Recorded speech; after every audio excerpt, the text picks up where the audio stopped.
Welcome, dear friends, to our cozy corner where spring blooms with the promise of renewal and peaceful stories. Thank you for choosing to spend your cherished moments with us as we embark on a journey through delightful tales that calm the mind and soothe the soul. As you settle into comfort, remember that relaxation is the key to unlocking sweet dreams.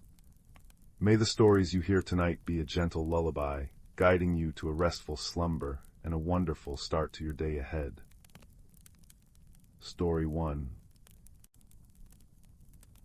In the heart of the Amberwood, where sunlight fell in honeyed shafts through ancient oaks, there existed a realm unseen by human eyes. Here maple leaves whispered secrets in the breeze, and brooks hummed lullabies over polished stones. It was in this place of dappled shadows that a young hedgehog named Thistle first noticed the frost blooming on summer ferns, delicate crystals spreading like lace where no cold ought to be. Thistle's quills prickled with unease as she trundled past the moonwillow pond, her claws clicking against the quartz-speckled path. The water, usually shimmering with liquid silver, now held jagged plates of ice that clinked like broken crockery. A muskrat fisherman peered over his reed raft, whiskers trembling. "The frostspark comes too soon," he murmured, his breath puffing white in the humid air. "The seasoned stones must be weeping." All creatures of Amberwood knew the tales, 4 ancient monoliths hidden in each cardinal direction, their surfaces carved with runes older than the first acorn. North Stone breathed winter's crisp silence, East Stone summoned spring's emerald rains, South Stone cradled summer's golden fire, and West Stone spun autumn's copper winds. Together they turned the great wheel of the year, but now their rhythm faltered. Thistle's grandmother, a hedgehog matriarch with quills like frosted sage, had often described the stone's song. Like pebbles tumbling in a cedar box, child, she'd rasped by firefly light, her paws weaving the air. When their music falters, the world holds its breath.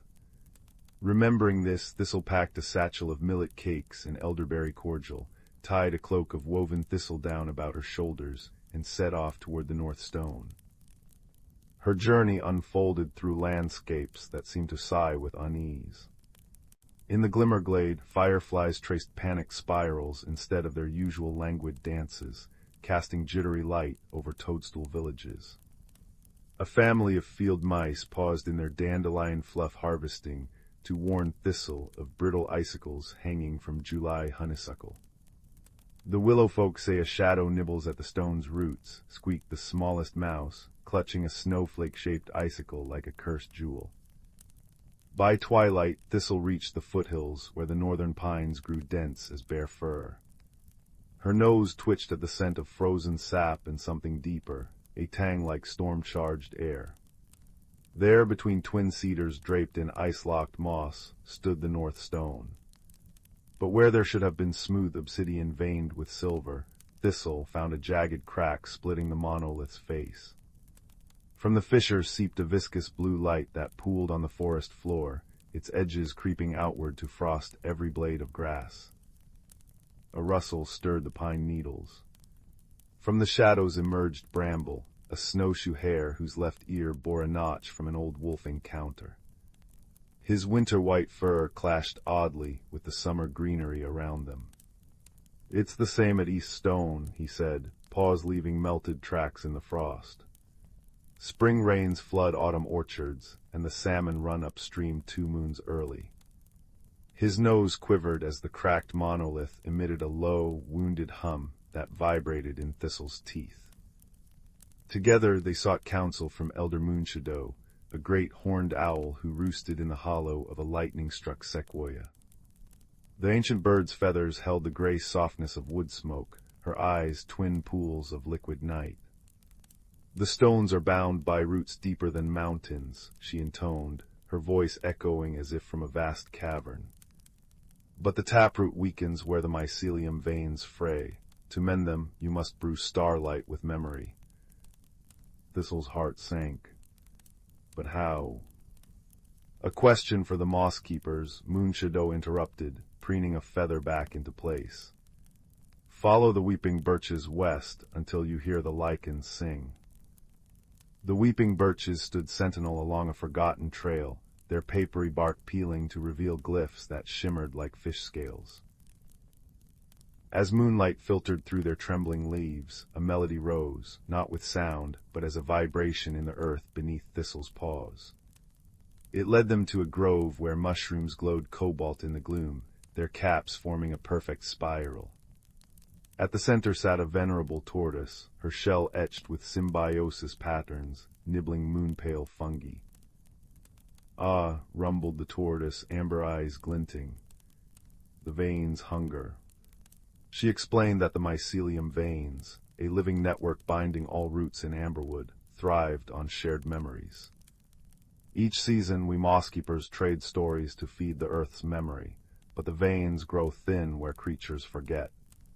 She nodded to the cracked stone replicas at her feet, their surfaces dull. "You must gather 4 essences, the sigh of a first frost, the tear of a last autumn leaf, the laughter of a spring brook, and the sweat of a midsummer sunbeam. Blend them with remembrances of seasons past." Their quest wove them through Amberwood's faltering tapestry. At the autumn canopy, where maples burned crimson and gold, Thistle persuaded a grieving oak spirit to part with a single amber leaf. It clung through winter's wrath, the spirit whispered, sap tears solidifying into resin gems. Let its sacrifice warm the veins. Bramble danced the sunstep, a hair tradition from his Kitsune ancestors, to catch a droplet of liquid light from a stalactite in the solar caves. They found unexpected allies. Sorrel, a fawn whose dappled coat shifted with the light, collected the brook's laughter in a hollowed acorn.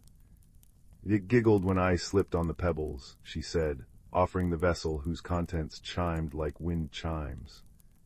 A family of moles gifted a vial of preserved frost breath, harvested from the first icy morning and kept cool in clay jars underground. Brewing the elixir required the wisdom of the hive mind, a colony of bees residing in a comet-shaped hive. Their queen, wings iridescent as oil on water, supervised as Thistle stirred the essences in a geode bowl using a whisker from the stag of 7 rivers. The mixture shimmered through every color of the aurora before settling into a liquid mirror that reflected not their faces but memories.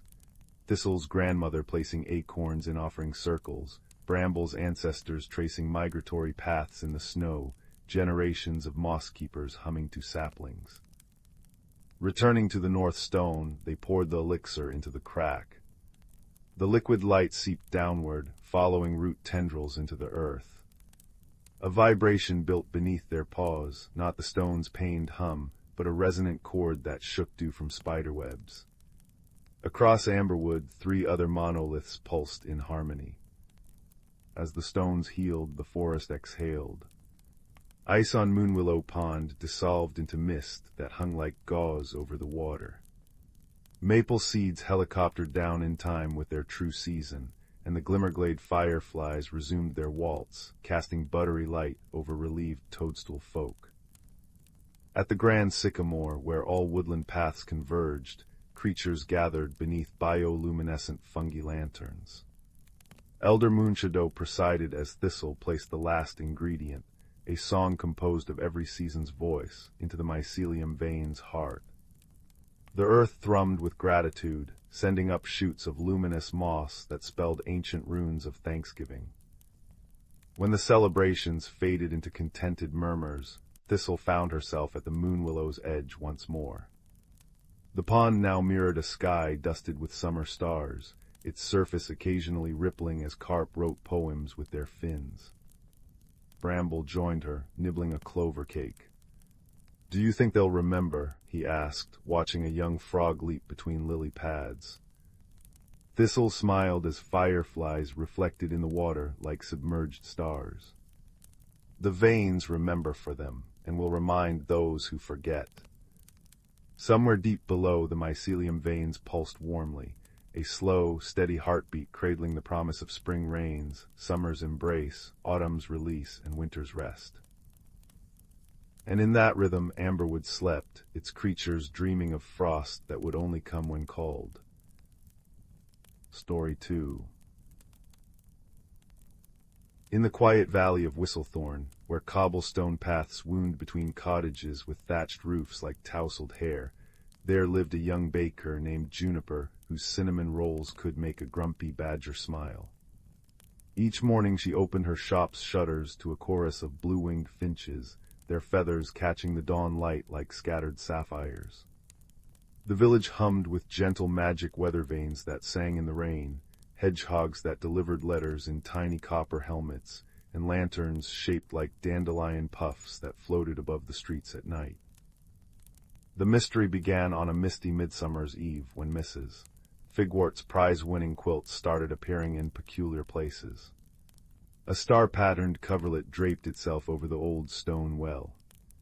A duck-embroidered blanket hung from the church bell tower, flapping like a surrender flag. By week's end, the entire village found their linens rearranged tablecloths knotted into elaborate flower shapes on fence posts, dish towels folded into origami swans in market stalls, and Mayor Thistlebrook's nightcap perched atop the bronze statue of St. Hesper, the patron of lost mittens. Juniper first noticed something amiss when her checkered oven mitts vanished mid-batch of lavender shortbread. "Perhaps the wind spirits are feeling playful," suggested old Thaddeus, the apothecary, as he sipped rosehip tea at her counter. His raven companion, Nettle, hopped along the pastry case, tilting her head at the iced buns. "Wind spirits don't fold napkins into sailing ships," Juniper replied, pointing to the fleet of linen vessels floating in her rainwater barrel. That afternoon she discovered a trail of flower footprints leading from her kitchen window, not human, but delicate three-toed impressions that shimmered faintly like sugar dust. Her investigation began at twilight, armed with a basket of still-warm honey cakes and her late grandmother's magnifying glass, which revealed hidden messages in tree bark when held at just the right angle. The glowing footprints led past the chattering brook where willows dipped their branches like ladies testing bathwater, through the moonlit mushroom grove where fireflies held their nightly waltzes, and up to the abandoned watchtower on Grizzlebean Hill. Its stones hummed with forgotten magic, ivy-curtained windows glowing faintly amber. Inside, Juniper found not a thief, but a trembling creature no taller than her kneecap, a mossy-furred being with ears like fern fronds and eyes that changed color with its mood, currently anxious periwinkle. It clutched her missing oven mitts like a security blanket, surrounded by a nest of pilfered fabrics. "Oh, you're just a little green snap," she exclaimed, recalling her grandmother's tales of the shy forest sprites who wove nests from moonlight and cobwebs. This one's usual home must have been disturbed, leaving it desperate for soft materials. As Juniper offered a honey cake, the air filled with the scent of rain-soaked earth and fresh thyme. But the mystery deepened when they discovered the green snap hadn't taken the larger linens. Working together, Juniper leaving out bundles of scrap fabric soaked in calming chamomile essence, the green snap using its ability to communicate with moths, they tracked the culprit to the enchanted gorge, where morning mist never lifted. There, beneath a bridge made from intertwined tree roots, lived a melancholy laundry dragon named Pudlowing. No larger than a sheepdog, with scales the color of tarnished silverware and steam curling from his nostrils, Pudlowing confessed in a voice like a teakettle's sigh. "I only wanted to help fold," he sniffed, a tear hissing as it hit his claw. The village's cheerful laundry days, with their billowing sheets and laughing children playing hide-and-seek among damp linens, had made him desperately lonely. His attempts to join in, resulting in accidentally singed handkerchiefs, drove him to nighttime visits. The solution came during the next full moon laundry festival. Juniper and the Greensnap presented Pudlowing with fireproof mending threads spun from phoenix feathers, and a special drying rack forged by the blacksmith's forge salamanders. Now, when villagers line-dry their clothes, Pudlowing curls beneath the flapping sheets, gently steaming wrinkles away as children read him stories. The Greensnap took up residence in Juniper's bakery attic, where its nest of fabric scraps fills the room with the comforting smell of sun-warmed linen, and any missing mittens are always returned by tea time. On quiet afternoons, when the scent of rising dough mingles with wood smoke, you might spot them all together, juniper kneading cinnamon swirl bread, the greensnap sorting raisins with tiny precise paws, and Pudlewing's contented purr making the kettle hum along in harmony. For in Whistlethorn Valley, even mysteries unravel like old knitting, each pulled thread revealing new connections, until what once seemed strange becomes simply another stitch in the community's cozy tapestry. Story 3. The stars above the moss-draped forests of Glimmerfall Prime shimmered like spilled sugar across velvet, their light filtered through layers of drifting pollen that made the entire valley glow with soft amber radiance. Beneath this cosmic canopy, a small furred creature named Tilly brushed her whiskers against the bark of a sentient tree, collecting dewdrops in a hollowed acorn cup. Her 6 paws left faint impressions in the bioluminescent moss as she moved, each step releasing whispers of lavender-scented spores into the warm night air. 3 meteor cycles earlier, a strange metal pod had crash-landed in the singing marshes east of her burrow. The elders had warned everyone to avoid it, speaking in hushed tones of ancient stories about sky demons and their soul-stealing machines. But when Tilly's youngest sibling fell ill with crystal fever, and the starlight blossoms refused to bloom early for the antidote, the little mechanic knew she had to investigate the forbidden wreckage. What she found wasn't a demon, but a being made of overlapping silver plates and buzzing filaments, its single ocular sensor flickering weakly beneath a cracked visor. It spoke in staccato chimes that made Tilly's ear tufts flatten, until she realized the sounds formed patterns, a language of fractured harmonics. Using her tail to draw equations in the iridescent mud, Tilly managed to convey her need for a controlled heat source to force the blossoms open. The machine, who called itself Rur in a vibration that resonated in Tilly's chest bones, extended a trembling claw arm, revealing a compartment that glowed with captured sunlight. Their first collaboration smelled of scorched honey and hope. The machine's logic circuits couldn't comprehend why Tilly risked exile to save a sibling. Reproduction units are replaceable, it had stated, unaware how the words made Tilly's nose fur stand on end. Tilly in turn struggled to explain concepts like love through their makeshift language of light patterns and scent markers.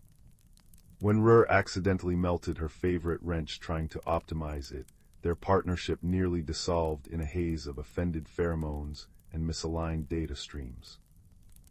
It was the storm that changed everything. Planetary tides pulled the 3 moons into alignment, bringing torrents of acid rain that dissolved protective moss coatings and threatened Rur's exposed circuitry. As Tilly frantically wove resin shields using her prehensile tail, Rur surprised them both by humming a lullaby from its homeworld deep resonant tones that stabilized the crumbling soil beneath their paws. They sheltered in the hollow of the great listening tree, Tilly teaching Rur to distinguish between the 18 types of rain song, Rur sharing stories of crystalline cities where machines grew like coral reefs.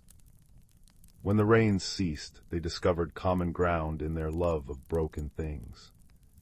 Tilly showed Rur how to repair fractured bird eggs with spider silk glue, while Rur demonstrated sonic welding techniques that made Tilly's leaf-powered engines purr like contented sky cats.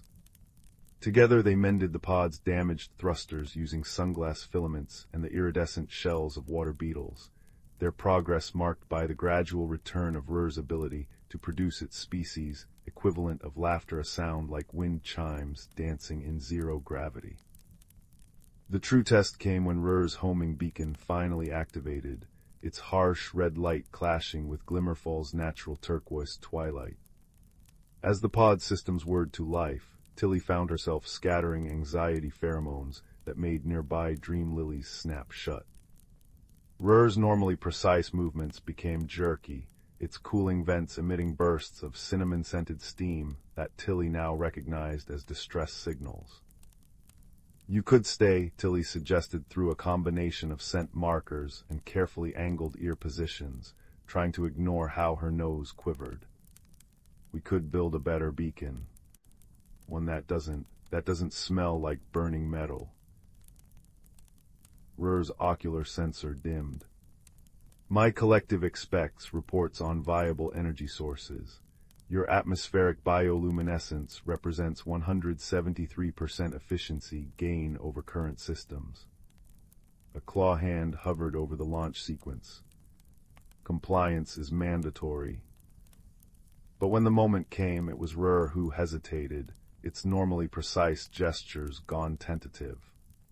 A hidden compartment slid open, revealing a carefully preserved collection Tilly's first failed attempt at a solar battery, the leaf wrapper from their shared first meal, a vial of rain-song harmonics captured during the storm. Query, Rur buzzed softly. Can data packets become friends?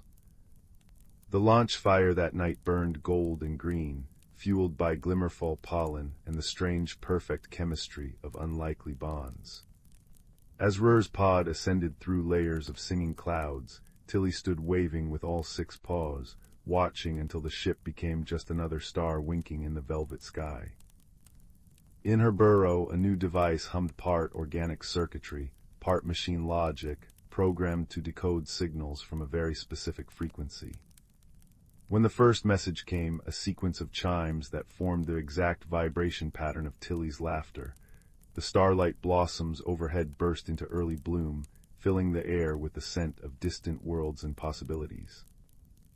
And somewhere between the stars, a silver-plated traveler carefully tended a terrarium of glowing moss, its rhythm regulators beating in perfect time, with the rain song still stored in its memory banks. Story 4.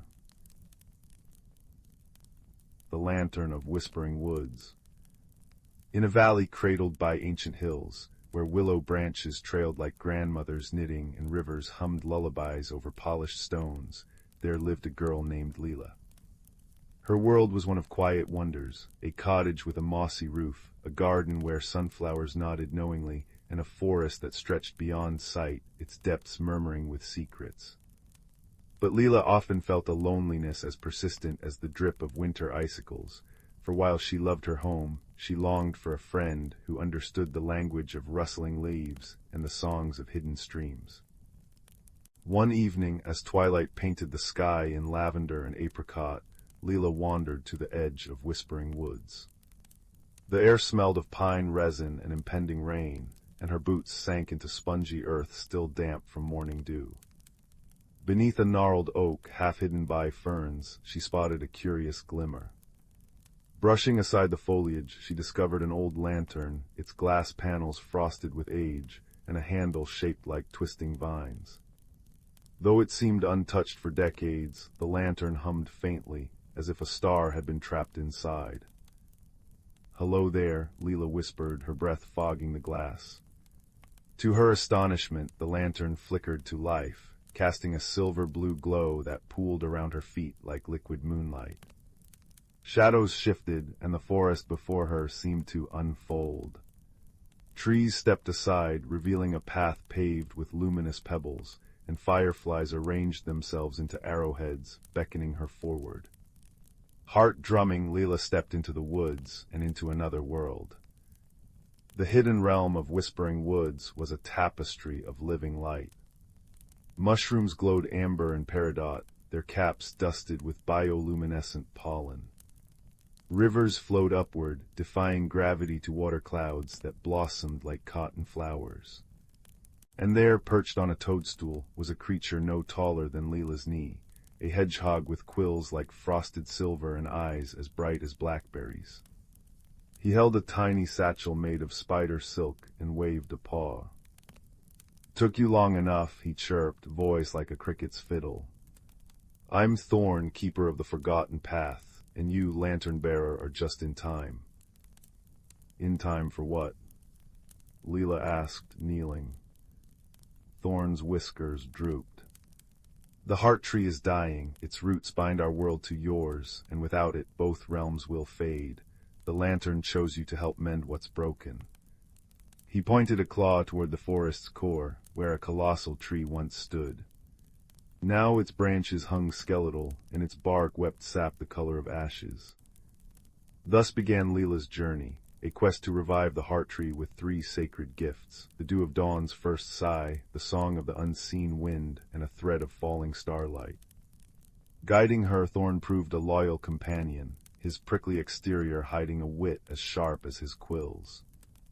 Together they navigated groves where trees danced quadrilles, crossed bridges spun from dandelion fluff, and outwitted a mischievous river spirit who tried to steal Layla's boots.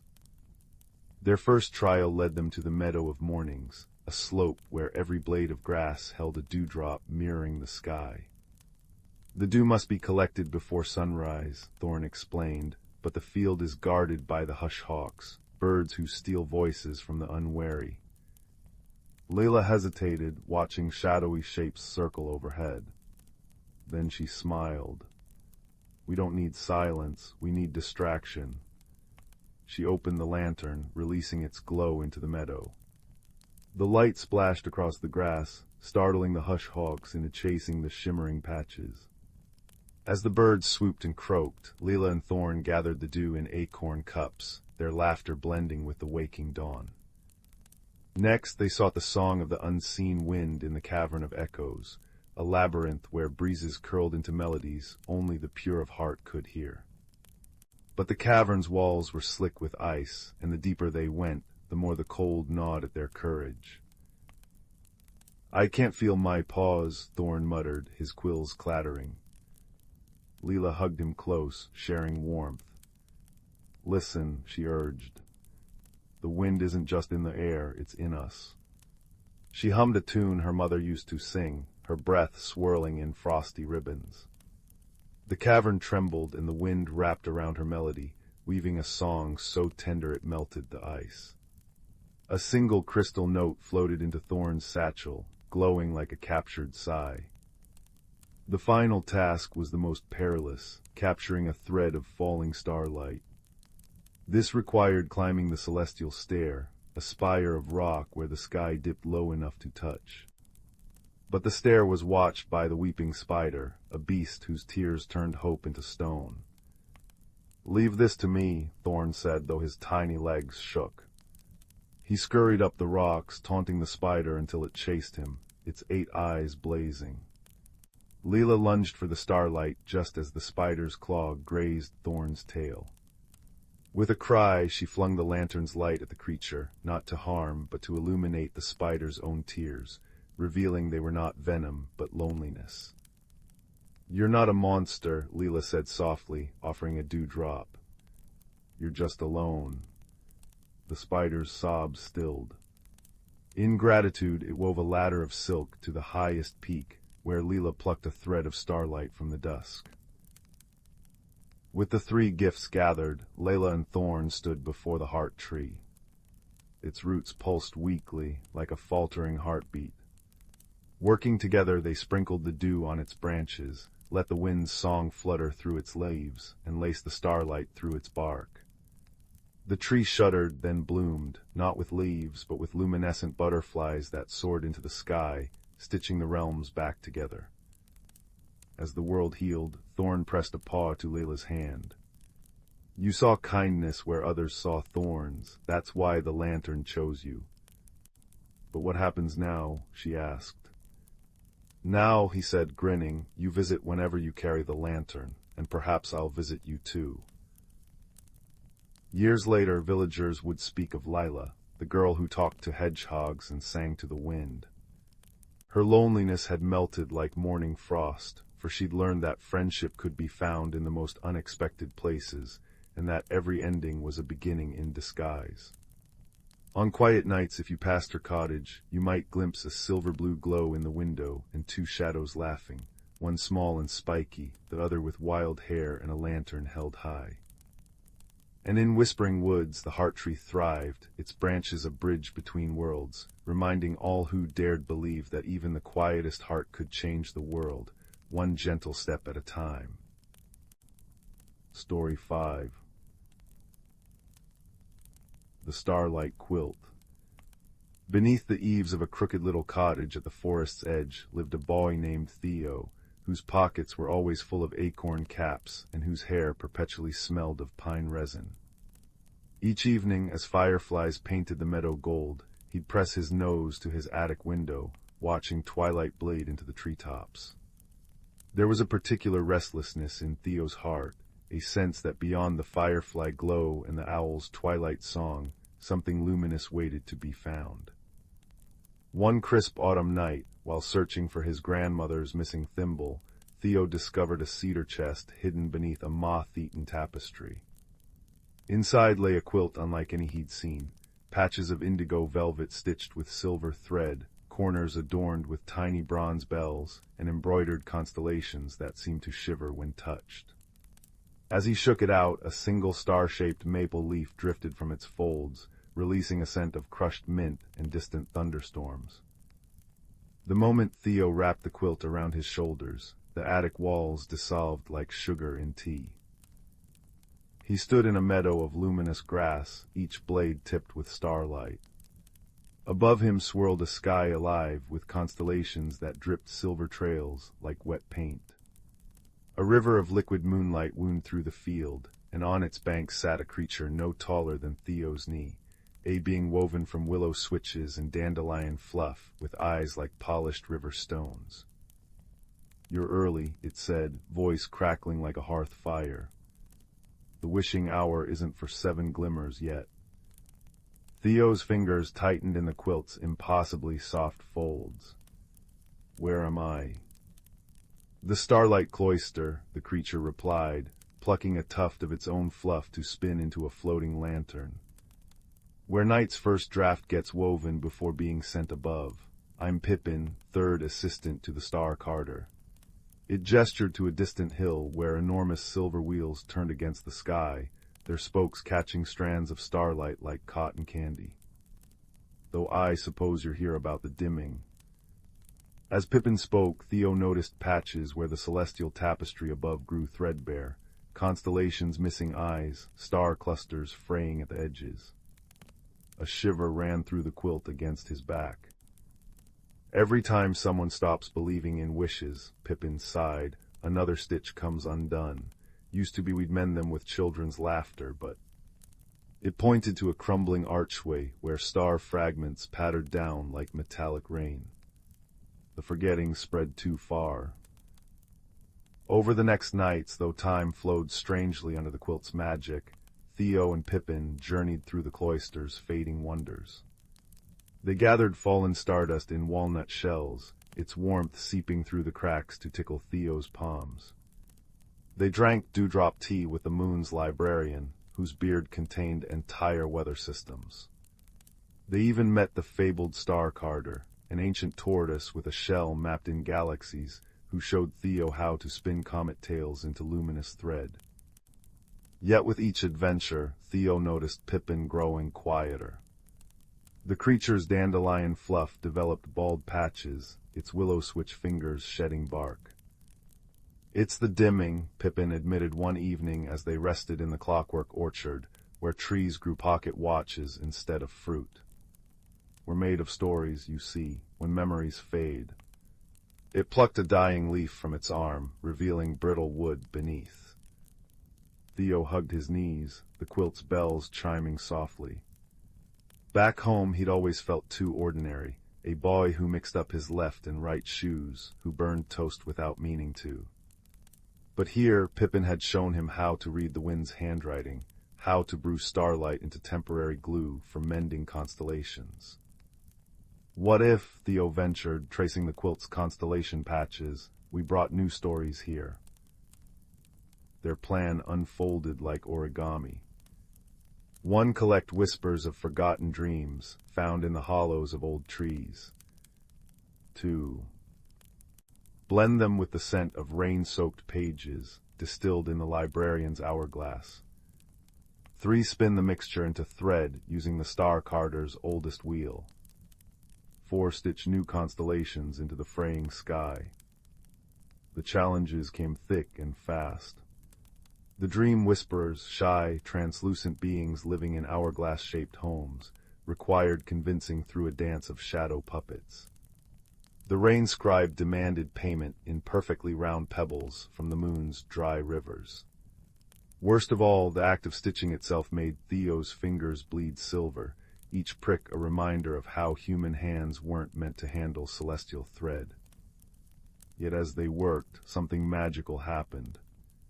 The quilt began glowing where Theo's mended constellations mirrored those above.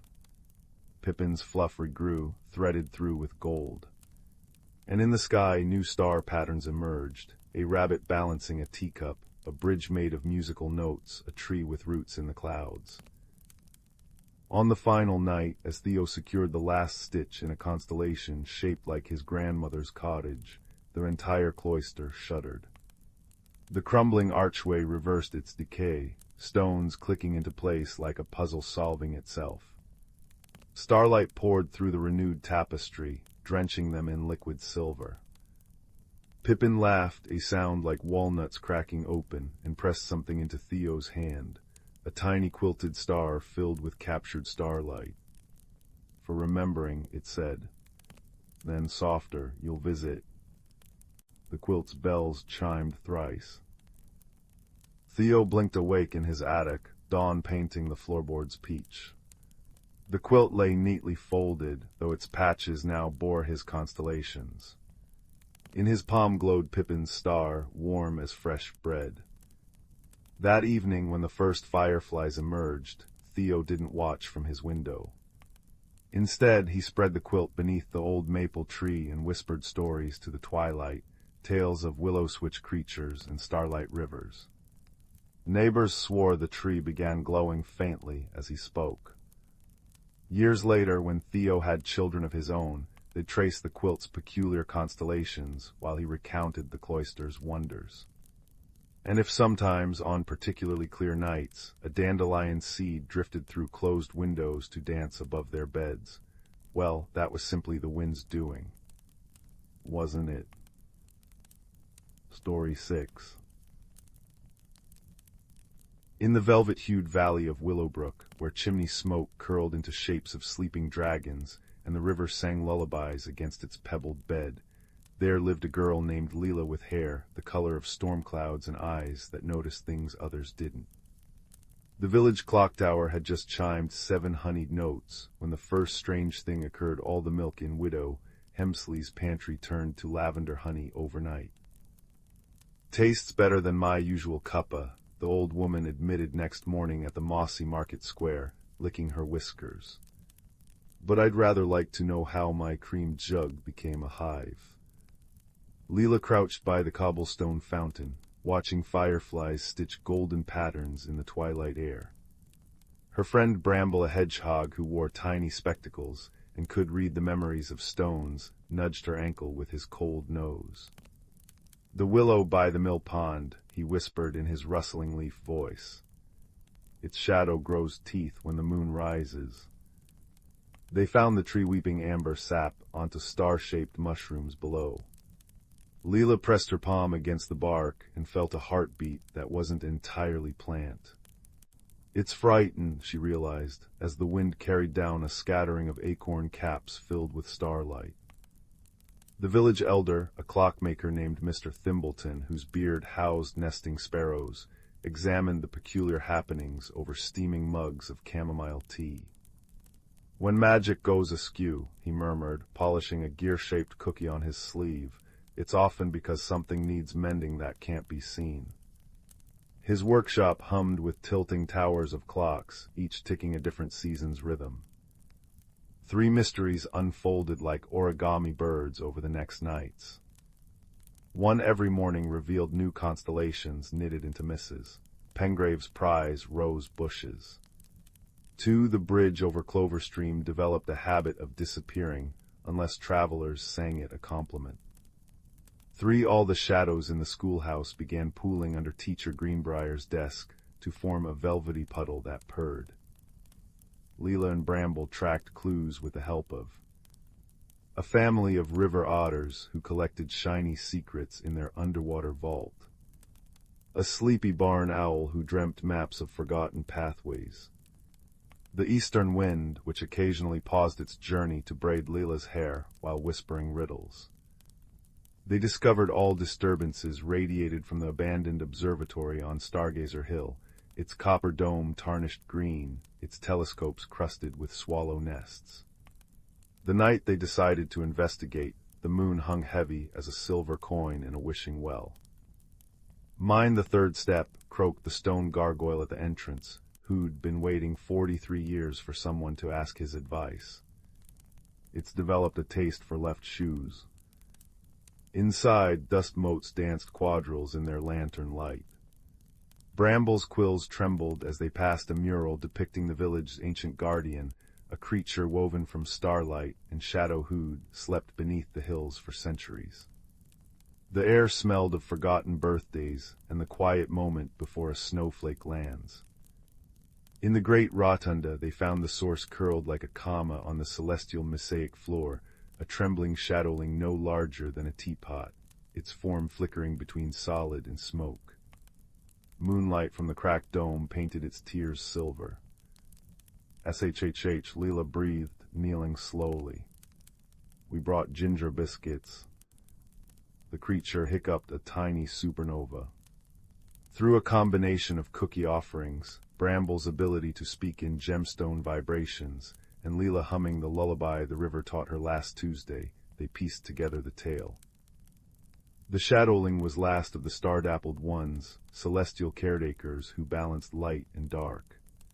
Frightened by years of loud thunder and children's neglected fears under beds, it had tried to make the world softer through chaotic magic. Now exhausted, its fading power threatened to unravel both everyday wonders and ancient protections. "Your heart's a compass, mister," Thimbleton said when they rushed to his workshop at dawn, the shadowling hidden in Leela's apron pocket.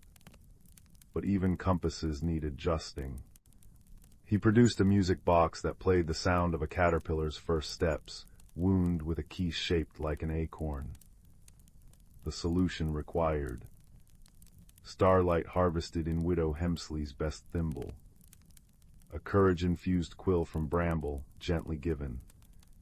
The exact note made when a raindrop hits a spider's web, provided by the schoolhouse shadows. As twilight blushed the sky peach, the village gathered at the guardian stone circle. Leela placed the shimmering mixture in the shadowling's hands, now solid as twilight. With a sound like a sighing violin, the creature dissolved into 1,000 fireflies bearing miniature constellations. They soared upward, stitching the frayed magic back into place. Morning revealed. The willow's sap now cured minor sorrows. Milk remained milk, but sometimes bore cream shaped like smiling faces. Every villager found their shadow had gained a subtle silver lining.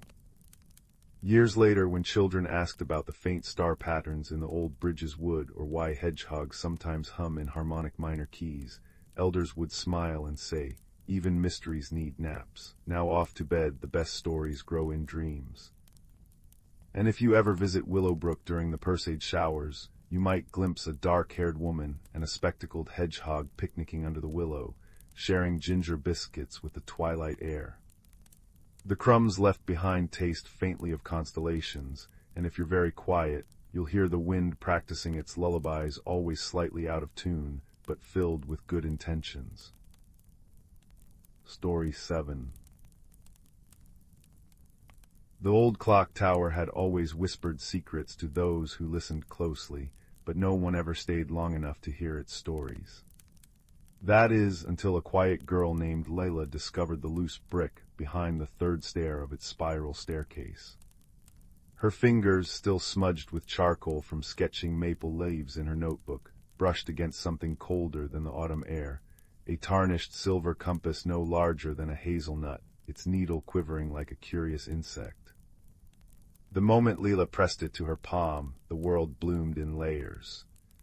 The tower's stones hummed with memories of long-ago laughter, the dust motes glittered like fallen constellations. But most astonishing was the compass itself, its needle now pointing steadfastly to a direction no ordinary compass recognized, a delicate N-etched knot for north, but for nowhere. That night, as moonlight pooled on her quilt, the compass grew warm. Its needle spun wildly before settling on the faded wallpaper beside her bed. When Leela pressed her hand to the wall, it melted like sugar in tea, revealing a path through a forest of trees with bark like braided cinnamon and leaves that chimed like wind chimes. A note fluttered down, written in looping ink that smelled of bergamot, for the one who sees between the seconds. Her journey began with a single step into the aroma of nutmeg and damp earth. The trees parted to reveal a hedgehog in a waistcoat made of patchwork maple keys, balancing a teapot on his head. "Ah, the nowhere seeker," he exclaimed, his voice like a rustling newspaper. "I'm Bramble, chief cartographer of the Hourglass Woods. We've been waiting for someone to fix the sundered bridge, but you'll need the threadbare atlas, and that requires convincing the Library of Last Leaves to stop rearranging itself." Bramble became her first guide, teaching her to read maps written in birdsong and to sip twilight from acorn cups. Yet the compass led them deeper, to a glade where a girl made of woven moonlight danced with shadow puppet wolves. "The bridge isn't broken," the moon girl murmured, her voice echoing from distant wells. "It's lonely, it forgets how to hold hands with both sides of the river." As days blurred into moments for time, they learned, folded like origami in the Hourglass Woods, they encountered Sylvain, an owl whose feathers were actually tiny, fluttering leaves. He perched on Leela's shoulder, his wisdom soft as cobwebs. "The atlas isn't a book," he hooted. "It's the first story the world ever told itself. To find it, you must lose your way 3 times, once by water, once by silence, and once by kindness." The challenges unfolded like petals. A river of liquid shadow asked Leela to wash its banks with forgotten lullabies. A mountain made of frozen questions thawed when she offered answers in the form of riddles. And in a valley where stars nested in grass like fireflies, she mended a fractured constellation by rearranging its sorrows into a new shape. Yet the sundered bridge awaited, a jagged arc of splintered wood, its far end lost in mist. The compass needle trembled. "It's not about building," Sylvain whispered. "It's about listening." Leela sat at the broken edge, legs dangling above the abyss, and poured Bramble's tea into the void. As steam curled into shapes of distant memories, she understood. The bridge had shattered not from force, but from being forgotten. One by one she whispered stories into the planks, tales of fishermen mending nets, of children braiding friendship bracelets, of roots knitting soil beneath the earth. The wood softened, sighing as it remembered how to grow. When the final knot of ivy curled into place, the bridge bloomed with morning glories that rang like bells. On the other side stood the threadbare atlas, a single weathered page floating in a soap bubble. It read, "The way home is always found by those who carry it in their pockets." The compass cooled in Layla's hand, its magic spent. Yet as she retraced her steps through the Hourglass Woods, she noticed changes. Bramble's teapot now brewed starlight, the moon girl's wolves had begun to wag their tails, and Sylvain's leaves turned the crimson of ripe apples. "You've reminded us," the owl said, "that even nowhere is somewhere when you stand inside it." The wall in Leela's bedroom sealed itself as she stepped back into her world, the compass now ordinary brass. But some mornings, when dawn spills its honeyed light just so, she swears the floorboards hum with the footsteps of invisible friends. And in her sketchbook, hidden between pages of autumn leaves, there's a map only she can read, a map that doesn't lead to places but to moments, the first sip of soup on a frosty evening, the quiet thrill of a shared secret, the gentle ache of a story reaching its end.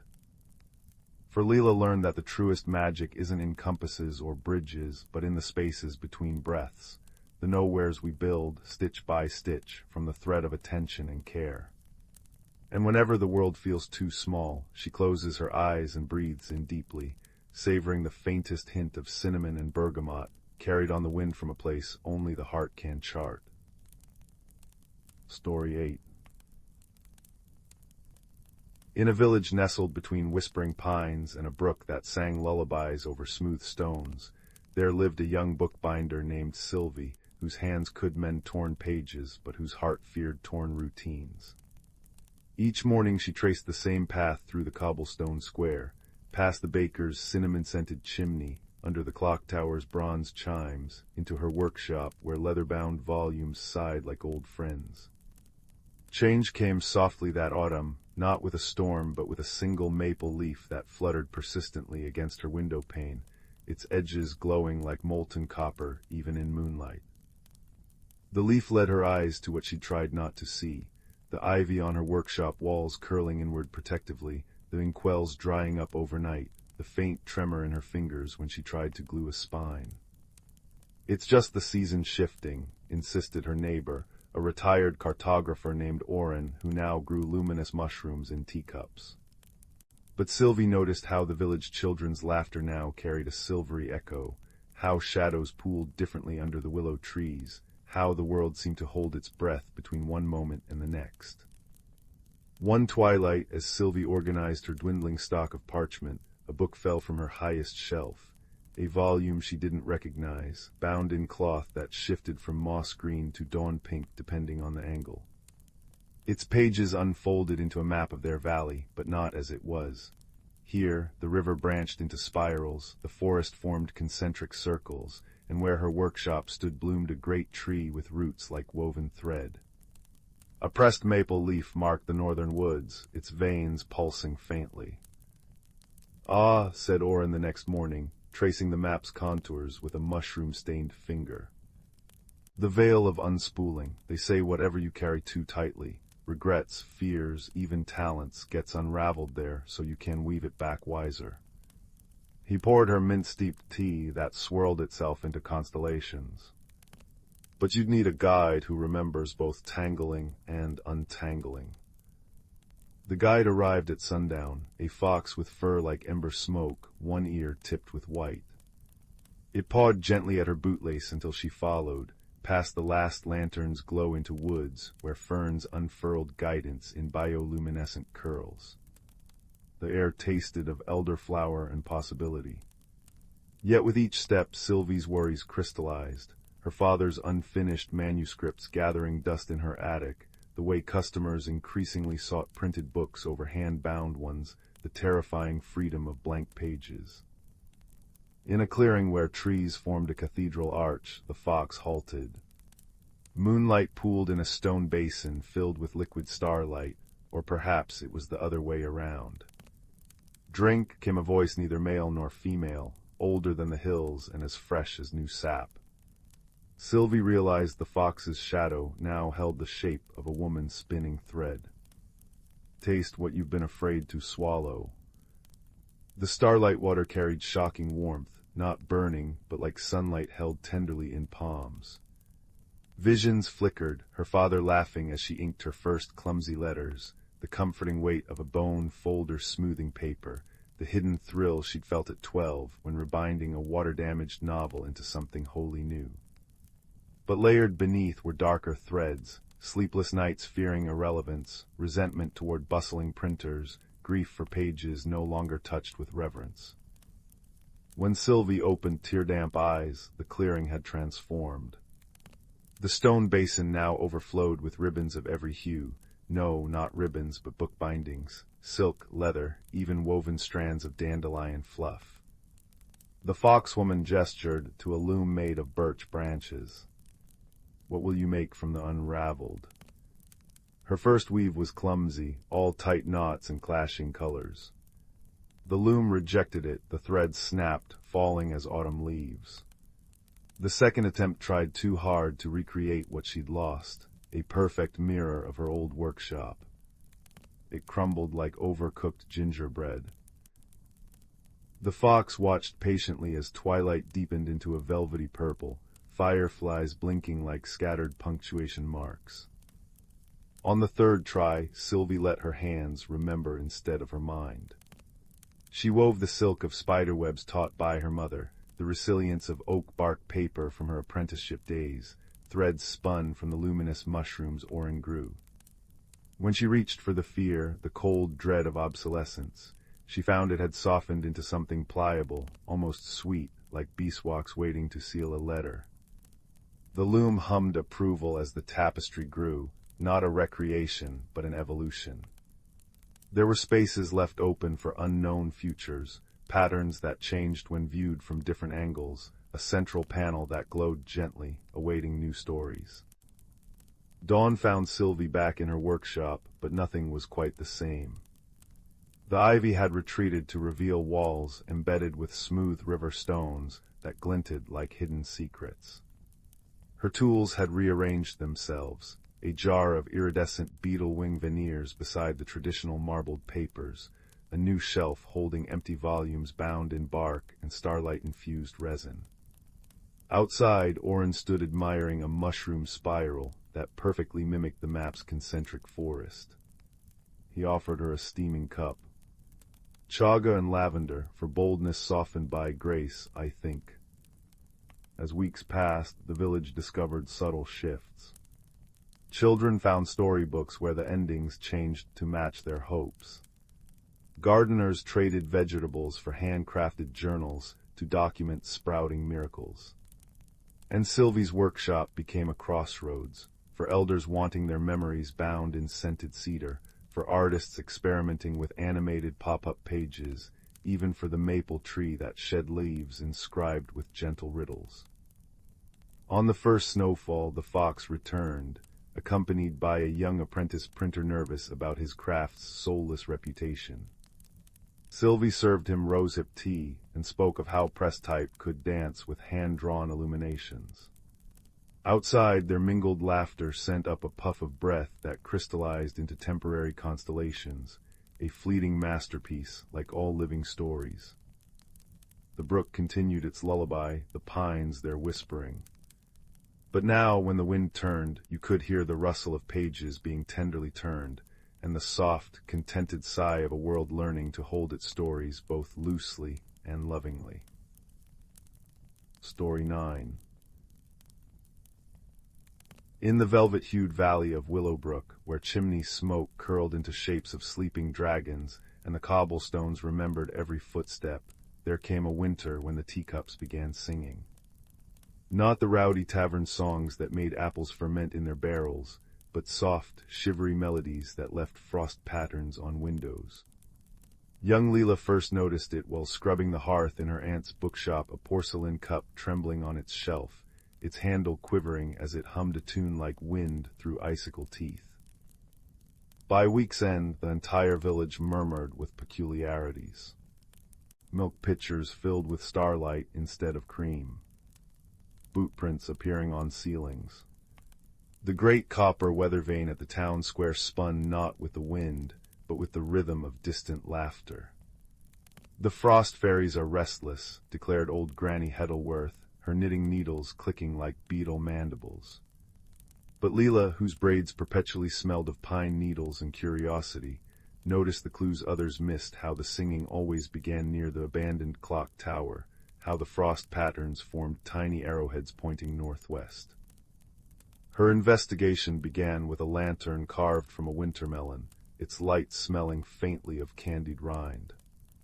The trail led past Mrs. Bramble's bakery, where raisin buns levitated in apologetic formations, to the edge of the whispering woods. There, beneath a moon-washed oak, sat a hedgehog wearing a waistcoat of frost crystals. "You're smaller than the last troubleshooter," it observed, adjusting its pince-nez. "But your shadow has the right shape for mysteries." The hedgehog, introduced as Professor Quillen of the Northern Thorn University, became Leela's first ally. Together they discovered that the disturbances followed a pattern. Every odd hour, the chaos rippled outward from the clock tower like pond rings. During the quiet moments between, they found peculiarities: a family of field mice ice dancing in Mrs. Bramble's cooling pie tins, a colony of ladybugs polishing the weather vane with warmed honey. "They're not causing the trouble," Quillen noted, tapping his spectacles. "They are tidying up after it." The mystery deepened when they consulted the night librarian, an owl named Hootridge, who lived in the bookshop's rafters, his feathers dusted with the pollen of ancient stories. "What if," he mused, turning a page with his beak, "the clock tower isn't abandoned at all?" His talon tapped an illustration of frost sparrows, shy winter spirits who nest in forgotten places, their fluttering wings stirring up harmless mischief. Midnight found Leela and her companions at the clock tower's ivy-choked door. The stones hummed beneath her mittened palm, not cold but thrumming like a sleeping cat's purr. Inside, gears glimmered with hoarfrost constellations. And there, in the rafters, a nest woven from lost buttons and piano wires, sheltering 3 frost sparrow chicks whose breath crystallized into snowflake lullabies. Their parents, it seemed, had flown south to mend a broken aurora, leaving the hatchlings to accidentally stir the village into gentle disarray.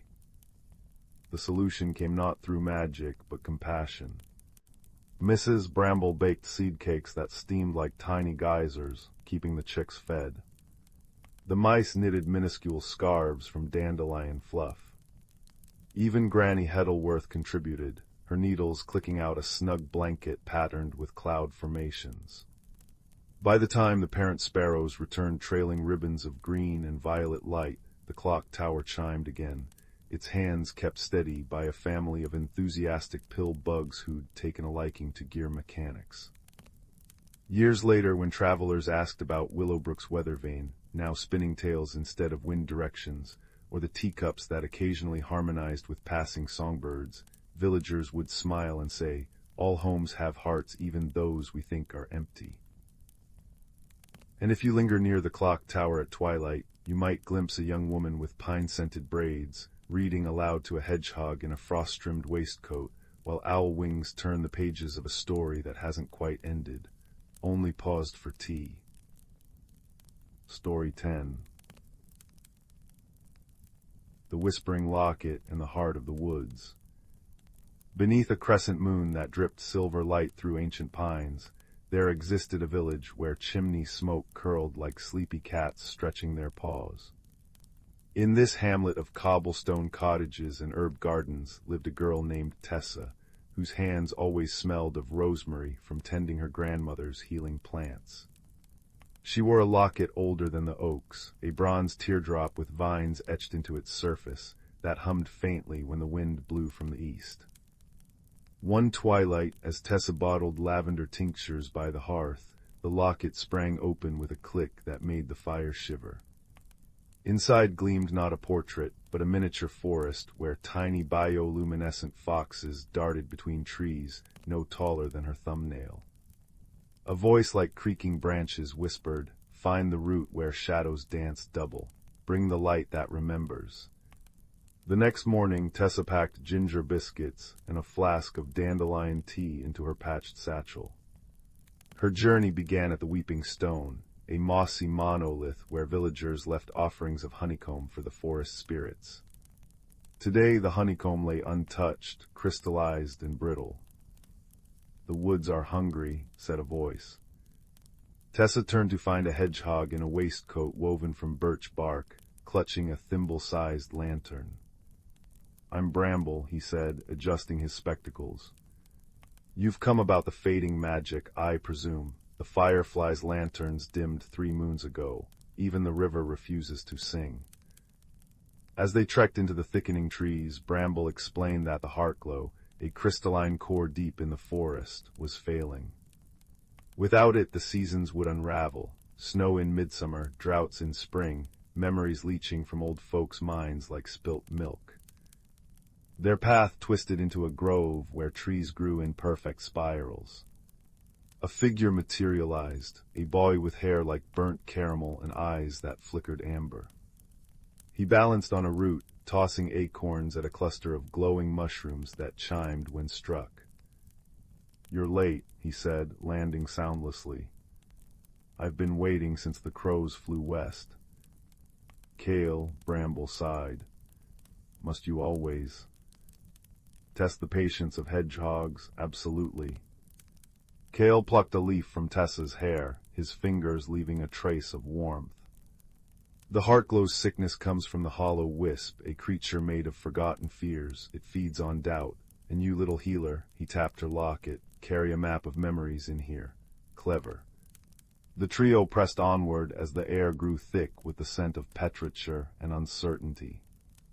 Kale revealed he was a sylvan, a guardian who could merge with trees, but hadn't spoken to his cedar kin in decades. They disliked chatter, he said, though Tessa noticed how he avoided touching the bark. At dusk they reached the Glimmerfin, a swamp where willows trailed their hair in water that mirrored not the sky, but scenes from the past. Tessa's locket vibrated, projecting a hologram of her grandmother placing the locket around her neck. "This holds our family's courage," the memory voice said. "When you feel small, remember." A guttural roar split the air. The water rippled violently, showing not reflections but gaping mouths. The hollow wisp emerged, a shifting mass of storm clouds and wolf teeth, with eyes like cracked porcelain. "It's feeding on your hesitation," Kale shouted as tendrils of shadow lashed at them.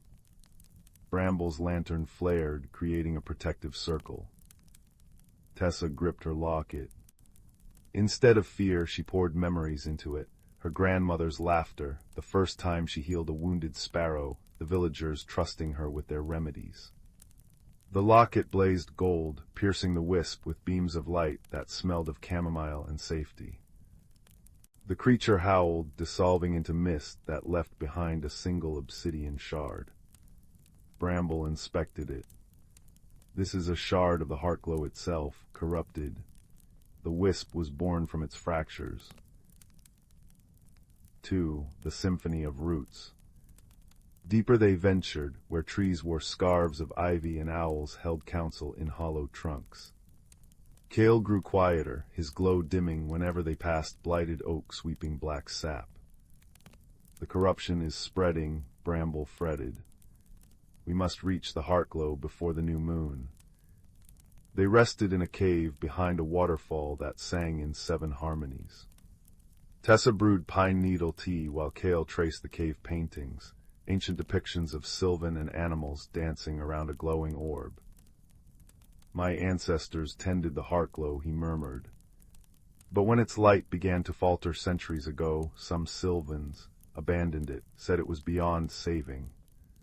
His hand hovered over a painted figure with bark-like skin. "I promised myself I'd never care about anything that could die." Tessa placed a sprig of thyme in his palm. "Maybe things matter more because they don't last forever." At midnight, Tessa awoke to find the locket open, its tiny forest replaced by a map glowing with ley lines.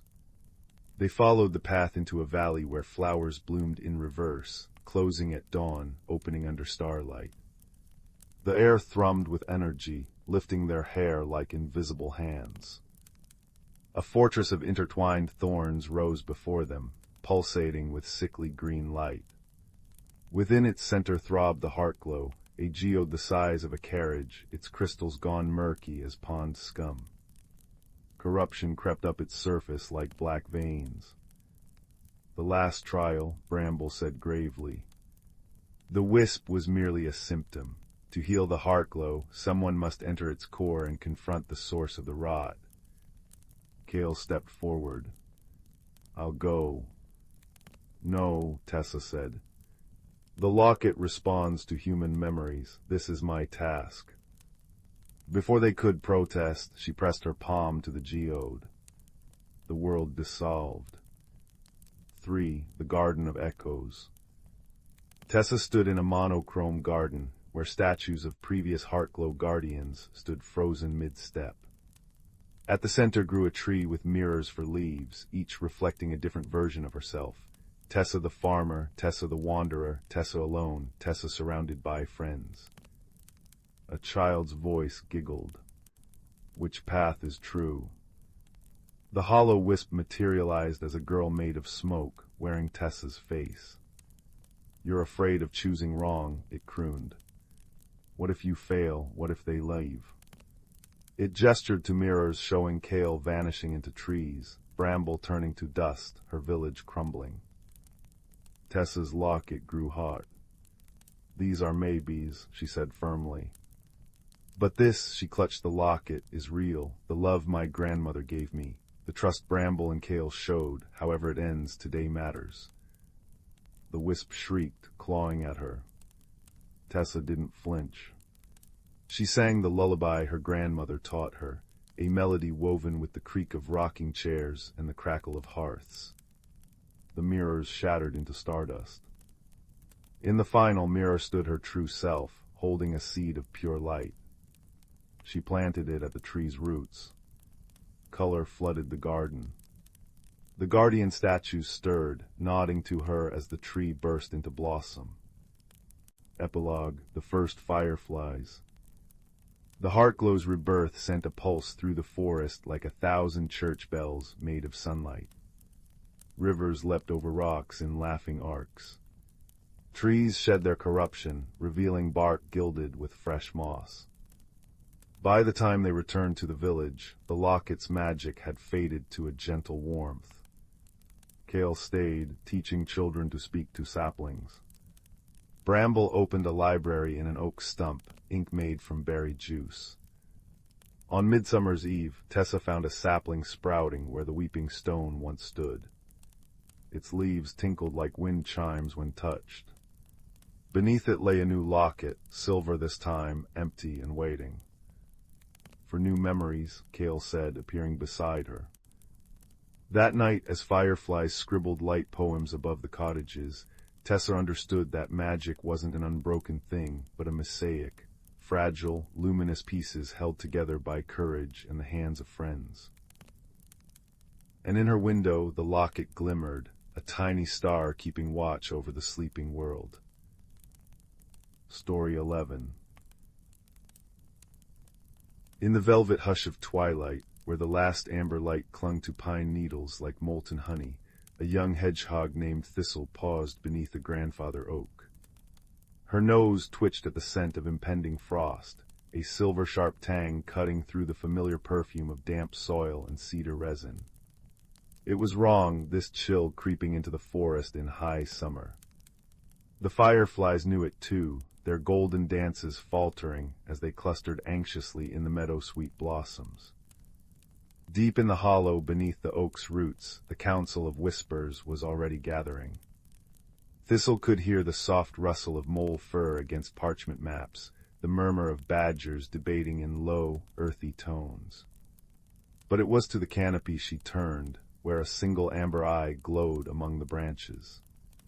Elder hemlock, she called softly, claws clicking against the bark ladder woven from ivy and spider silk, the stream by the bluebell grove, its singing the frost song. The great horned owl shifted, his feathers whispering like pages turning in an ancient book. Ah, he rumbled, voice steeped in the patience of centuries, so the heartstone stirs too soon. Moonlight caught the constellation of white feathers around his face, a map of stars only the oldest creatures could read. Come, little watcher, we must consult the memory of leaves. The forest breathed differently at night. Ferns unfurled silvered fronds to drink starlight, while fox cubs practiced their first silent steps in mushroom-ring clearings. Thistle clung to Hemlock's back as he soared over this sleeping world, the wind carrying whispers of a time when rivers flowed uphill and trees walked on roots like legs. They landed where the oldest willows grew in a circle, their branches braided together by generations of patient woodpecker weavers. Here Hemlock intoned, tapping a talon against a stone veined with luminous green, the earth remembers. Thistle watched in wonder as the stone's glow pulsed like a heartbeat, tendrils of light spiraling up to illuminate carvings older than any creature's memory, swirling patterns of spring buds and autumn veins, summer's sun and winter's frost. But one spiral lay dark. The balance wavers, said a voice like wind through reeds. A stag emerged from the willows, his antlers hung with lanterns crafted from acorn caps and bioluminescent moss. The two-legged ones dig too deep in the south valleys. Their machines growl like starving bears. Thistle's heart clenched as the stone's light dimmed further. She thought of the trembling badger cubs in their set, of the panicked bees abandoning their half-filled hives. "What can we do?" she asked, the question leaving her mouth in a visible puff of frost. The stag lowered his head until his lanterns illuminated a path only visible in the precise angle of midsummer moonlight. Follow the sorrow song, he murmured. Find what the earth has hidden beneath the weeping stone. Dawn found Thistle journeying west with companions gathered along the way. Bramble, a rabbit whose ears could hear roots stretching deep underground. Luna, a doe whose hooves never disturbed a single wildflower. And Pip, a red squirrel with a tail like a sunrise cloud. They followed the stag's path, a ribbon of dewdrops that glittered differently from ordinary water, casting prismatic shadows on the forest floor. The forest grew stranger as they traveled. Trees here wore bark like overlapping feathers, their leaves chiming softly in a breeze no one could feel. Bramble's nose twitched violently. The ground's singing, she said, ears flattening. But it's off-key. They found the weeping stone in a clearing where rain fell upward, each droplet rising to join clouds that swirled in lazy spirals above. The massive quartz formation wept rivulets of liquid moonlight, its tears pooling in a basin carved with symbols that hurt Thistle's eyes to study. It's grieving, Luna realized, her gentle voice trembling. The stones connected to the Heartstone's pulse. Pip scampered up the glowing quartz, tail flicking. There's something inside, a seed. Not a seed, a knot of twisted shadows darker than any natural night, pulsing angrily against the stones in her light. Thistle pressed a paw to the quartz and felt the forest's pain like a splinter in her heart. Compacted soil where worms couldn't breathe, tree roots severed mid-song, the confused migration of birds arriving to find their nesting grounds stripped bare. We need to mend the pattern, she murmured, remembering Elder Hemlock's stories. The stone's song is broken. Their solution came not through magic, but patience. Bramble dug carefully around the stone's base until they uncovered a network of mycelium threads, glowing fungal veins that connected every tree in the forest. Luna used her antlers to gently redirect the upward-falling rain into the thirsty network. Pip gathered dropped feathers from a night heron's roost, weaving them into a nest that channeled the wind's whispers into harmonious chords. And Thistle. She did what hedgehogs do best. Curling into a spiny ball, she rolled slowly around the stone's perimeter, her quills combing through layers of disrupted energy like untangling yarn. With each pass, the weeping stone's wails softened into sighs, then into something resembling the forest's nighttime chorus, crickets and rustling leaves and the distant hoot of hemlock keeping watch. When the last shadowy knot unraveled, dawn broke, proper dawn, golden and honey-warm. The quartz stopped weeping. Instead, it hummed, vibrations traveling through paw pads and hooves to thrum in every creature's chest. Deep below, the earth made a sound like a contented sigh. By the time they returned to the grandfather oak, summer had reclaimed its breath. The frost retreated to lick only the highest mountain peaks where it belonged. Elder Hemlock listened to their tale with closed eyes, nodding as fireflies wove celebratory patterns overhead. "You've learned," he said simply, "that balance isn't stillness, but the art of gentle correction." As seasons turned, Thistle took her place as a keeper of the memory stones. She taught kits and pups and chicks how to listen, not just with ears, but with paws on soil and whiskers in the wind. When the two-legged ones came with their growling machines, it was Thistle who showed them how to redirect a stream without harming the crayfish nurseries, how to harvest fallen wood instead of living trees. And on clear nights, if you press your ear to an ancient oak's roots, you might still hear it, the echo of a hedgehog's hum, a squirrel's woven nest song, the enduring rhythm of a forest that remembers how to heal. Story 12. The amber light of sunset filtered through maple leaves as Leela paused at the forest's edge, her fingers tightening around the rusted music box she'd found in Gran's attic. Its carved surface depicted dancing bears holding celestial orbs, their grooves filled with centuries of dust that shimmered when she tilted it toward the fading light. The last note of her grandmother's warning hummed in her memory, "Never wind it past 7 turns, child," but the 7th turn had done nothing at all. Now the eighth click echoed through the silent woods like a dropped coin, and the world shifted. Beneath her scuffed boots, fallen leaves began swirling in precise spirals. The scent of rain-soaked earth deepened into something richer, ancient parchment and candle wax. Leela watched in breathless wonder as the forest canopy above knitted itself into a vaulted ceiling of interlocking branches, their new leaves glowing like stained glass. A path materialized before her, paved with stones that sang faint harmonies when her shadow touched them. The music box sprang open unbidden, releasing a porcelain owl no larger than a thimble. It circled her head twice before alighting on her shoulder, its tiny beak nibbling her earlobe with surprising warmth.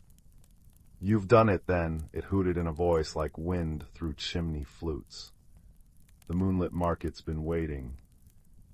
As they descended the luminous path, shapes resolved in the twilight stalls fashioned from giant pumpkins glowing from within, merchants with antlers wreathed in bioluminescent moss, and a river where fish leapt between liquid starlight and liquid shadow. Leela's guide, whom she dubbed Hoot, explained in hushed tones how the market thrived on trades of intangible things, the warmth of a childhood memory, their exact shade of a loved one's laughter, the lingering scent of a home long lost. Their first test came at a stall hung with hundreds of crystallized tears. The vendor, a woman whose hair shifted colors like oil on water, demanded payment in courage. "For the child who walks the borderlands," she murmured, extending hands that shimmered with phantom scales. Leela hesitated, then offered the memory of standing up to the schoolyard bullies last spring, the way her voice had cracked but held firm. The tear she received in return burned cold against her palm, Hoot explaining it contained the courage of a sea captain facing a maelstrom. As midnight approached, they encountered the market's heart, a great clock tower grown from a single oak, its face marked with constellations instead of numbers. Here, amid traders bartering echoes of forgotten songs and architects selling pocket-sized dreams, Leela noticed the subtle wrongness. Stalls at the western edge stood abandoned, their once vibrant awnings fraying into cobwebs. A fox cub with eyes like molten copper trailed them, its left forepaw bound in silvery vines that pulsed with sickly light.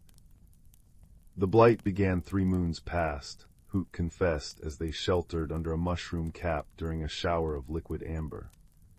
"The market's magic wanes because your world stopped believing." The owl turned its head completely around, gaze piercing. "You open the way, only a border walker can mend the rift." Their journey beyond the market proper led through valleys, where trees grew upside down and across bridges made of solidified sighs. The fox cub, introduced as Ember, became their reluctant guide, its bound paw leaving trails of fading starlight. Leela learned to trade wisely, a lock of hair containing her first bicycle ride's exhilaration, bought a compass needle that pointed to broken things, while the memory of her mother's lullabies secured a cloak woven from twilight.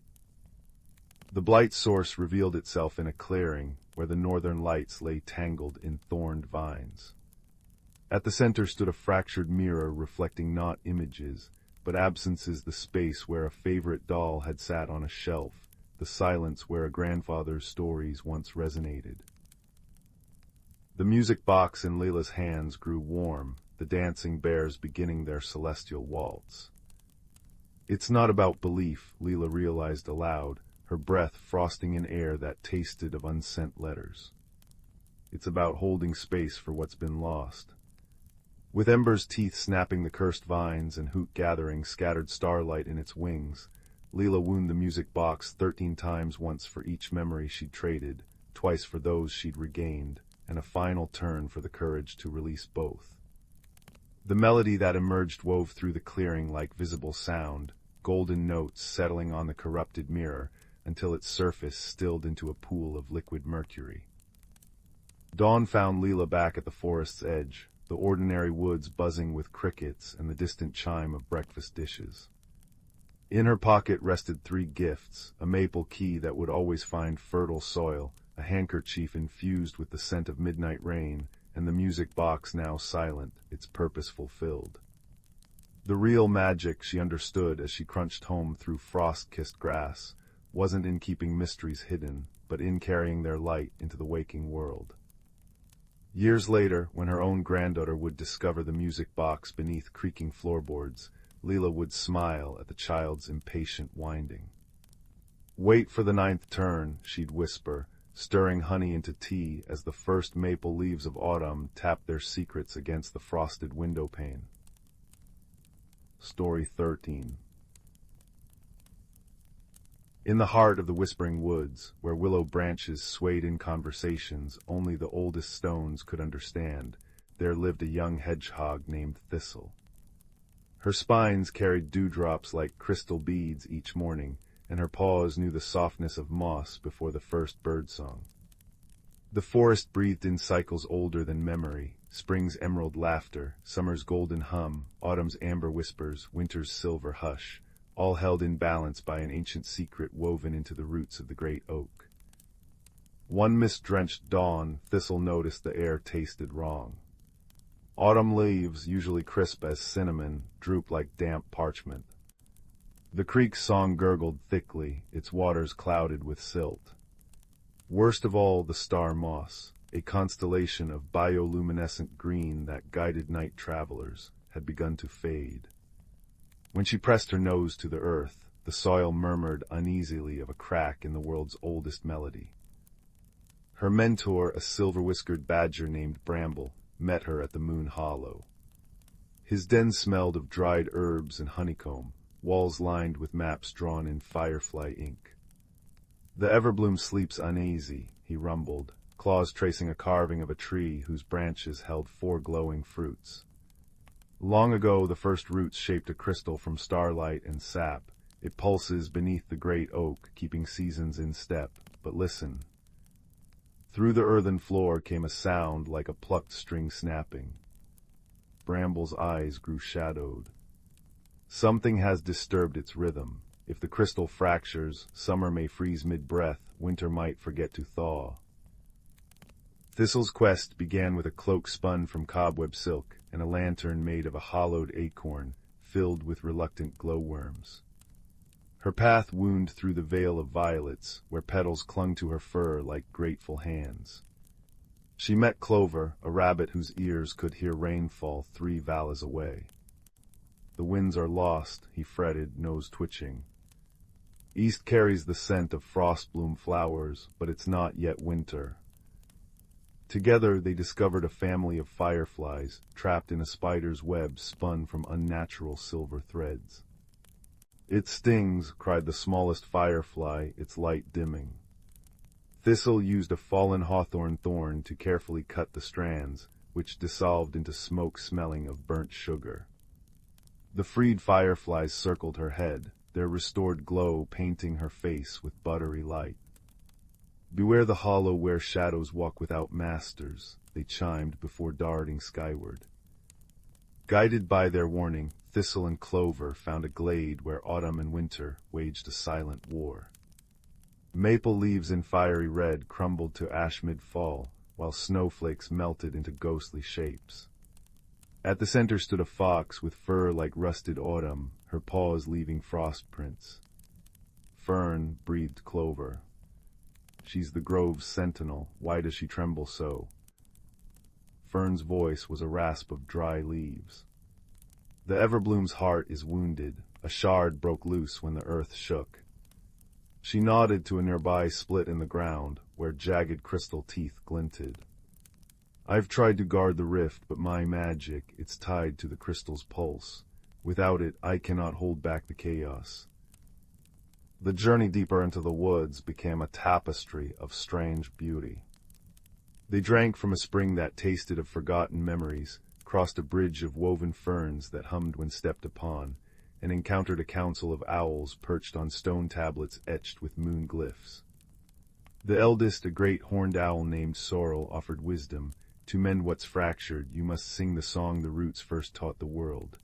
But the notes live in scattered places, in the sigh of a falling leaf, the laughter of a brook, the crackle of a first frost."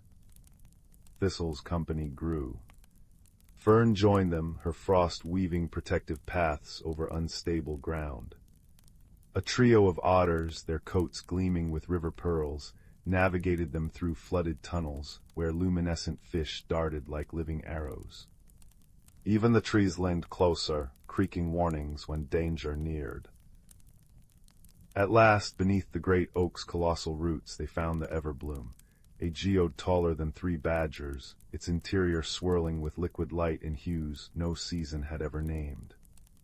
But a blackened crack split its surface, leaking rivulets of discordant color that hissed where they touched the earth. The shard realized Thistle. We need to find the missing piece. The search led them to the starlit marsh, where willows wept glowing sap and the air buzzed with drowsy dragonflies. There, amidst bones of ancient creatures half sunk in peat, stood a stag whose antlers held galaxies. Rowan, last of the forest keepers, regarded them with eyes like pooled twilight. "You seek the thorn of balance," he intoned, antlers shimmering. "It lies where shadow and light kiss, but only a heart unclouded by fear may retrieve it." Thistle approached the marsh's edge alone. The water reflected not her face, but swirling memories, her first snowfall, brambles' patient lessons, the firefly's gratitude. Taking a breath that smelled of wet stone and courage, she stepped in and sank into a cavern where roots dripped liquid amber. Before her floated the shard, sharp as betrayal, but around it writhed shadows shaped like claws. "Turn back," they hissed. "The forest is already dying. Take the shard and the crack will spread." Thistle closed her eyes, recalling Sorrel's words. Softly she hummed the lullaby Bramble had taught her, the same song she realized that the roots sang to saplings. The shadows stilled. One by one they dissolved into motes of light, revealing the shard's true form, not broken glass, but a prism refracting hope. Mending the everbloom required all their gifts. Clover drummed the rhythm of spring rains on a hollow log, ferns frost-etched protective runes, the otters poured cleansing marsh water over the crack. Thistle, standing on Bramble's shoulders, slotted the shard into place with her tiny paws. For a breathless moment, nothing happened. Then, a sound deeper than thunder, softer than a dandelion's sigh. The crystal blazed, its light painting the forest in impossible colors.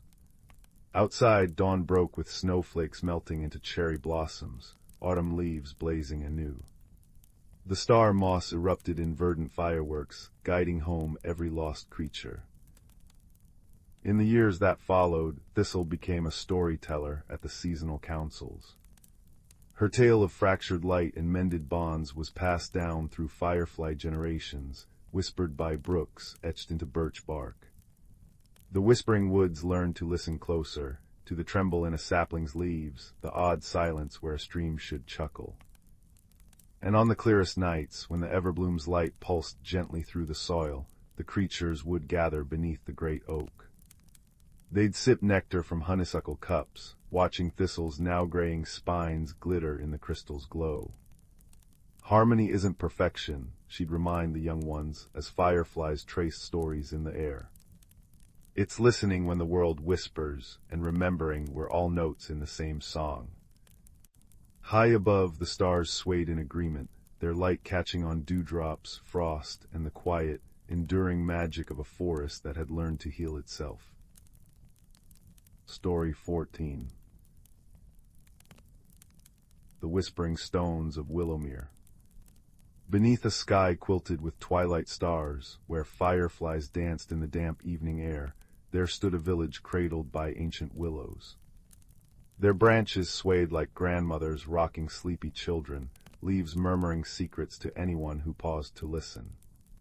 It was here, in this pocket of the world where moss grew thick as velvet and brooks sang lullabies over smooth stones, that a girl named Leela discovered the first crack in autumn's tapestry. She'd been gathering chestnuts at the forest's edge when the wind changed, a crisp, honeyed gust carrying the scent of faraway frost. Her basket slipped as she glimpsed it, a maple leaf burning crimson at its center, yet fading to midsummer green at its edges. When she reached to pluck it from the bracken, the ground sighed beneath her boots and something glinted in the soil, a stone no larger than a robin's egg, swirling with colors that shifted like oil on water. "Well, hello there," Leela whispered, brushing dirt from its surface. The stone pulsed warmly, and for a fleeting moment the forest seemed to breathe with her, roots creaking in harmony, owls hooting in perfect rhythm with her heartbeat. She tucked it into her apron pocket, unaware she'd just awakened something older than the willows themselves. That night, as embers crumbled in the hearth, the stone began to hum. The transformation began subtly. Layla's mother marveled at how dew seemed to cling to her daughter's hair like liquid diamonds each morning. The village baker swore his rye bread rose higher whenever Leela lingered near his ovens, dough swelling as if buoyed by secret laughter. But it was the animals who noticed first, the tabby cat who delivered primroses to her windowsill, the injured sparrow whose wing mended after resting in her cupped palms.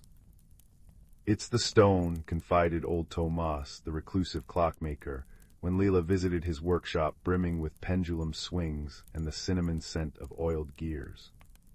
He peered through spectacles fogged with steam from his tea. "The whispering stone of Willowmere. My grandfather spoke of it, said it chooses those who can hear the world's heartbeat. But why me?" Leela turned the stone in her hands, its surface now shimmering with faint constellations. "Because," Tomas said, polishing a brass cog with sudden intensity, "the woods are crying, haven't you felt it? Autumn's come too early to the east meadows, yet the west orchards are stuck in June. Something's unraveling the seasons." A chill tiptoed down Leela's spine. She had felt it, the wrongness beneath her soles, when she walked past the frost-trimmed pond that morning, heard it in the confused warble of swallows still nesting in July-blooming ivy. That night, as the stone's hum deepened into a resonant chord, she dreamt of a fox with fur like smoldering embers. It stared at her with eyes full of dying stars and whispered a single word: "Hurry." Dawn found Leela at the forest's heart, where sunlight fell in shattered coins through the canopy. The stone blazed in her palm, casting prismatic patterns on birch trunks. She'd packed ginger cookies and a jar of blackberry syrup, though some instinct told her real nourishment would come from listening to the wind's directions. The fox appeared where shadows pooled thickest, its coat rippling between russet and gold. "You're late," it said, voice like dry leaves skittering over stone. Leela startled, cookies nearly tumbling from her knapsack. "You talk. All things talk." The fox sniffed disdainfully. "Most humans just forget how to hear. Call me Ember." It paced around her, nose twitching at the stone's glow. "That trinket's the only reason the frost hasn't swallowed your village whole, but it's failing. The seasoned spinners are trapped." Seasoned spinners. Leela crouched to meet the fox's gaze, noticing how its tail left faint scorch marks on the moss. Ember flicked an ear. "Ancient ones who weave time into spring buds and harvest moons. Their loom lies broken in the hollow, the place between heartbeats where the world's pulse grows quiet." His muzzle wrinkled. "Stole a thread of autumn, I did, to stay alive when the cold came creeping, but now—" He exhaled, and the air bloomed with the scent of apples and wood smoke. "Now everything's tangled." The stone flared as understanding washed over Lila, the maple leaf's clash of seasons, the villagers' confused murmurs about crops ripening and withering in the same field. She stood resolutely, though her knees trembled. "Take me to them, to the spinners." Ember's laugh crackled like a bonfire. "Oh, little listener, they're not somewhere, they're everyone." He nipped gently at her sleeve. "But your shiny rock might open a door, if you're brave enough to turn the key." The journey bent in ways that made Layla's head spin. They stepped through a waterfall that poured upward, crossed a bridge made of spider silk and starlight, and crawled through a hollow log that echoed with the voices of every child who'd ever hidden there during games of tag. Through it all the stone's glow intensified, painting the air with memories. A flicker of last winter's first snow here, a whisper of cherry blossoms from decades past there. Here, Ember growled as twilight dyed the sky amethyst. Before them yawned a grove where trees grew in spirals, their trunks studded with quartz that sang when the wind stirred. At the center stood 4 figures frozen mid-motion, their forms flickering like candle flames. Leela gasped. The tallest spinner had hair like cascading water, fingers clutching broken threads of ice. Another's skin shimmered with pollen, feet rooted in blooming vines that writhed sluggishly. The third blazed with sunlight, her fiery braids dimmed to coppery wisps. The last, a being with eyes like harvest moons, lay collapsed, his cloak of maple leaves crumbling to dust. "They're dying," Leela breathed. "Draining," Ember corrected. He pawed at the earth, revealing a massive loom beneath the soil, its golden frame cracked. "The loom's the anchor, break it and time frays." He hesitated, tail drooping. "I didn't know my stolen thread would unravel the rest. I just wanted to see another autumn." Compassion swelled in Leela's chest as she studied the fox. Up close she noticed his phantom-like translucence, the way his form blurred at the edges like ink in rain. He was fading, sustained only by borrowed time. The stone pulsed hot against her palm. Acting on instinct, Leela pressed it to the broken loom. Light erupted, not blinding but soft and golden as buttercream. The quartz trees chimed in harmony as the stone dissolved into liquid light, seeping into the loom's fractures. "What did you do?" Ember barked. "Gave back what was never mine to keep," Leela said, though her hand felt strangely empty. As the loom mended, the spinner stirred. The watery one's thread solidified into icicles that melted into spring streams. The blooming spinner's vines burst with peonies. The fiery being's braids reignited, warmth radiating across the grove. The autumn spinner rose slowly, his cloak regenerating in a riot of amber and garnet. But Ember was disappearing, his form dissolving like mist under morning sun. "No," Leela cried. Without thinking, she grabbed a falling maple leaf from the autumn spinner's cloak and pressed it to Ember's chest. "You belong to the seasons too." The leaf fused with the fox's fur, solidifying his shape. Ember blinked whole and real, his tail now a permanent flame. "Foolish, generous child," he rasped, but his eyes gleamed with gratitude. Dawn found them back at the village outskirts, though Leela couldn't say how they'd returned. The world hummed with rightness, frost retreating to shadowy nooks, apples ripening in orderly red waves across orchards. "The stone's gone," Leela murmured, flexing her empty hand. Ember nudged her knee. "Not gone. Changed. You'll feel it when rain tastes like forgiveness, or when you recognize a stranger's laughter from a dream." He turned to pad into the woods, pausing under a persimmon tree. "The spinners won't forget their little mender, nor will I." As years turned, the villagers noticed peculiar blessings, blizzards that skirted their homes, droughts that broke just as wells ran dry. Layla grew into a woman who could calm storms with a lullaby and coax blight from wheat with a touch. Children left barley cakes for a fox spotted during equinoxes, his coat blazing against falling leaves. On the eve of her wedding, Leela found a maple leaf on her windowsill, one half vibrant crimson, the other summer green, fused seamlessly along the spine. Pressing it to her heart, she smiled at the distant howl of a fox, its cadence suspiciously like laughter. And deep in the woods, where quartz trees sang and spiders wove bridges of moonlight, a repaired loom hummed with a new thread, glimmering and resilient, spun from the memory of a girl who'd mended time with kindness. Story 15. In a valley cradled by ancient hills, where mist clung to the meadows like cobwebs at dawn, there lived a young bookbinder's apprentice named Corin. His fingers knew the language of parchment and thread, crafting volumes that smelled of cedar oil and whispered secrets when opened. Yet for all his skill with preserving stories, Corin clung fiercely to routine, the same worn workbench, the same path through the birch grove, the same cup of lavender tea steaming at his elbow each morning. Change arrived that autumn not with a storm, but with the quiet insistence of maple leaves blushing gold at their edges. The trouble began when the village's oldest maple tree, a colossal being whose branches cradled starlight, failed to shed its summer green. While every other tree donned amber and crimson, this sentinel remained stubbornly verdant, its roots trembling faintly as if caught in a dream. Corin noticed it first during his evening walk, the air crisp with the scent of wood smoke and ripening apples.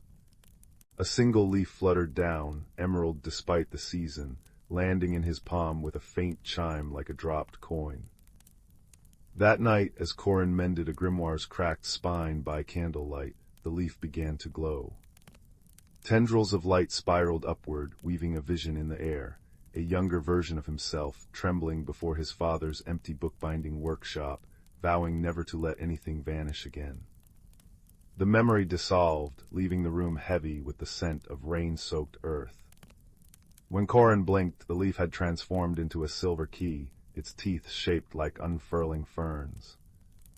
"Seems the old tree's chosen you," said a voice like rustling parchment. Granny Mabel stood in the doorway, her shawl patterned with constellations only she could name. She carried a tray of spiced pear tarts, their aroma softening the air. "That maple's roots drink from the same spring as our hearts. When someone resists growing, its branches forget how to let go." Corin's thumb brushed the key's cool metal. "I'm not resisting anything, I just value constancy." "Constancy isn't a cage, child. Even rivers stay true to themselves while changing course." She placed a tart beside him, cinnamon sparkling on its flaky crust. "The tree needs what you need, to release what no longer serves, to make space for new blossoms." Over the next days, Corin discovered the key opened a hidden panel beneath the maple's trunk, revealing a staircase that spiraled into the earth. The walls glittered with bioluminescent moss, the air humming with the resonance of a tuning fork. Deep below, he found a chamber where thousands of crystallized leaves hung suspended, each containing a memory villagers had outgrown, a baker's fear of baking sourdough after one failed loaf, a painter's shame over imperfect brushstrokes, his own childhood vow to never again care for something he might lose. A boy appeared beside him, translucent as moonlight through frosted glass. Taubin, the miller's son who'd drowned 3 springs past, now keeper of the memories. "They're not meant to be buried," Taubin said, plucking a crystal leaf that showed Corin refusing an invitation to travel beyond the valley. "Just acknowledged, then composted into wisdom." His laughter echoed like wind chimes. "Help me sort them, the tree can't bloom anew while clutching old shadows." As they worked, Corin handled memories like fragile manuscripts. A blacksmith's grief crystallized into empathy for others' losses. A weaver's envy transformed into admiration for vibrant dyes. When he held his own fear, the terror of abandoning his father's legacy, it melted into honey-sweet liquid that nourished the moss beneath their feet. Above ground, the maple began to change. First one leaf turned the rich gold of a polished spectroscope, then others followed in chromatic waves, scarlet, tangerine, plum, each hue corresponding to a memory transformed below. Villagers gathered, marveling as the colors deepened beyond ordinary autumn shades, becoming pigments no mortal artist could replicate.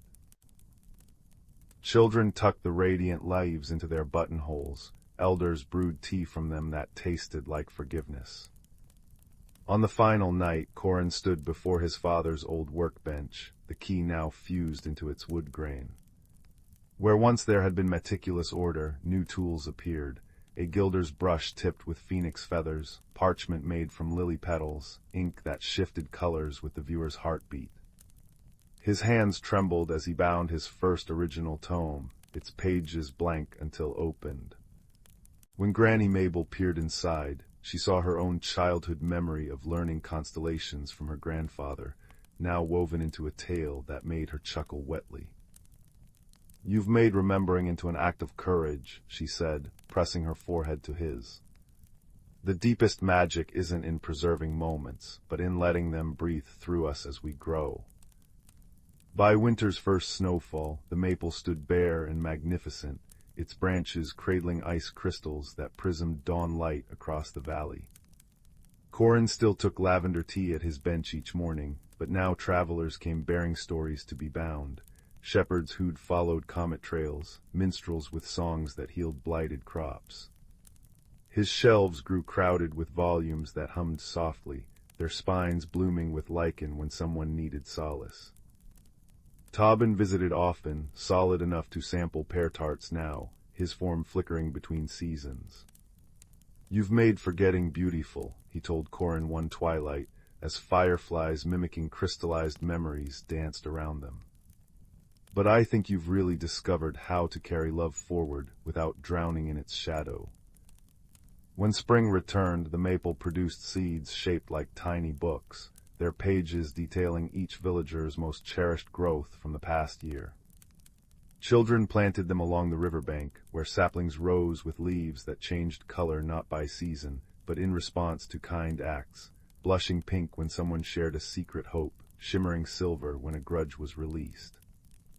Corin took to walking new paths each evening, the air rich with peony and wet soil, his pockets full of leaves that whispered gentle truths. The fear still visited sometimes, curling like smoke at the edges of his heart, but now he knew its name, not a jailer, but an old scar that had once protected something precious. He'd touch his father's worn apron hanging by the door, then light a candle made from that long-ago autumn's maple wax, watching its flame dance with the same grace as leaves learning to fall. Story 16. In a valley cradled by mountains that wore crowns of perpetual mist, there lived a girl named Layla, whose hands always carried the faint scent of rosemary from her grandmother's garden. Her days were spent tending to the village apiary, where bees hummed hymns to the sun, and her nights were filled with stories whispered by the old stone hearth, stories of a time when the stars spoke in riddles and rivers carried memories instead of fish. But it was the tale of the moonlit veil, a tapestry said to hold the dreams of their ancestors, that curled like a question mark in Layla's heart. No one had seen it for generations, though every child knew the rhyme. Where roots drink starlight and shadows sing, the veil waits woven with forgotten spring. One twilight, while brushing dust from a honey jar older than the village well, Leela noticed peculiar carvings on its clay belly, a spiral of oak leaves, a crescent moon cradling a drop of water. Her grandmother's breath caught when she saw it. "That," she murmured, tracing the symbols with a knotted finger, "is the mark of the keepers." She unfolded a memory like fragile parchment. Their family once guarded not just bees, but the rituals that kept the valley in balance. The jar, she explained, was a key, one of 9 hidden artifacts that together could summon the moonlit veil. But the last keeper vanished when the blight came, she sighed, her voice steeped in old sorrow. The veil's wisdom faded, and so did our remembrance of how to listen to the land. Leela's quest began in the cobalt hour before dawn, guided by the jar's symbols and a map of dew lines left on her windowsill by sympathetic spiders. Her first clue led her to the grove of whispering bark, where trees murmured in layered voices like overlapping pages. A maple with amber sap offered a second artifact, a flute carved from a single thistle stem, its surface etched with constellations of harvest festivals past. As Leela played a tentative note, roots glowed faintly beneath her feet, illuminating a path to a spring where water spiraled upward in defiance of gravity. There, suspended in the liquid helix, floated a bronze mirror no larger than her palm, its edge ringed with moths frozen mid-flight. The artifacts hummed when gathered, a chord that vibrated in Leela's teeth. They led her next to the abandoned observatory, where the village star readers once charted conversations between planets. Under a dome of cracked, stained glass, she found a cookbook whose recipes were written in fingerprints and herb stains, instructions not for food, but for mending fractured friendships between earth and sky. As she turned a page bearing a smudge of elderberry, the room filled with the scent of rain-soaked thyme, and the brass telescope creaked to life, its lens focusing not on stars but on a shimmering thread in the valley below. Following the thread, Leela encountered the valley's forgotten voices. A badger who remembered the songs for soothing earthquakes, a brook that demonstrated how to carry moonlight without spilling it, and an apple tree whose roots cradled skeletons of inkwells used to write treaties with winter. Each gifted her an artifact, a loom weighted with acorns, a cloak of lichen and spider silk, a compass whose needle pointed not north but when, until 8 relics clinked together in her satchel, warm as fresh bread. The 9th artifact revealed itself during the kindling festival, when villagers lit lanterns shaped like seed pods. As children laughed and sparks twirled up to flirt with the Milky Way, Leela noticed the lantern's shadows pooled into a single dark bloom on the cobblestones, a perfect echo of the symbol on her honey jar. She pressed the 8 artifacts into the shadow pattern, and the night itself seemed to inhale. From the coalescing darkness rose the moonlit veil, its fabric neither silk nor mist, but something that hummed of both. Images flickered across its surface, ancestors planting blessings in soil, weaving frost into lace to protect saplings, teaching wolves to trim the edges of thunderstorms. But the veil's true magic lay in its silence. As Leela reached out, her fingers sank into cool nothingness, and suddenly she felt rather than heard the valley's pain, the ache of compacted soil where rituals had been abandoned, the loneliness of unpruned orchards, the confusion of bees working through winter because no one had sung the old lullabies to hibernate them. Tears cooled on her cheeks as understanding bloomed. The veil wasn't a relic to display, but a living conversation between past and present, a reminder that tradition wasn't about repetition, but tending, to land, to community, to the delicate web between. When dawn came, the veil dissolved into a shower of dandelion fluff, each seed carrying a fragment of ancestral memory. Leela returned to the apiary changed. She began leaving offerings of honey infused with starlight, collected in dewdrops on solstice mornings, revived the practice of thanking the thorns when harvesting roses, and taught children to read the valley's health by the pitch of frog songs. The artifacts, now ordinary-seeming objects, found new purpose. The thistle flute became a tool for calling lost lambs home, the cookbook a ledger for tracking which fields needed laughter or compost, the moth-edged mirror a way to show quarrelsome neighbors their shared reflections in the spring. Years later, when Leela's own granddaughter asked why they washed stones in lavender smoke every equinox, she simply smiled and pressed a honey jar into small hands. Because, she said, as bees chorused approval outside, some conversations are too important to ever end. Around them the valley hummed, a symphony of roots drinking starlight, shadows singing, and the quiet, relentless work of belonging. Story 17. The Song of the Moonlit Brook.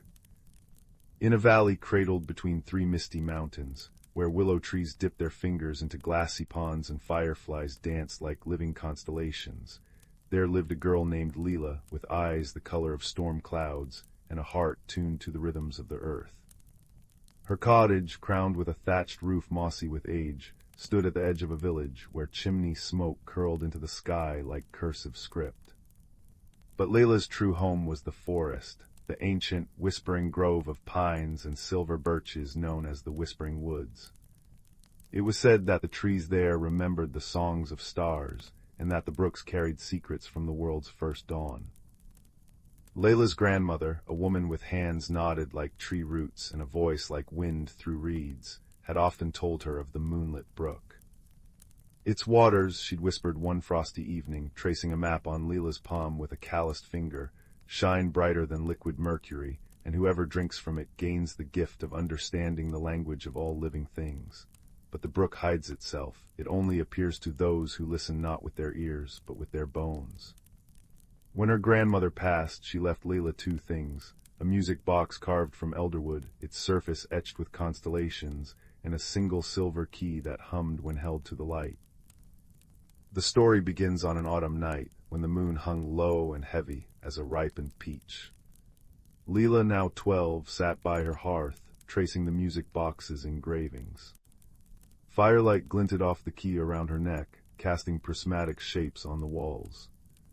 For years she'd tried to unlock the box, but the keyhole remained stubbornly sealed, until tonight. As the village clock tower chimed midnight, the key suddenly grew warm against her skin. A soft click echoed through the room, and the box sprang open. Inside, resting on velvet the color of twilight, lay a glass vial filled with glowing water and a tiny scroll. The scroll bore her grandmother's handwriting: "Follow the moth with cobalt wings. It will lead you where the earth sings." No sooner had she read these words than a soft tapping came at the window. A moth the size of her palm pressed itself against the glass, its wings shimmering like crushed sapphires. It drifted into the room, circling Leela twice before fluttering out into the night. Heart drumming, Leela slipped the vial into her pocket, grabbed her cloak, and followed. The moth led her deep into the whispering woods, where moonlight filtered through the canopy in lacework patterns. The air smelled of damp soil and pine resin, and the trees seemed to lean closer as she passed, their leaves murmuring. After an hour's trek, the moth alighted on a stone archway half buried in ivy. Beyond it lay a path paved with luminous pebbles, winding into a part of the forest Leela had never seen. Here, the rules of the world softened.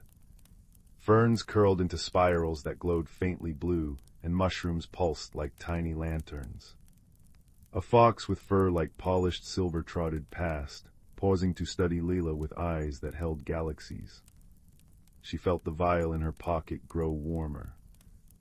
"You've come for the brook," said a voice like rustling parchment. Leela turned. An owl perched on a branch above her, its feathers edged in gold. Unlike any owl she'd seen, it wore a delicate crown of woven vines. "Why, yes," Leela stammered, "but I don't know where to find it." The owl blinked slowly. "The brook reveals itself only to those who have lost something vital and who are brave enough to seek it. What have you lost, child?" Leela thought of her grandmother's laughter, the way she'd known which herbs could cure a fever or soothe a nightmare. "Wisdom," she said at last. "I feel unmoored, like I'm missing a piece of myself." The owl inclined its head. "Then drink from the brook and you'll gain what you desire. But remember, understanding comes at a price. To hear all voices is to carry all sorrows." With that, it spread its wings and vanished into the shadows. The moth guided her onward until the trees parted, revealing a clearing bathed in moonlight. At its center flowed the moonlit brook, its waters glowing as though starlight had been spun into liquid. Leela knelt, the vial forgotten in her awe. She cupped the water in her hands. It felt like silk, cool and impossibly light, and drank. The world shifted. Suddenly, the forest thrummed with voices. The willow beside her sighed about the weight of its leaves. A beetle grumbled about the dampness of the soil. The wind sang a lullaby in a language older than stone. Overwhelmed, Leela pressed her hands to her ears, but the voices persisted, not in sound, but in her very blood. "Too much?" asked a melodic voice. A creature emerged from the ferns, a fox, but not quite. Its body was sleeker, its tail tipped with feathers, and delicate wings like those of a dragonfold shimmered at its sides. It tilted its head, eyes gleaming like twin moons. "You're the first human to find the brook in a century," it said. "I'm Kale, guardian of the threshold." "Threshold," Leela whispered, still reeling. Kale flicked his tail. "Between your world and ours, the brook's waters let you cross, but also bind you to its fate. The forest is dying, Leela. The balance is broken." As he spoke, Leela noticed the edges of the clearing. Flowers wilted despite the season, tree bark cracked and oozing sap. A sourceless ache filled her chest. The brook's magic is fading, Kale continued. Its heart, the crystal vein beneath these woods, is being poisoned. You drank from the waters, you're connected to them now. If the vein dies, so will the gift you've been given, and much more. Thus began Leela's journey into the veiled depths, the hidden world beneath the forest. Kale led her to a cavern entrance concealed by cascading ivy, where glowing moss lit their path. The air grew colder, smelling of minerals and ancient secrets. Strange creatures watched from the shadows, luminescent frogs chanting in low drones, spiders spinning silk that sparkled like diamond thread, and a towering stag with antlers made of living ivy. Deep within the earth, they found the crystal vein, a pulsating network of amethyst and aquamarine crystals rooted in the cavern's heart. But black tendrils snaked through the gems, leaching their color. Nearby, a figure hunched over a pool of Inkai water, murmuring incantations. Vesper, Kale growled. A sorceress exiled for draining life from living stones. She's poisoning the vein to amplify her power. Vesper turned, her face gaunt and eyes burning like embers. Foolish child, she sneered at Layla. The vein's energy is wasted on chattering beasts and singing trees. With its power, I could reshape realms. Before Leela could react, Vesper hurled a bolt of dark energy. Kale shoved Leela aside, taking the blast on his wing. He crumpled with a whimper, his feathers scorched. Stop, Leela cried, her voice echoing unnaturally. The vial at her side blazed. Remembering her grandmother's words, listen with your bones, she closed her eyes and pressed her palms to the earth. The voices of the forest flooded her, the crystal vein's mournful song, the root's pleas for aid, even Vesper's own fractured whispers of loneliness and ambition. Layla understood then, the sorceress wasn't evil, but starved. Starved for connection, for purpose beyond her hunger for power. You don't have to do this, Leela said softly, opening her eyes. The vein's magic isn't just power, it's life. It's the fox's wings, the owl's wisdom, the songs that keep the stars in their courses. Let me help you find another way. For a heartbeat, Vesper hesitated. Then, with a snarl, she unleashed another attack. But Layla was ready. Drawing the vial, she poured the moonlit brook's water onto the corrupted crystals. Light erupted, piercing the darkness. The tendrils withered and the vein's song swelled, a symphony of chimes and deep, resonant hums. Vesper screamed as her magic unraveled. But instead of striking her, the light wrapped around her like a cocoon, dissolving her malice. When it faded, a woman with silver hair and tired eyes stood where the sorceress had been. I forgot, she whispered. I forgot how the light felt. In the days that followed, the forest healed. Flowers bloomed in impossible colors, trees straightened with renewed vigor, and the brook's song grew sweeter. Vesper, her hunger quenched by the vein's restored magic, chose to remain in the depths as its penitent guardian. Kale recovered, though his wing bore a scar that shimmered like opal. You didn't just save the forest, he told Leela as they sat by the brook one evening. You reminded us that even broken things can mend. Leela kept her gift, though she learned to temper it, to let the voices fade into a gentle hum when needed. She returned to her village, where she became a healer, using her bond with nature to tend both people and forest. The music box, now empty, sat on her windowsill, a reminder that the greatest magic lies not in power, but in listening. And on quiet nights when the moon hung low, villagers would swear they saw a girl walking with a winged fox, their laughter blending with the rustle of leaves, the babble of a brook, and the soft, eternal song of the earth. The end. Story 18. The cobblestone streets of Willowbrook Hollow still held the day's warmth, as twilight painted the sky in lavender and peach. 10-year-old Mira paused by the old oak at the edge of the village square, her fingers brushing the rough bark where generations of children had carved their initials. Something glinted in the roots, not a lost coin or bottle cap, but a teacup so small it fit in her palm, its porcelain as thin as a dragonfly's wing. Curiously unbroken despite the autumn winds, it bore a pattern of silvery vines that seemed to shift when she tilted it toward the sunset.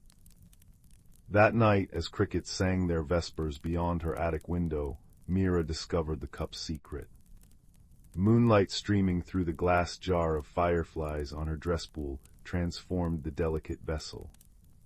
The painted vines unspooled into glowing threads that wove themselves into words above her patchwork quilt. Seek the clockmaker's forgotten song.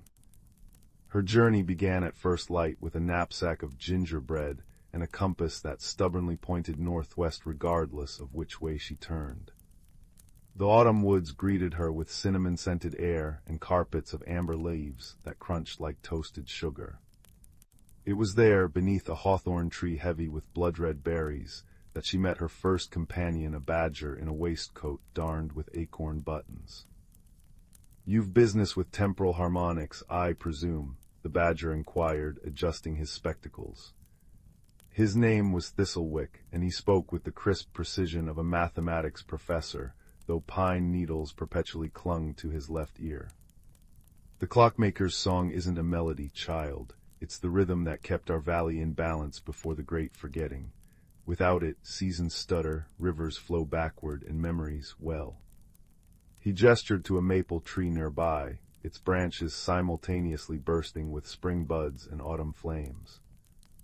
Their path grew stranger as they ventured deeper. They crossed a bridge where shadowfish swam through the air like living calligraphy, and drank from a stream that tasted of different years, one sip like yesterday's laughter, the next like tomorrow's unanswered letters. Near a glen where fireflies traced equations in the dusk, they encountered Mira's second guide, a girl made of wind and autumn leaves who called herself Zephyrine. Her laughter made milkweed pods burst into brief constellations. "The song's last keeper sleeps in the sundial garden," Zephyrine explained, her form dissolving and reforming like a puzzle of russet and gold. "But the path remembers only half the steps. You'll need the key of shared breath." She pressed a maple seed into Mira's hand, its wings carved with minuscule gears. The sundial garden revealed itself at midnight, its stone walls covered in horologist ivy leaves, shaped like clock gears that chimed when brushed. At its center stood an ancient sundial, its gnomon casting a shadow that wasn't darkness but concentrated starlight. Around it lay 7 statues frozen in mid-step, their faces blurred like smudged charcoal drawings. "The last choir," Thistlewick whispered, ears flattening. "They tried to contain the song when it fractured. Now they're caught between ticks and talks." Mira studied the teacup's latest message glowing on her palm. True time is measured in heartbeats, not hours. Remembering Zephyrine's clue, she knelt before the statues and breathed softly onto the maple seed. It sprouted into a delicate hornbeam sapling, whose leaves began vibrating at frequencies that made the air shimmer. One by one, the statues stirred as the plant's roots connected them in an underground network. The tallest statue, a woman with cloudstone hair, spoke in a voice like a music box winding down. "The song requires a vessel willing to hold both joy and sorrow in equal measure. Can your heart be its pendulum?" What followed wasn't a test of strength, but of attention. The garden shifted into a living mosaic of the valley's fractured timelines, a field where sunrises bloomed sideways, a library with books that read themselves backwards. Mira walked each scene, mending tears in time's fabric not by force, but by listening.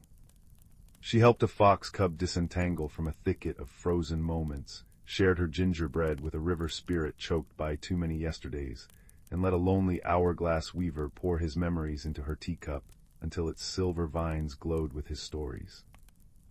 As dawn gilded the garden's walls, the teacup transformed. Its porcelain blossomed into a clockwork lotus, each petal inscribed with the valley's rhythms, the pause between a robin's hops, the languid stretch of corn tassels at midday, the synchronized breathing of friends walking side by side. When Mira placed it in the sundial's center, the fractured song wove itself back together through the valley's heartbeat. The creak of porch swings, the babble of creeks rearranging pebbles, the whisper of quilts being drawn up under children's chins. The journey home was shorter yet infinitely longer. Seasons settled into their proper cadence, though here and there Mira spotted traces of magic knitting itself into the ordinary, a baker's oven that hummed lullabies, weather vanes that danced when no one was looking. Thistlewick remained as her tutor in applied temporal horticulture, while Zephyrine took residence in the oak tree, her wind song reminding villagers to pause for second sunrises on particularly golden mornings. And the teacup. It sits on Mira's windowsill, sometimes holding starlight, sometimes fireflies, always brimming with the quiet truth that the most powerful magic isn't in grand spells, but in the spaces between shared breaths, the silent understanding that every moment, properly cherished, contains the seeds of eternity. Story 19. In the velvet hush of twilight, where fireflies scribble secrets in the dusk, there existed a village cradled by whispering pines. Here lived a flaxen-haired girl named Leela, whose pockets were always full of acorn caps and whose braids smelled perpetually of rosemary sunshine. She dwelled in a cottage with sloping eaves that dripped icicles in winter and cradled wrens' nests in spring, her days measured by the contented size of her father's bakery, oven, and the chime of the copper bell above their door. One amber afternoon, while scouring Mossroot Hollow for speckled mushrooms, Leela discovered a curious depression beneath a lichen-crusted stone. There lay a music box no larger than her palm, its tarnished surface etched with constellations that seemed to shiver when touched. As she wound the tiny key with cinnamon-stained fingers, the lid sprang open to reveal a spinning dancer carved from storm-cloud quartz, pirouetting to a melody that smelled of forgotten birthdays and promised tomorrows. The music poured forth invisible ribbons of silver, winding through the air like beckoning fingers. It drew Leela past foxglove sentries and across a brook that laughed in 7 different tones, until she stood before an oak wider than 20 hearths. Its bark rippled suddenly, revealing a doorway framed in glowing amber sap.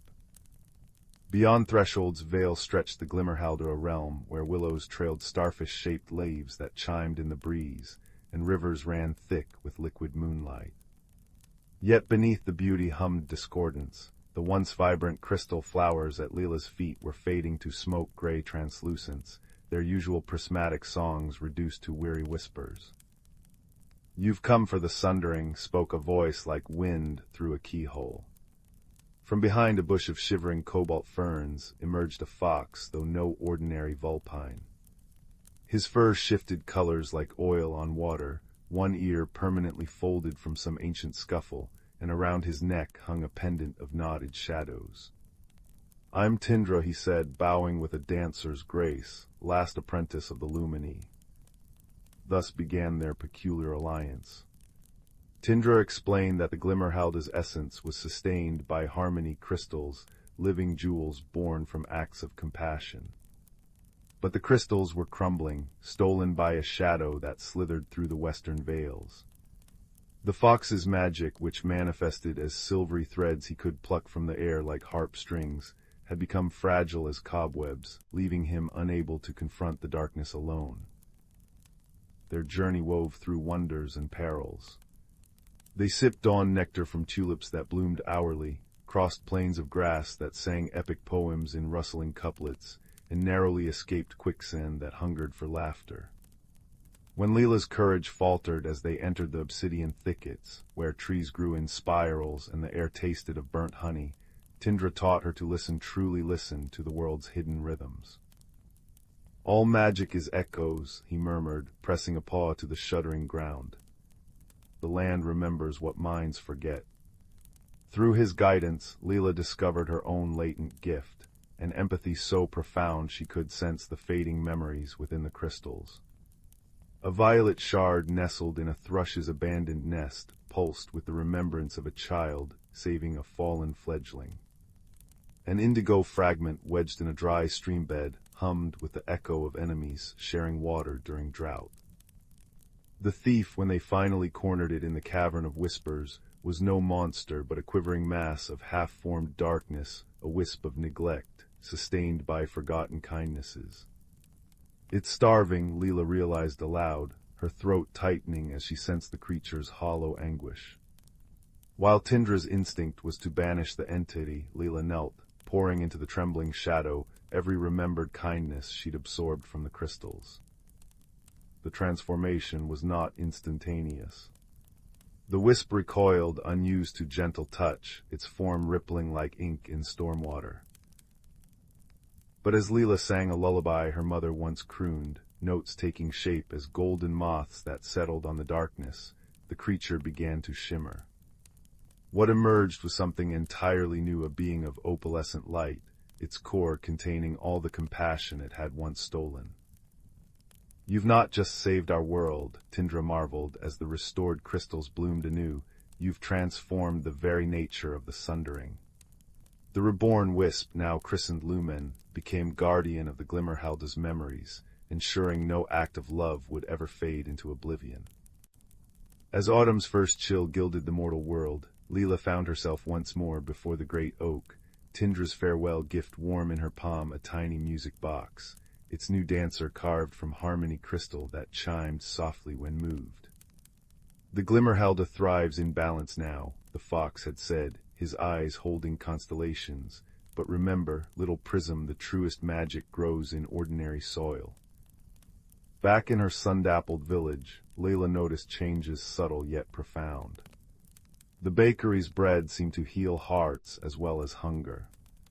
Neighbors lingered longer at garden gates, sharing stories they'd nearly forgotten. And in the depth of winter nights, if one listened closely beneath the wind's mournful song, there came a faint silver melody, the sound of a world remembering how to hope.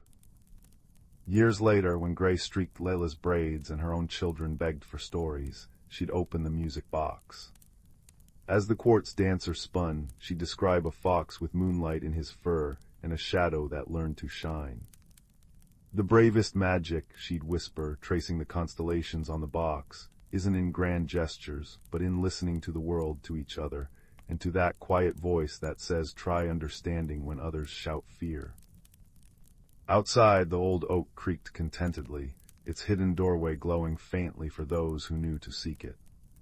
Some nights, when the northern lights danced particularly bright, villagers swore they saw twin shadows darting through the woods, one small and sturdy, the other fluid as quicksilver, laughing in voices that made the snowdrops bloom early. But in the morning there remained only crisp footprints in the snow, each pawprint cradling a perfect crystal dewdrop that hummed when touched, gentle as a remembered lullaby. Story 20. The Whispering Candle and the Map of Lost Things. In a village cradled by ancient oaks and crowned with stars, there lived a boy named Milo, whose hands always smelled of beeswax and whose pockets were full of forgotten things. A button from a soldier's coat, a key without a lock, a compass that pointed only west. He lived with his grandfather, a clockmaker whose workshop hummed with pendulums and chimes, but Milo's true passion lay in the attic above, where he mended broken treasures for villagers. Yet despite his skill, he felt a quiet loneliness, as if he himself were a misplaced thing waiting to be found. One frost-kissed evening, while sorting a box of donations, Milo discovered a candle unlike any other. It was carved from pearlescent wax, its surface etched with constellations, and it hummed faintly when touched, like a teakettle singing to the moon. Beneath it lay a map on parchment, so thin it seemed woven from spider silk. The map showed no roads or rivers, only symbols, a weeping willow, a fox's paw print, a door half open. Across the top, in ink that shimmered like starlight, were the words for those who listen. Milo's grandfather had once told him, "The oldest magic is heard, not seen," so that night he lit the candle. The flame burned blue at its core, and from its light came whispers, not in words but in feelings. The crisp joy of autumn apples, the ache of an empty chair, the warmth of a hand held in the dark. The map began to glow, its symbols pulsing softly. When Milo traced the willow's outline, the air thickened with the scent of damp earth, and the wall behind his workbench rippled like pond water. Heart racing, he stepped through. The world beyond was a twilight forest where trees wore coats of bioluminescent moss and fireflies danced in deliberate patterns, spelling out stories in the air. A narrow path wound ahead, lined with stones that chimed like glass when stepped upon. Milo followed them, clutching the map, until he reached a clearing where a fox sat knitting with yarn spun from dandelion fluff. She had 3 tails, each tipped with silver, and eyes like molten amber. "Ah," she said, needles clicking. "You've come for the lost things." Her voice was the sound of pages turning in a beloved book. I don't know what I've come for," Milo admitted. "Good," the fox replied. "Certainty is a locked door. I am Juniper. Sit." She gestured to a stump beside her, and when Milo sat, she handed him a teacup filled with liquid that tasted of his grandfather's laugh, deep and warm and slightly wheezy. The candle of whispers calls those who have lost something, or who are lost themselves. The map will guide you, but only if you help others first. Every kindness mends a thread in the great tapestry. Milo frowned. "What tapestry?" Juniper's tails twirled. "The one that binds hearts across worlds. Now, listen, the first lost thing awaits where shadows play tag with moonlight, but beware the hollow prince, he hungers for quiet souls." The path led Milo to a grove where willows wept silver leaves over a pond. In its center stood a child made of shadows, her form flickering like a guttering flame. She held a doll with no face, humming a tune that made Milo's ribs ache. "Hello," he called. The girl turned. "No one sees me," she whispered. "I'm Emilia. I followed a will-o'-the-wisp and got stuck. The hollow prince took my voice. He says I'm too loud." Her shadowy hands trembled. Milo recalled Juniper's words. Reaching into his pocket, he pulled out the key without a lock.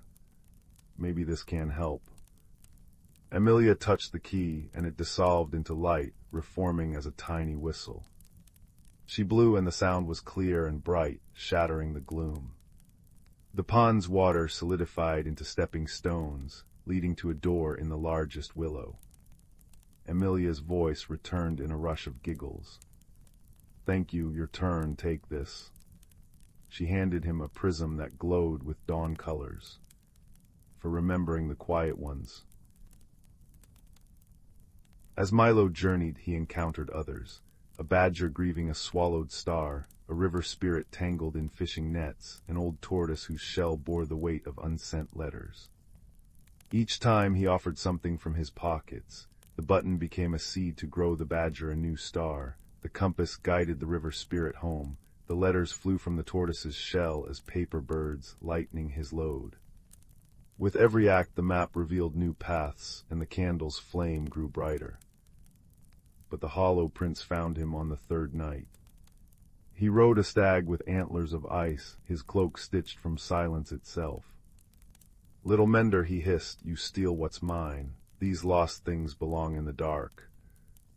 Milo stood firm, though his knees shook. "They don't. Everyone deserves to be found."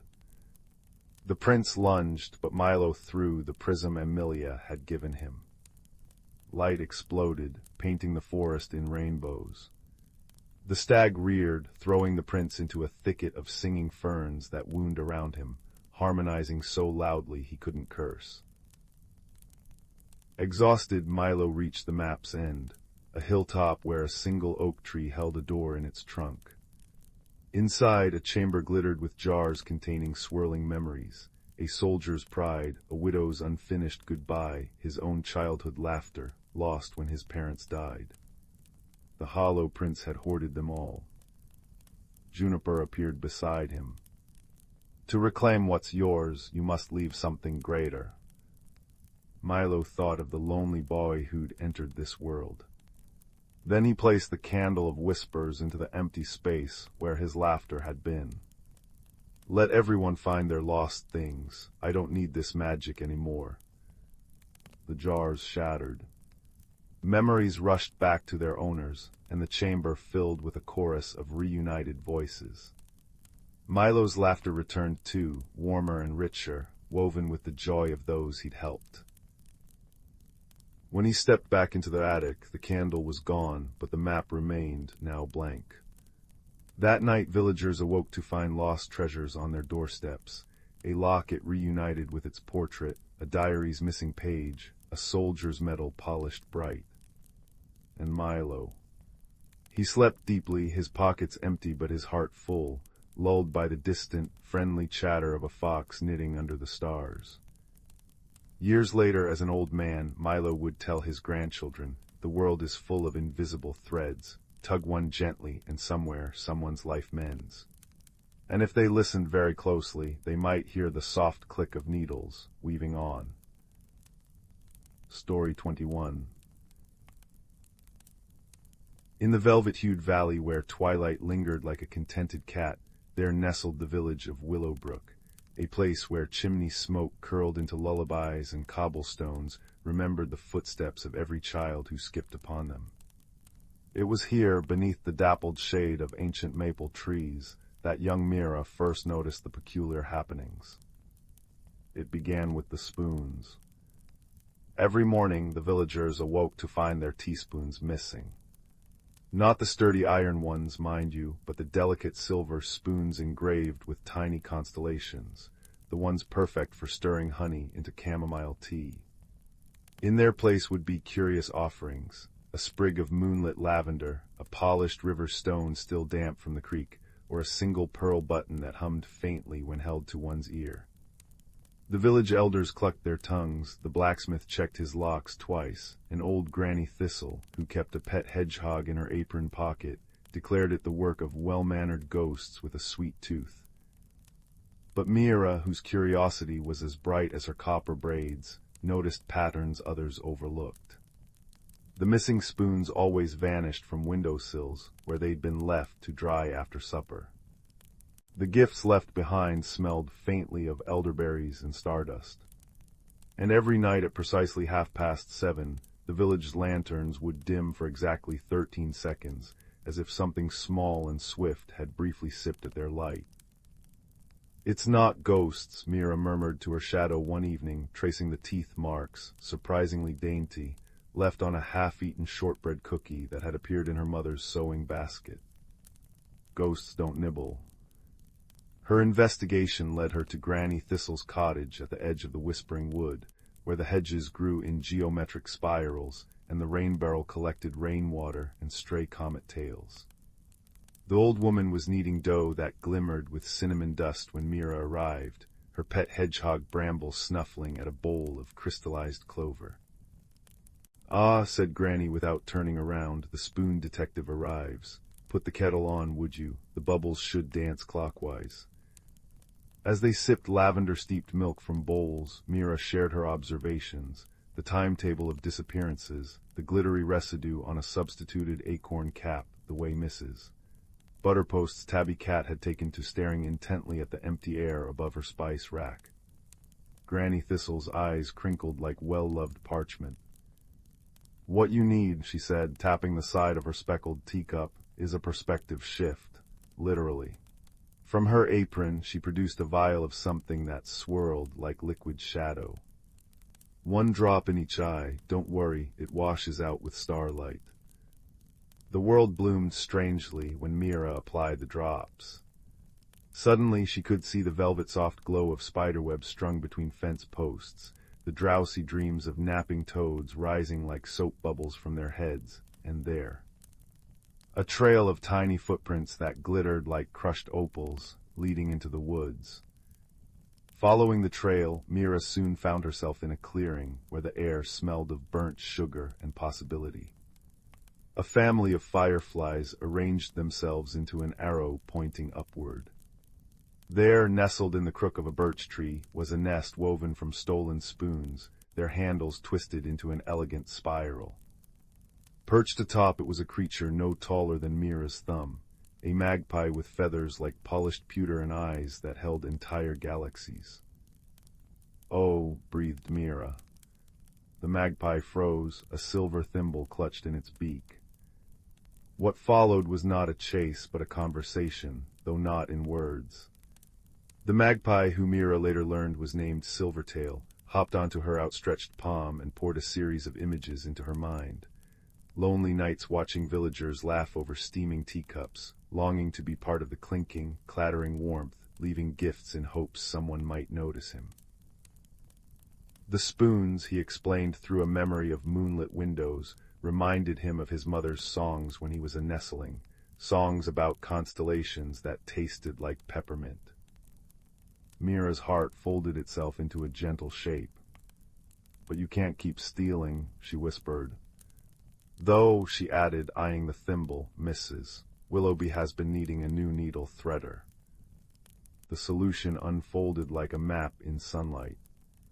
With Granny Thistle's guidance and Bramble the Hedgehog's talent for negotiating with earthworms, the village built a miniature terrum at the forest's edge, a proper place for Silvertail to host gatherings.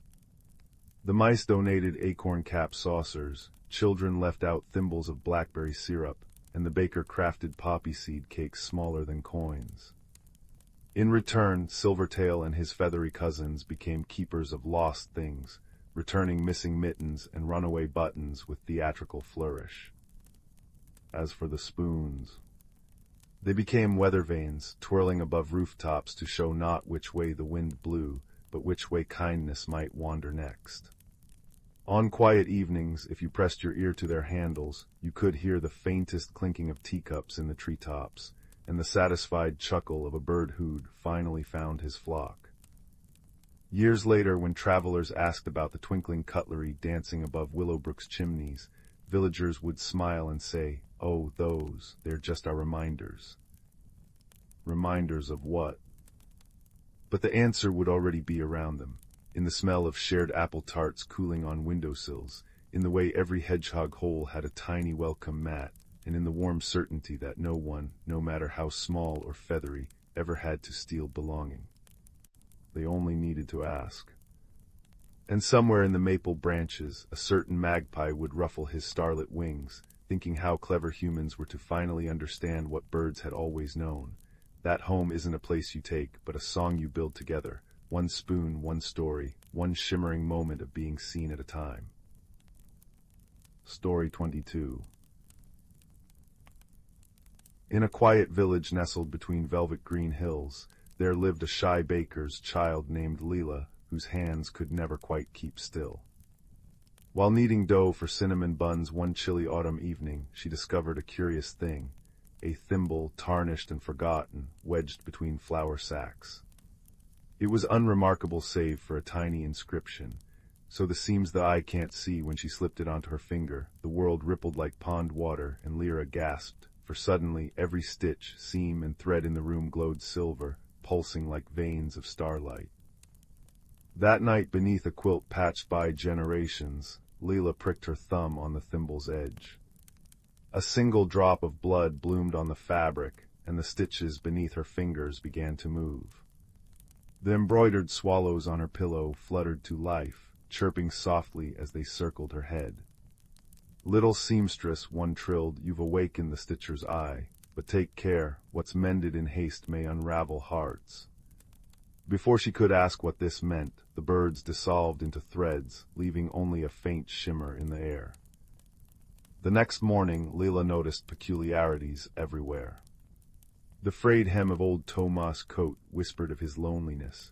The tattered sails of the windmill sighed about storms long past. The thimble hummed against her skin, tugging her toward the village's oldest building, a sagging tailor's shop owned by a stooped woman named Mistress Helene, whose spectacles were as thick as bottle bottoms. Few visited her now, for she'd grown gruff with age, but the thimble's pull was insistent. When Leela entered, bells jingling, she found the shop choked with dust and half-finished garments dangling like ghosts. Out, out, Mistress Helene croaked, waving her scissors. I've no need of gawkers. But as Leela turned to leave, the woman's apron strings lashed out like serpents, knotting themselves fiercely. The thimble warmed, and Leela, acting on instinct, reached out. Her fingers danced, weaving the strings into a neat bow without touching them. Mistress Helene stared, then sank onto a stool. So, she muttered, it's chosen you. Over steaming mint tea, the old tailor explained, the thimble was a relic of the stitchers, guardians who once mended not just cloth, but the fraying edges of the world itself. But magic fades when forgotten, Helene sighed, gesturing to a moth-eaten tapestry on the wall. It depicted a great tree with roots of golden thread, now dull and snapped. The last stitch, the knot that binds our village's magic, is coming undone. Without it, memories will scatter like leaves, including those of your parents. Leela's chest tightened. Her mother's laughter as she shaped dough into roses, her father's voice humming while lighting the dawn ovens. These were treasures she couldn't bear to lose. How do I fix it? She whispered. Follow the threads only the stitcher's eye can see, said Helene, pressing a spool of iridescent silk into her hand. But mind the unraveler, it feeds on fear and haste. Thus began Leela's journey through landscapes woven from whispers and wishes. The thimble guided her to a meadow where brooks sang in embroidery floss, and a hedgehog tailor in a waistcoat stitched dewdrops onto spiderwebs.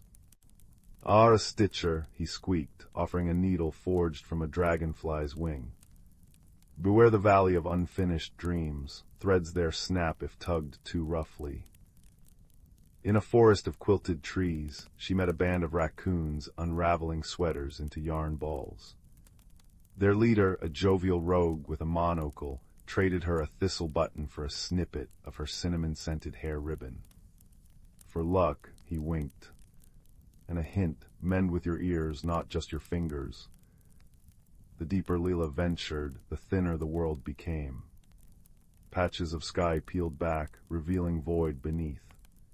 She learned to listen to the whimpers of a torn doll longing for its child, to the pride of a knight's banner wanting its stains preserved as battle stories.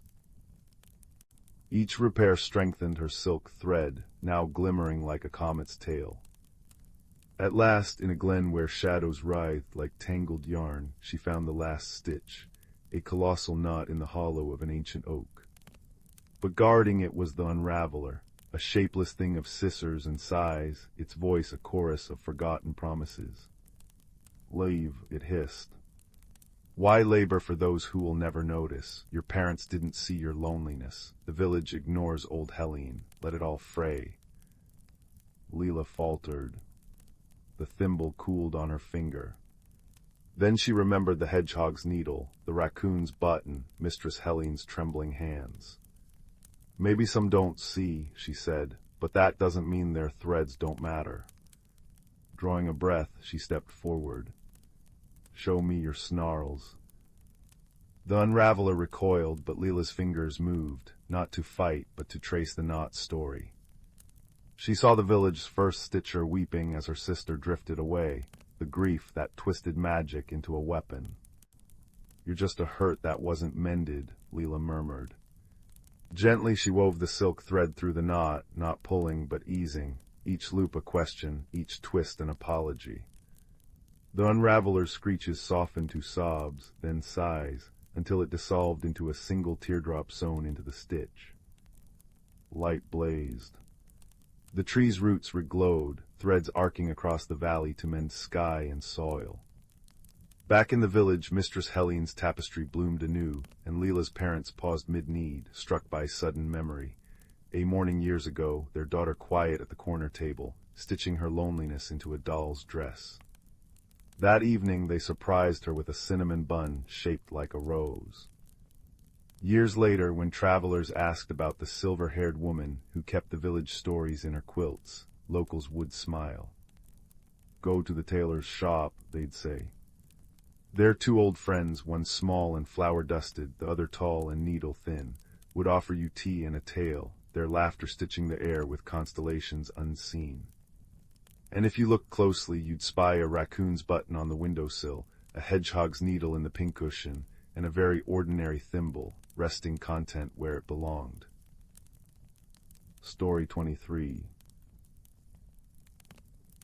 In the heart of the whispering woods, where willow branches trailed secrets in mossy streams and fireflies etched constellations across twilight clearings, there lived a young hedgehog named Thistle, whose quills shimmered with dewdrops even at midday.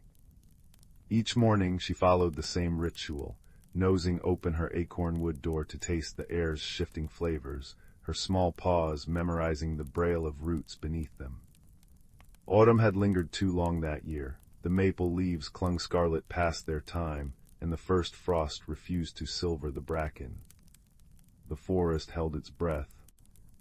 One twilight, as Thistle gathered chamomile stars, their petals glowing faintly in the dim, she noticed the brook of echoes running silent. No longer did it sing its liquid lullabies over pebbles, nor mirror the dance of water striders. Instead, its surface lay still as obsidian, reflecting only the skeletal fingers of bare hawthorn branches above. A shiver prickled her spine, not from cold, but from the absence of cold, the missing crispness that should have carried wood smoke and frozen earth. "The silver thaw hasn't come," murmured a voice like creaking bark. Elder Moss, the ancient box turtle whose shell bore carvings of forgotten storms, peered at her from beneath a canopy of lion's mane mushrooms. The frost sprites are trapped in their caverns, and without their breath to weave the seasons. He trailed off, his milky eyes clouded. Thistle's nose twitched. Trapped how? Listen. She pressed her ear to a nearby oak. Deep within its heartwood pulsed a sound like cracking ice, not the clean snap of winter's arrival, but a sickly splintering. The tree trembled. "The Frostkeeper's threads are fraying," said Elder Moss. Long ago, when the world was young, she spun the first hoarfrost from starlight and spider silk. Her loom lies in the glacier hollow, but the path. He sighed, algae trembling on his shell. The path requires a traveler small enough to slip between snowflakes, yet stubborn enough to mend what's unraveled. Thistle didn't hesitate. "Show me." The journey began in the belly of a storm. Thistle followed the turtle's directions, 3 paces east of the Stone of Whispers, through the curtain of weeping ivy, into the gale's atrium where wind spirits twirled in endless waltzes. Here seasons collided, cherry blossoms spiraled alongside sleet, dandelion fluff fused with icicles. A young zephyr named Breeze curled around Thistle, tugging her toward a crack in the granite wall. Quickly, it hummed in a voice of rustling reeds. Before the equilibrium shifts, the hollow beyond stole her breath. Crystal pillars rose like frozen geysers, cradling a loom of pure ice. But instead of glimmering threads, its frame held jagged gaps. Fractured shards littered the floor, each glinting with trapped memories. A cardinal's first song, a tadpole's transformation, the sigh of a falling leaf. At the loom's base crouched a creature of swirling rhyme, her fingers raw from clutching broken filaments. "You're smaller than I imagined," Thistle whispered. The Frostkeeper's laugh chimed like icicles striking quartz. "And you're braver than most, little wanderer. The threads snap because your world forgets that decay feeds growth, that darkness cradles light." She gestured to the ruins. "To reweave the pattern, you must gather what was scattered. A shard steeped in roots, another in river song, one cradled by flame, and the last requires letting go." Thistle's quest unfolded like the unfurling of a fern. In the cedar caverns, glowworms lit her way to a shard pulsing with the heartbeat of mycelium, the root's memory. There she met a family of moles who gifted her a lantern made of bioluminescent fungus. "All tunnels lead home," their matriarch crooned, pressing a paw to the earth. "Remember to listen downward." The river shard hid beneath the Bellwater Falls, guarded by otters who spoke in bubble language. To retrieve it, Thistle balanced on stepping stones of carp, their golden scales flashing instructions. Left, pause, leap when the foam sighs. The otters, amused by her determination, wove her a cloak of waterweed that shimmered like liquid mercury. Fire came last. In a charcoal meadow where phoenix flowers bloomed once a century, a badger with ember-lit eyes tendered the flame shard from his forge. Heat is not destruction, he rumbled, shaping molten glass into a protective locket. It is transformation, carry this truth. But the final shard eluded her. Days blurred as Thistle retraced steps, checked maps scribbled on birch bark, even consulted the moon via cricket chirp telegraph. Frustration nipped at her heels, until she stumbled upon a clearing where sunlight fractured through ice-coated pines. There, in a nest of thistledown, lay the missing fragment, and her own reflection staring back. "Ah," said Elder Moss, emerging from a patch of clover. "To hold something, you must first open your paws." The shard burned cold in her grip, showing images, her mother teaching her to count raindrops the day she'd rescued a trapped sparrow, nights spent sharing stories with fireflies. Letting go meant trusting memories to live in her heart rather than her claws. She placed the shard on the loom. The Frostkeeper's hands danced. Threads of mist and twilight flowed through her fingers, braiding first frosts with harvest moons, blossom dew with midsummer rains. As the loom's rhythm swelled, the forest exhaled. Thistle awoke in her bed of dried ferns, dawn painting the sky in persimmon hues. Outside, the world glittered, not with mere ice, but with something older, wiser. Each blade of grass wore a coat of diamond frost, maple seeds helicoptered down, spinning new tales. The brook of echoes chuckled as it tossed apple leaves like golden coins. Under the stone of whispers, Elder Moss basked in a sunbeam. "Seasons need both giving and taking," he said to no one in particular. In small hearts to remind them. That evening, as fireflies etched their constellations once more, Thistle placed a cup of melted starlight, sweetened with clover honey, beside her door. Just in case. Somewhere deep in the woods, a loom hummed its eternal song. Story 24. The Lantern of Whispering Woods. In a quiet village nestled between rolling hills and a forest older than memory, there lived a boy named Milo, whose footsteps always seemed to find paths others overlooked. His hands were stained with berry juice, his pockets filled with pebbles shaped like secrets, and his heart brimming with questions about the world beyond the meadow where the sunflowers bowed to the wind. But it was the ancient woods bordering the village that called to him most, a tangle of shadows and whispers where the trees leaned close together, as though sharing stories only they could understand.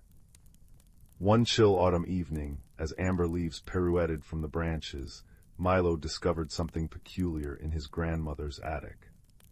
Buried beneath a moth-eaten quilt lay a lantern, its brass surface tarnished with age but still etched with swirling patterns that glimmered faintly, like starlight trapped in metal. When he brushed his thumb over its handle, a warm hum resonated through the air, and the lantern's glass pane flickered to life, casting a buttery glow that painted the attic walls with dancing silhouettes. "Ah," his grandmother murmured from the doorway, her voice a ripple of fondness. "That old thing hasn't lit for anyone in decades." She explained that the lantern was no ordinary light. It was a wayfinder, crafted long ago by a woodsmith who'd communed with the forest spirits. "It reveals paths hidden to most," she said, her eyes crinkling. "But tread softly, Milo. The woods remember kindness and haste." That night, with the lantern's glow guiding him like a golden thread, Milo slipped past the village slumbering cottages and into the embrace of the trees.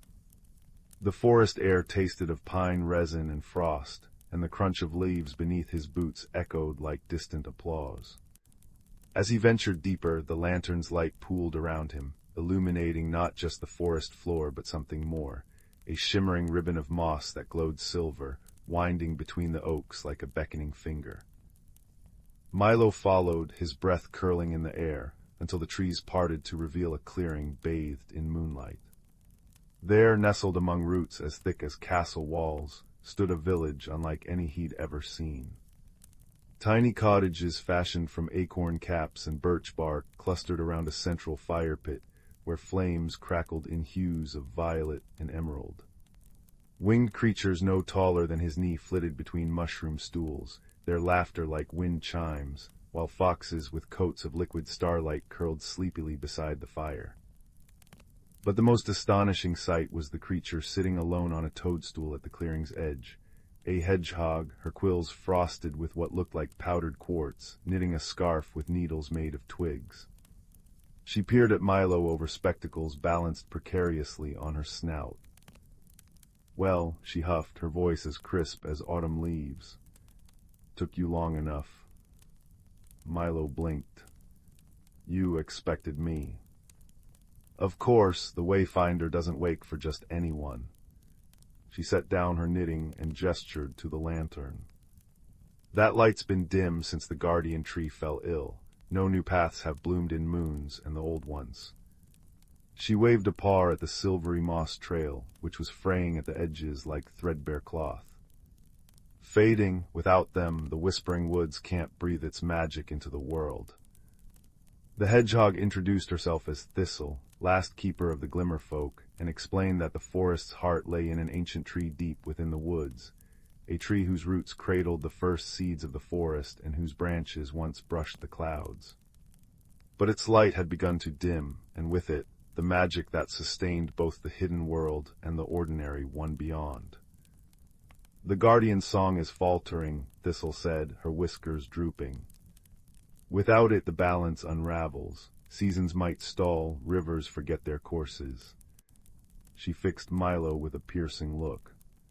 "You've a steady hand and a quiet heart, the sort the forest needs. Will you help us rekindle the tree's light?" Milo's pulse quickened, but he nodded, the lantern warm in his grip. Their journey began at dawn, with Thistle perched on Milo's shoulder and the Wayfinder casting its glow ahead. The forest transformed as they walked, trees shifted to let them pass, brooks bubbled up to offer clear water, and fireflies wove constellations above their heads. Yet the deeper they ventured, the more the woods seemed to ache. Flowers hung their heads, petals dulled to gray. Streams moved sluggishly, as though weighed down by sorrow. Once they passed a stag with antlers of twisting crystal, lying motionless beside a dried-up spring. "The blight is spreading," Thistle murmured. "We must reach the guardian before the last path vanishes." But the forest had other plans. On the third evening, as twilight painted the sky in watercolor hues, they stumbled upon a river too wide to cross. Its waters churned violently, devouring the silvery moss path that had once bridged its banks. Milo knelt, trailing his fingers in the current, and gasped. The water wasn't cold, but burning, as though infused with the memory of flames. "The river of echoes," Thistle said grimly. "It carries the weight of forgotten sorrows. Cross it unprepared, and it'll swallow your hopes whole." Milo's mind raced. The Wayfinder's light glinted off something on the opposite bank, a cluster of stones arranged in a spiral, the same symbol etched into the lantern's base. "There," he pointed. "That pattern, it's like the lantern's markings. Maybe it's a clue." Thistle squinted. A bridge of memory, but how? Milo closed his eyes, recalling his grandmother's words, "The woods remember kindness." He reached into his pocket and pulled out a pebble, one he'd kept for its smoothness, its edges worn soft by time. Kneeling, he placed it on the riverbank and whispered, "I remember this stone. It sat in a stream for years, letting the water shape it without complaint."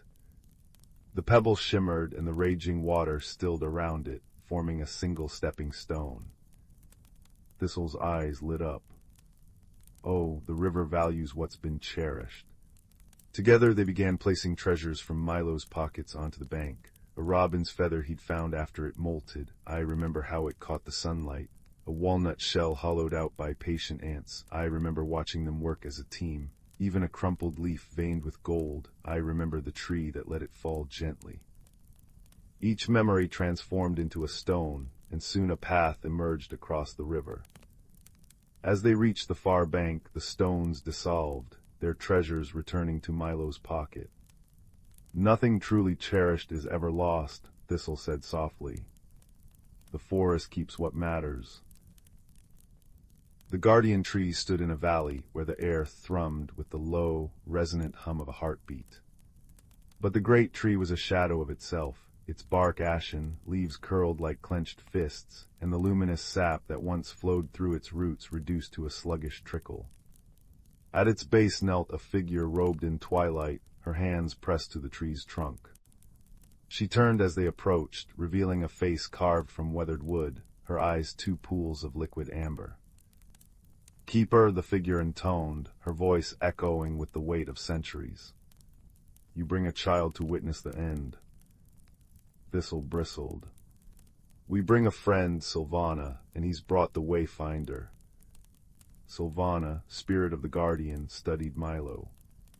"The lantern's light is frail. What makes you think it can reignite what's been lost?" Milo stepped forward, his throat dry.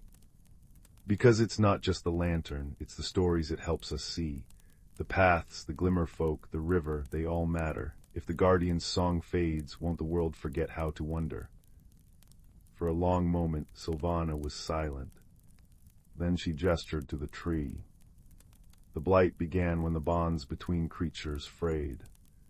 The glimmer folk grew fearful, hoarding magic. The river grew bitter, clinging to sorrows. The guardian's song thrives on connection. Reignite that, and its light will return. Milo glanced at Thistle. "How?" The hedgehog patted his wrist. "You've already started, lad. At the river, you didn't just cross, you listened. That's the Wayfinder's true power. It lights the way for those willing to understand." So Milo sat beneath the dying tree, lantern in hand, and did what he'd always done best. He observed. He noticed how the glimmerfolk artisans avoided the river spirit's gaze, how the starlit foxes skirted the edge of the clearing as though unwelcome. The forest's magic hadn't just dimmed, it had fractured, each group isolating itself in fear. Summoning his courage, Milo approached a trio of glimmerfolk crafting pendants from dewdrops. "Could you make something for the river spirits?" he asked. "They're always cold from the water." The artisans hesitated, then nodded, weaving shawls from spider silk and morning frost. Next, Milo coaxed the foxes to share their fire's warmth with a family of badgers whose den had flooded. Slowly, tentatively, the creatures began to exchange gifts and stories. A river spirit gifting a vial of laughter-filled bubbles to a shy tree nymph, a badger offering to repair a fox's favorite moss bed. With each act of kindness, a thread of light spiraled up the guardian's trunk. The tree's bark softened from ashen gray to rich umber, and its branches shuddered as emerald leaves unfurled like newborn butterflies. Finally, Sylvana placed her hands on the tree and began to sing, a deep, resonant melody that vibrated in Milo's bones. The lantern's flame surged, not with heat, but with a radiance that seeped into the tree's roots, spiraling through the forest like a wave of dawn. When Milo returned home, the first snow was dusting the village roofs. The lantern's light had dimmed to a gentle pulse, its purpose fulfilled. His grandmother simply smiled when she saw him, as though she'd known all along where he'd been.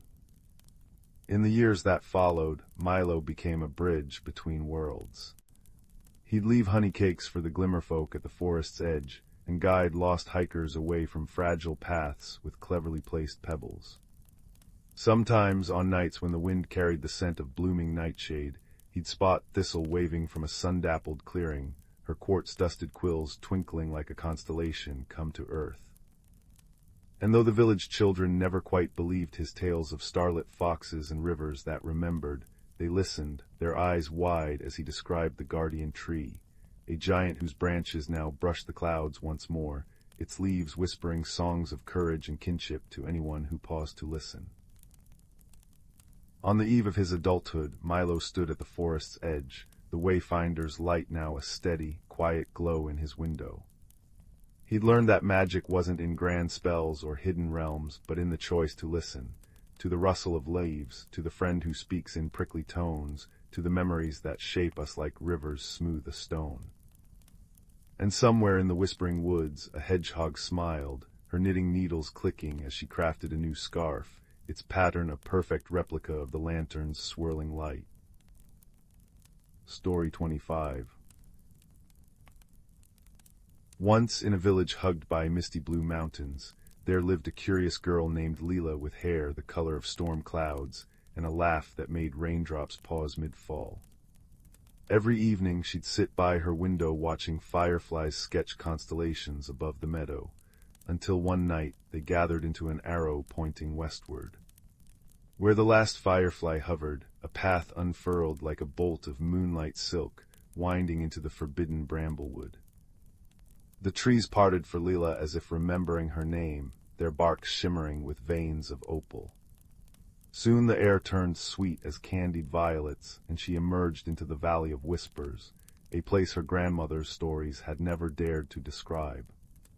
Hills rolled like snoozing cats under blankets of moss that changed color with every breeze. Rivers floated upward in glistening spirals, their droplets becoming glass butterflies midair. But the true marvel stood at the valley's heart, a tree with bark like braided starlight, its branches holding not leaves, but tiny lanterns shaped like crescent moons. A pebble chuckled near her foot. "Mind the step, traveler," it trilled, rolling aside to reveal a staircase descending into the earth. The steps, carved with symbols of winged tortoises and smiling winds, led to a cavern where bioluminescent mushrooms hummed lullabies. There Leela met the keepers, three creatures with bodies like otters, wings like dragonflies, and tails that trailed comet sparks. They circled her, chirping in a language of wind chimes and honey, until the eldest floated forward. "The lantern tree dims," it sang sadly, pointing to where one moon lantern flickered weakly above. "Without its light the floating rivers will sink, and the hill's moss will forget how to dream." The keepers explained that only a heart unafraid of quiet places could climb the tree and reignite the lantern with stardust from the cavern of echoing skies. The journey upward was no ordinary climb. Branches shifted like living puzzles, their bark softening when Leela hummed the mushroom's lullaby. A knot transformed into an armchair when she admitted being tired, a thorny thicket untangled when she complimented its roses. Halfway up she found a trembling shadow perched on a branch, a creature all feathers and fog, crying silver tears that dissolved into mist. "I've forgotten my song," it warbled.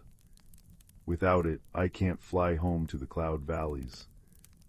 Leela sat cross-legged, weaving a melody from memories, her mother's bread-kneading rhythm, the creak of her porch swing, the purr of Mr. Figgins, the bakery cat.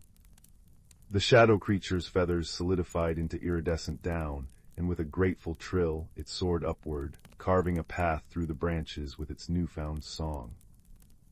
At the canopy the dying lantern pulsed like a weary heart.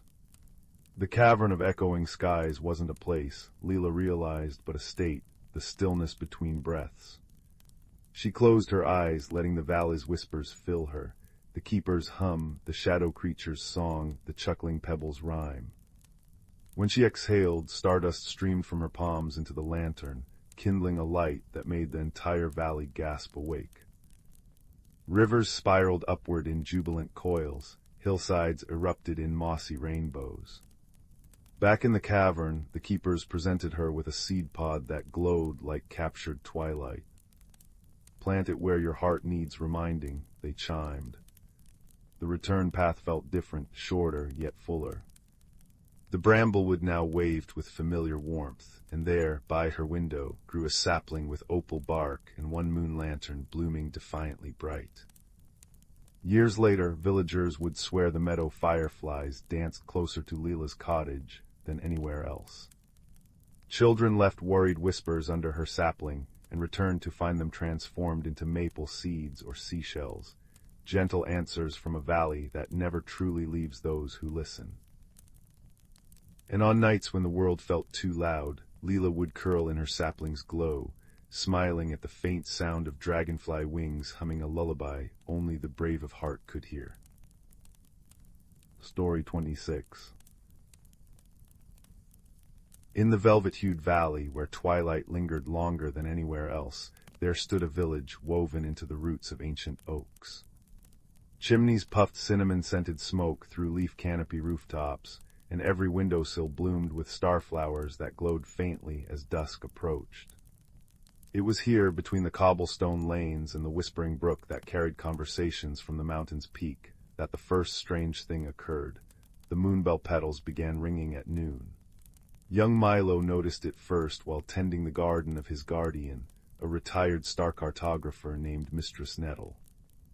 The moonbells, usually silent silver cups that chimed only under moonlight, trembled on their stems as Milo sprinkled them with dewdrop tea. A high, clear note rang out, startling a family of cloud sparrows from the hydrangeas. By sundown, 3 more oddities unfolded. The cobblestones rearranged themselves into hopscotch patterns, the brook's water turned temporarily lavender, and every clock in the village struck 17 o'clock simultaneously. "It's the forest's doing," murmured the townsfolk over mugs of chamomile cider at the Starlight Tavern.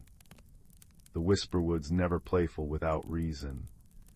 Indeed, the ancient trees beyond the village gates had begun shedding autumn leaves in springtime colors, crimson maple hands fluttering down in emerald and gold.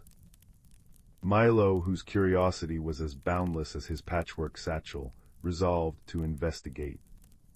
He packed gingerbread cookies, still warm from Mistress Nettle's oven, a jar of sticky starlight for emergencies, and his most trusted companion, a wind-up lantern beetle named Tinder, whose brass wings hummed when danger neared. The Whisperwood welcomed them with a sigh of shifting leaves. Sunlight dripped through the canopy in honeyed strands, painting the mossy path with liquid gold. But strange signs soon emerged. Ferns curled into tight spirals like sleeping snails, and pale mushrooms glowed in deliberate arrow shapes pointing westward.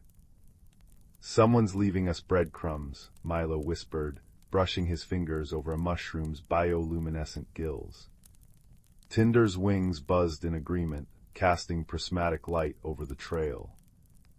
Deep in the woods they found the first creature, a badger in a waistcoat, pacing beneath a hollowed yew tree.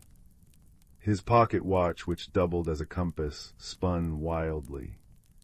Late, late, he fretted, though whether he meant himself or the world, Milo couldn't tell. "Pardon, sir," Milo began, offering a cookie crumb peace offering. "Have you seen anything unusual lately?" The badger adjusted his spectacles. "Unusual, son, the earth's been hiccuping.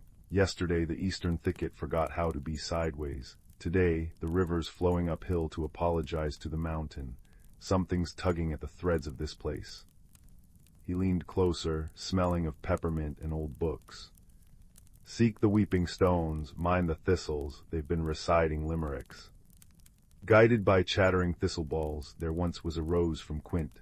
Milo and Tinder discovered the stones, 3 mossy monoliths arranged in a triangle, their surfaces etched with crying faces. Water trickled from the stone eyes, pooling into a mirror-bright puddle. But the tears flowed upward, defying gravity to trace silver lines in the air, like inverted rain. "It's beautiful," Milo breathed, catching a droplet on his fingertip. It burst into a tiny chime note. "Beautiful and broken," came a voice like creaking branches. An owl emerged from the hollow of a nearby oak, her feathers the mottled gray of twilight.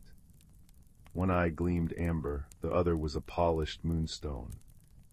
The forest's heartbeat stutters. The stones weep upward because the earth's memory is unspooling. Milo sat cross-legged on a cushion of clover. "How do we fix it?" The owl, called Mother Lumen by those who knew her secrets, spread her wings. 3 trials: find what's vanished, mend what's fractured, remember what's been forgotten. As night fell, the first clue revealed itself. Tinder's light reflected in the weeping pool showed not Milo's face, but a vision. The village clock tower, its hands spinning backward as children laughed below. Milo gasped. The anomaly started when the clock tower chimed 17, but why? Mother Lumen hooted softly. 17 is the number of forgotten stories. Someone is trying to be remembered. They combed the forest through moonlit hours, following trails of luminescent pollen. A family of hedgehogs knitting scarves from dandelion fluff reported seeing a shadow that hummed lullabies. A river otter shared that the northern stars seemed stuck, like buttons on a rusty coat. Dawn found them at the edge of the Glimmerfin, where willows dipped their branches into misty waters. Here the final clue surfaced, a child's wooden doll, half submerged in the bog, its paint worn but smile still kind. Tinder's wings chimed urgently as Milo plucked it free. This belonged to the founder, Milo realized, tracing the carved initials on its foot, VT, seen in every history book. Verity Thornwood had settled the valley centuries ago, planting the first starflowers from seeds carried in this doll's apron pockets. But her statue's missing from the town square. Mother Lumen alighted on his shoulder. Statues hold memories. Without it, the land forgets its promises.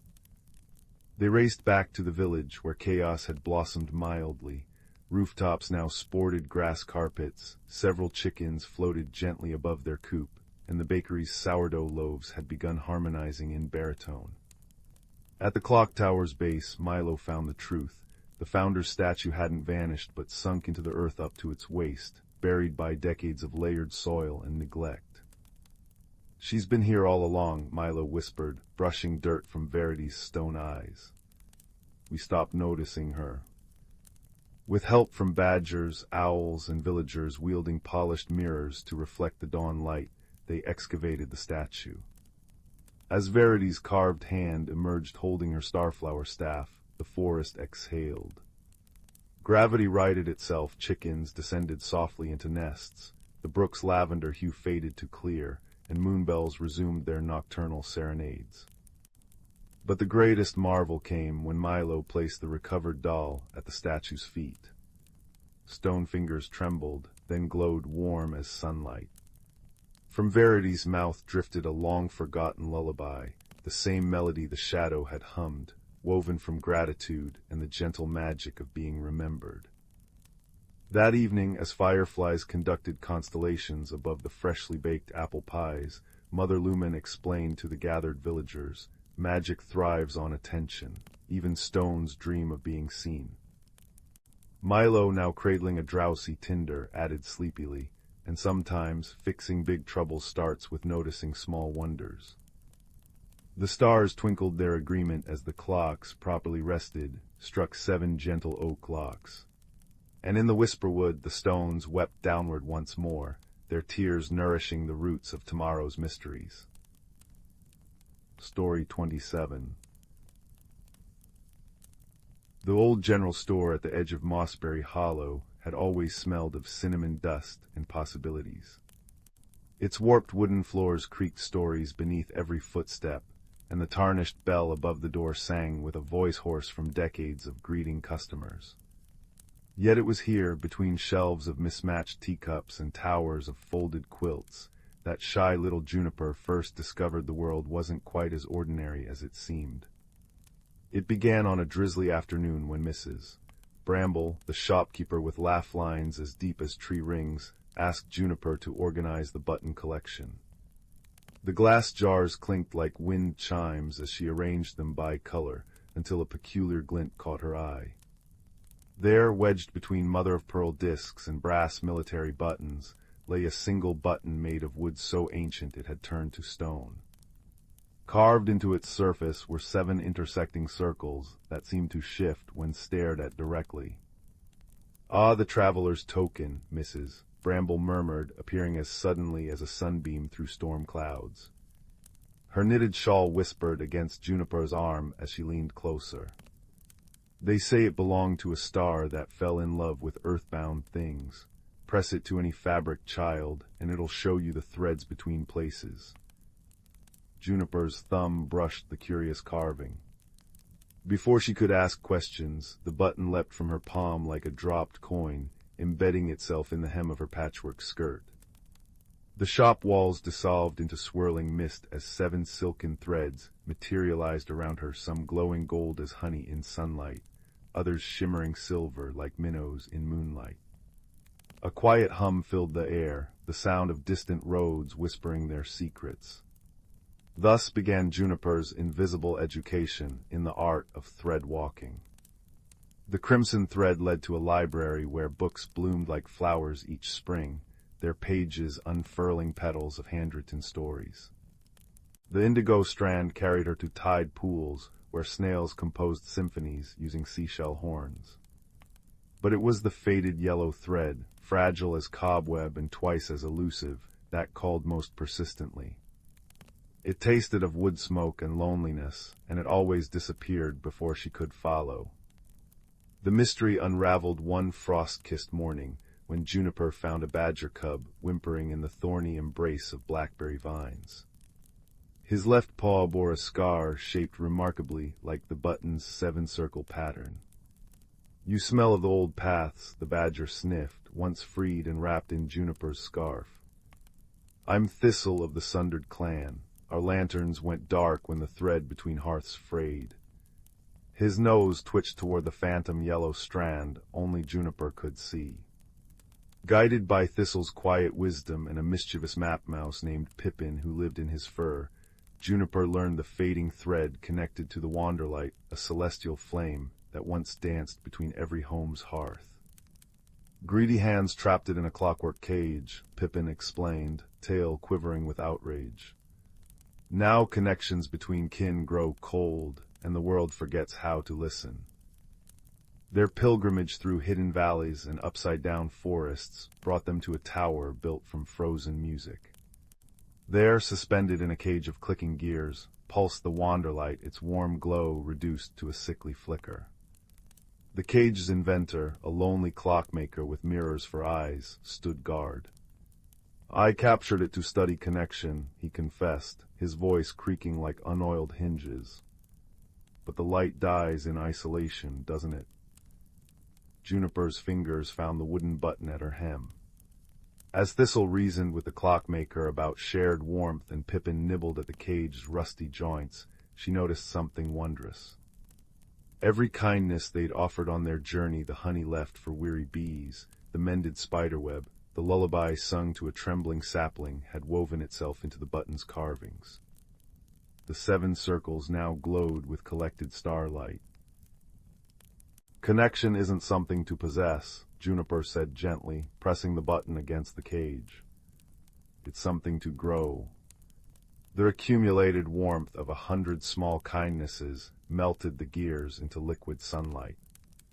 The freed Wanderlight split into countless glowing embers that raced homeward to every waiting hearth. In the quiet aftermath, the clockmaker's mirror eyes reflected real stars again. "I'd forgotten," he whispered, "how light becomes brighter when given away." Thistle nuzzled the man's hand, and Pippin left an acorn cap filled with dew on his windowsill, first of many gifts that would come from learning to both give and receive. Juniper returned to Mossberry Hollow changed, yet comfortingly the same. The general store still smelled of cinnamon and aged wood, but now she noticed the secret smiles customers left in button jars, the whispered wishes caught in quilt batting, the way Mrs. Bramble's tea always stayed mysteriously warm. On clear evenings when 7 particular stars shone bright, you might spy a girl, a badger, and a map mouse following threads only the kind-hearted can see, mending tears in the world's fabric with patience, a listening ear, and the quiet magic of understanding. And if you ever come across a wooden button with 7 circles that dance when stared at, don't be afraid to sew it gently to your coat.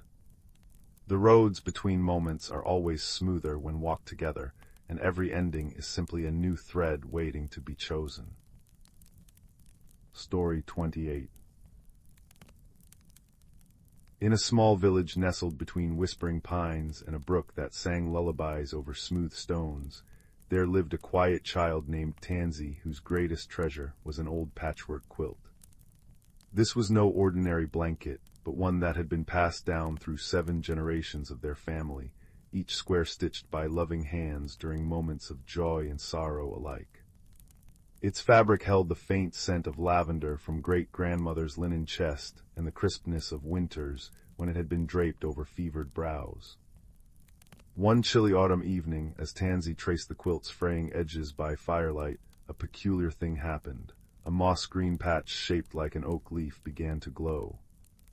When Tansy pressed a curious finger to it, the room dissolved into a swirl of amber light, and suddenly they stood in a forest where trees towered like cathedral pillars, their leaves shimmering gold despite the night sky above. A voice as deep and rich as fertile soil spoke from the shadows. Well now, it's been a century since a stitcher visited the Glimmerwood. From between the trees emerged a badger in a waistcoat, spectacles perched on her snout. Her name was Thimblewick, she explained, guardian of the quilt's memory of courage. Every patch is a story, she said, tapping a claw on the glowing leaf square now sewn to Tansy's coat. But the heart square at the quilt's center is fraying. Without repair, all these woven tales will unravel. As she spoke, Tansy noticed a thin thread of silver light trailing from the leaf into the forest's depths, and beyond it, 3 other threads glowing blue, russet, and white. Thus began Tansy's journey through the quilt's hidden realms. In the Glimmerwood, Thimblewick taught them to listen to the tree's low hum, which revealed a path through illusions of thorny walls. Courage isn't charging forward, the badger murmured, handing Tansy an acorn cap filled with starlight, but trusting the whispers of those who have rooted themselves in truth. The russet thread led next to a mountain peak, where winds howled like lost wolves. There, perched on a craggy outcrop, was a pygmy owl named Ember, guardian of resilience. His feathers were the color of smoldering hearths, and his laughter crackled like dry kindling. To reach him, Tansy had to cross a bridge of ice that melted beneath their feet. Step lightly, but don't hesitate. Ember hooted as the child's boots sank into freezing slush. When Tansy paused, trembling, the owl swooped down to drop a smooth black stone into their palm. "Warm this with your determination," he said. To their astonishment, the stone began to glow like a coal, melting the ice into solid stepping stones. Resilience isn't hardness, Ember winked, but knowing how to kindle your inner fire. Down the blue thread's path, Tansy found themselves waist-deep in a river that flowed upside down, its current alive with silver fish swimming through air. Here they met Lila, a river otter whose fur sparkled with droplets that never fell. She giggled as Tansy splashed in confusion, tossing them a reed flute that played notes visible as ripples in the water. "Follow the harmony, not the chaos," she called, diving through a waterfall that defied gravity. As Tansy blew hesitant notes, the river stilled into a mirror, showing their reflection holding a needle and thread. "Adaptation," Lila said, pressing a scale-shaped patch to Tansy's hand, "is dancing with change, not fighting it." The final white thread spiraled upward into a sky where stars hung close enough to touch, each pulsing like a heartbeat. A figure made of constellations stepped forward, Stella, keeper of hope, her voice the soft hum of planets in motion. Before them floated the quilt's heart square, its edges frayed into glowing filaments. "The threads weaken when stories are forgotten," Stella said, pointing to gaps where patches had disconnected. "Mend it with what you've gathered." Tansy's hands trembled as they placed the acorn, stone, and scale into the gaps, but the pieces dissolved like sugar in tea. "Use the lessons, not the objects," Stella urged gently. Remembering, Tansy threaded their needle with strands of starlight and began to stitch, courage as steady as deep roots, resilience as flexible as flame, adaptation as fluid as melody. With each suture the heart square brightened, its patches blooming with scenes of ancestors laughing, grieving, persevering. When the last thread was knotted, Tansy awoke curled beneath the quilt in their attic bedroom, dawn painting the walls peach and gold. The quilt now thrummed faintly under their fingertips, its patches whole but no longer glowing, ordinary once more, yet brimming with quiet magic. Downstairs, Grandma hummed as she kneaded dough, pausing to brush flour from a framed photograph of her own grandmother holding the very same quilt. That night when Tansy showed her the heart square's fresh stitching, Grandma's eyes misted. "Ah, so you've met the guardians," she smiled, as if this were expected all along. Together they sewed a new patch onto the quilt, a little figure holding a needle, surrounded by friends both animal and celestial. And though Tansy never again journeyed through the patches, they often felt the quilt's warmth during difficult moments.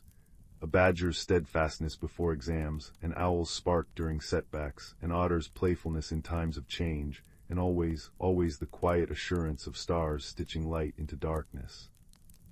Years later, when a younger cousin asked why the quilt smelled of oak moss and campfire smoke, Tansy simply wrapped it around them both and said, "Let me tell you a story about courage that's soft as a whisper, and magic that lives in ordinary threads." And somewhere in the stitches, 4 old friends smiled. Story 29. In a valley cradled by ancient, snow-capped mountains, there lived a girl named Marisol with hair the color of walnut shells and eyes that held the warm gleam of honeycomb. Each evening she would sit at her cedarwood window, watching the last rays of sunlight gild the forest canopy below her village. The grown-ups called it the Whispering Wood, for its leaves murmured secrets to those who listened closely, though few ever dared venture beyond the first row of oak sentinels.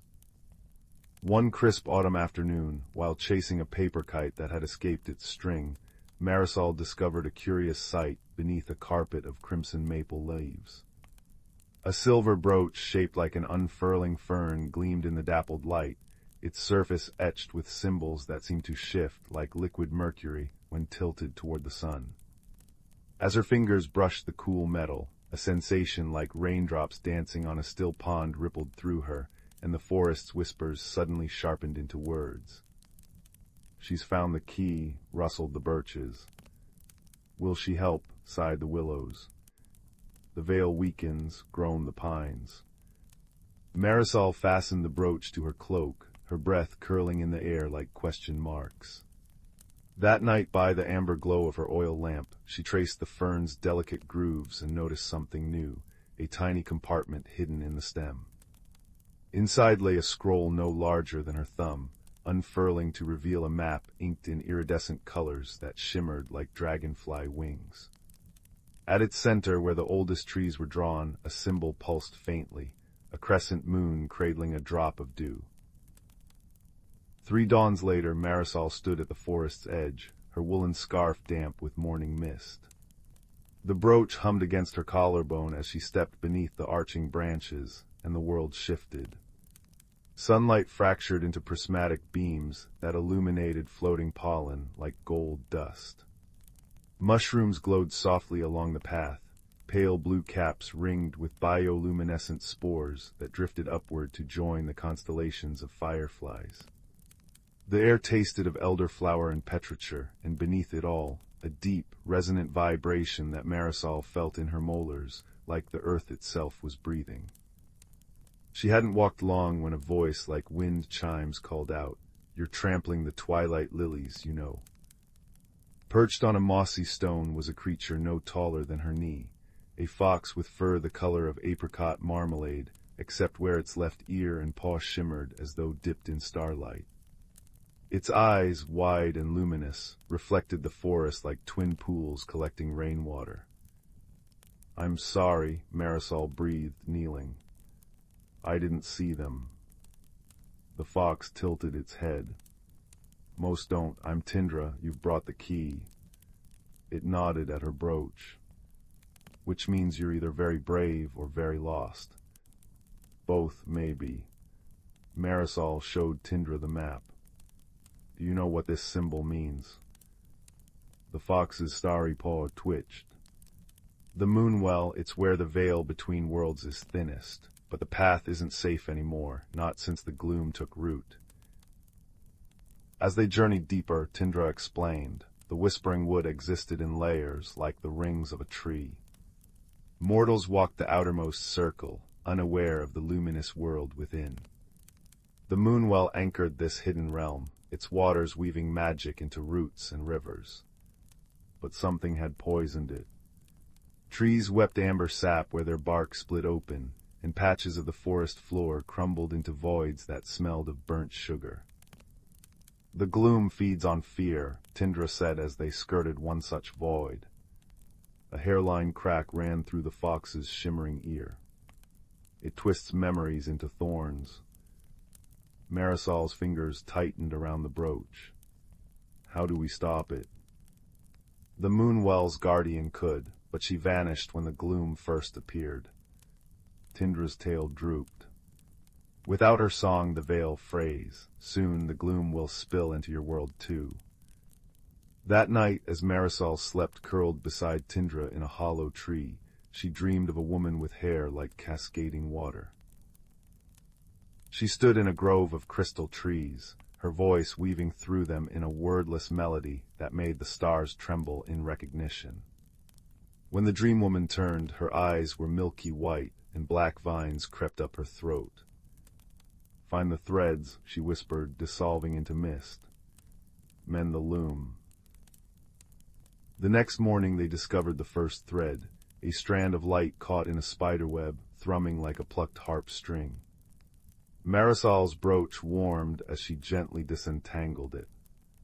The moment the thread coiled around her palm, the surrounding trees sighed, their leaves flushing a healthier green. It's a piece of the veil, Tindra realized. The guardian must have tried to repair it herself. They found more threads as they traveled, one woven through a robin's nest, another knotted around a stag's antlers. Each restored fragment made the brooch glow brighter, its fern design blooming into 3 dimensions. Yet the gloom fought back. Once it manifested as shadowy wolves with eyes like cracked ice, their howls slicing through the air. Another time it whispered Marisol's deepest fears, that she'd fail, that the darkness would swallow her village, that she'd lose herself in this endless wood. It's just noise, Tindra said when Marisol froze mid-step, tears cutting tracks through the dirt on her cheeks. The fox pressed its warm forehead to her palm. Listen deeper. Beneath the gloom's hissing, Marisol heard it, the thread in her brooch, singing a single clear note. She sang back, her voice unsteady at first, then stronger as Tindra joined in with bell-like tones. The gloom recoiled, melting like frost under morning sun. When they reached the moonwell, Marisol's heart sank. The pool, which should have been a mirror of liquid moonlight, had thickened into tar. The guardian's loom, an enormous wheel of interlocking branches, lay splintered and still. The threads in Marisol's brooch leapt toward it, embedding themselves in the wood until the loom glowed like a captured sunrise. It's not enough, Tindra said. The remaining threads stretched taut across the broken sections. We need the guardian. Marisol touched the dark water. Images flashed, a girl laughing as she braided flowers into a fox's fur, a shadow seeping from a cracked stone, the same girl groaned, screaming as vines dragged her under. She's trapped in the gloom, Marisol realized. Before Tindra could stop her, she plunged her hands into the well. Cold. Darkness. Then, a cavern pulsing with sickly green light.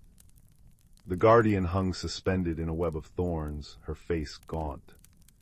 The gloom coalesced into a shape beside her, a distorted mirror of the woman, all sharp edges and hollow eyes. Little key-bearer, it crooned. You'll make a better vessel. Marisol's brooch flared. You're not taking anyone else. The guardian's head lifted. The threads, you brought them back. Help me weave them. As the gloom lunged, Marisol and the guardian sang, the same melody from Marisol's dream. The threads responded, knitting through the cavern like golden lightning. Where they struck, the gloom shrieked and dissolved.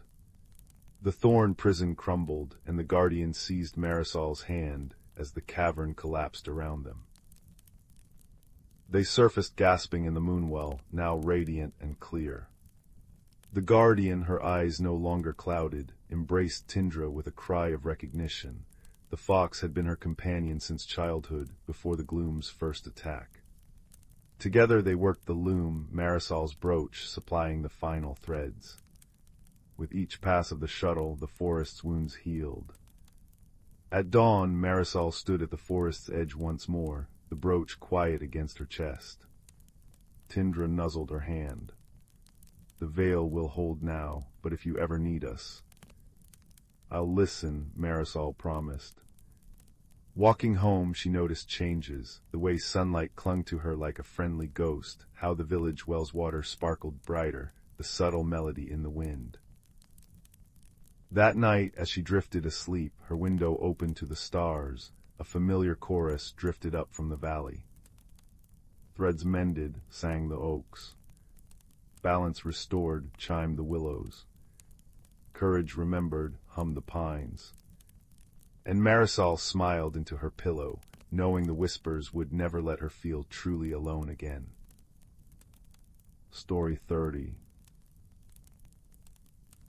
In the velvet-hued valley of Mosklin Hollow, where chimney smoke curled into shapes of sleeping dragons, and the cobblestone paths hummed with ancient enchantments, there existed a peculiar problem. The village's nightly rain of maple seeds, tiny, glowing orbs that drifted down from the starleaf trees to light the streets, had begun falling upward instead. Lanterns hung upside down from eaves, their flames burning cool and blue. Teacups floated away if left unattended, and the village cats developed a habit of walking perpendicular to walls, as though gravity had become a mere suggestion. 10-year-old Tansy discovered the first clue while collecting moonmint in the twilight meadow. Her wicker basket slipped from her fingers and tumbled skyward, scattering silver-edged leaves into the clouds. "Granny Fern," she called, racing to the cottage where her grandmother stirred a cauldron of lavender-scented starlight broth. The world's gone sideways. The old woman adjusted her spectacles, forged from frozen stardust, and studied the inverted teapot hovering above her hearth. "Ah," she murmured, "the balance knots come loose again." She explained that deep within the whispering warrens, a labyrinth of roots beneath the oldest oak, lay a crystalline loom that wove the valley's natural laws. "But mind the threadkeeper," she warned. "He's not been seen since the last blue moon, and creatures forget their purposes when the loom goes untended."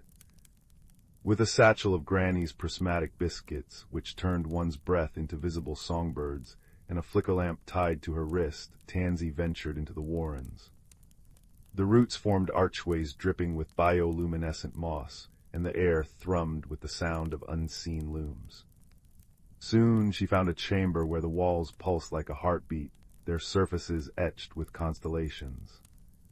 There, curled atop a pillow of moth wings, slept a creature like a fox made of tangled yarn, its paws clutching a needle longer than Tansy's arm. "Threadkeeper," she whispered. The creature sneezed, unraveling slightly. Its button eyes blinked wearily. "Apologies, small mortal," it yawned, threads spooling from its mouth. "The harmony loom's been troublesome."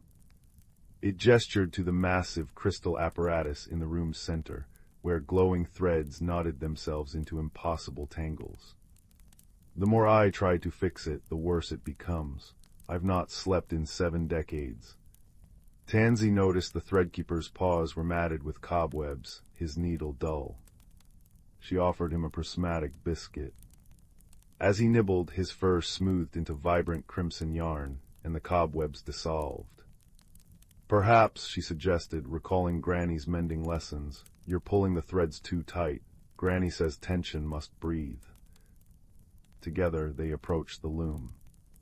Tansy spotted the core issue.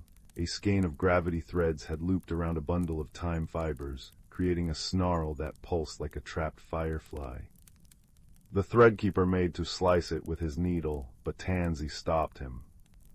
"Wait, see how the moon thread here is caught, if we unloop this end first." Guided by her small hands, they gently teased apart the knot. With each freed strand, the chamber hummed brighter. The threadkeeper's needle began stitching of its own accord, weaving repairs through the loom's framework. Outside, Tansy imagined teacups settling back on tables, cats prowling properly earthward, and starleaf seeds drifting down like aught. As the final thread snapped into place, the threadkeeper sighed, his yarn body plump with renewed magic. "Wisdom in softness," he marveled. "I'd forgotten." From his tail he plucked a button that shimmered like captured twilight. "For your lantern," he said. "When the world feels tangled, its light will show the gentle way." Tansy emerged at dawn to find Mosklin Hollow restored, but stranger still, every doorstep bore a tiny woven charm, a fox curled around a needle, its threads forming the village's name. Granny Fern chuckled, stirring her now earthbound teapot. "Seems you've made gravity friends, little sparrow." That evening, as glowing seeds drifted lazily downward, Tansy hung the threadkeeper's button in her window.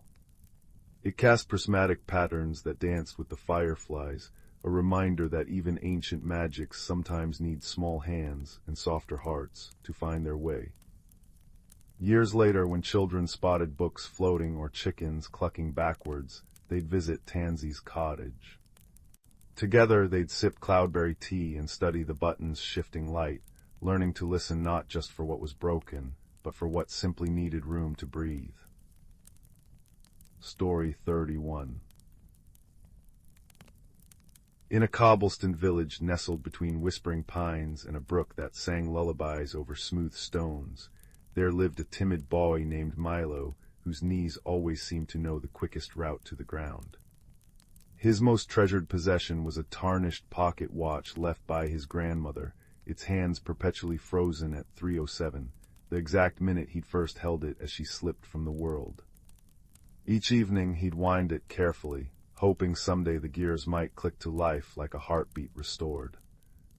One crisp autumn afternoon, while gathering chestnuts beneath amber-lit trees, Milo noticed something peculiar.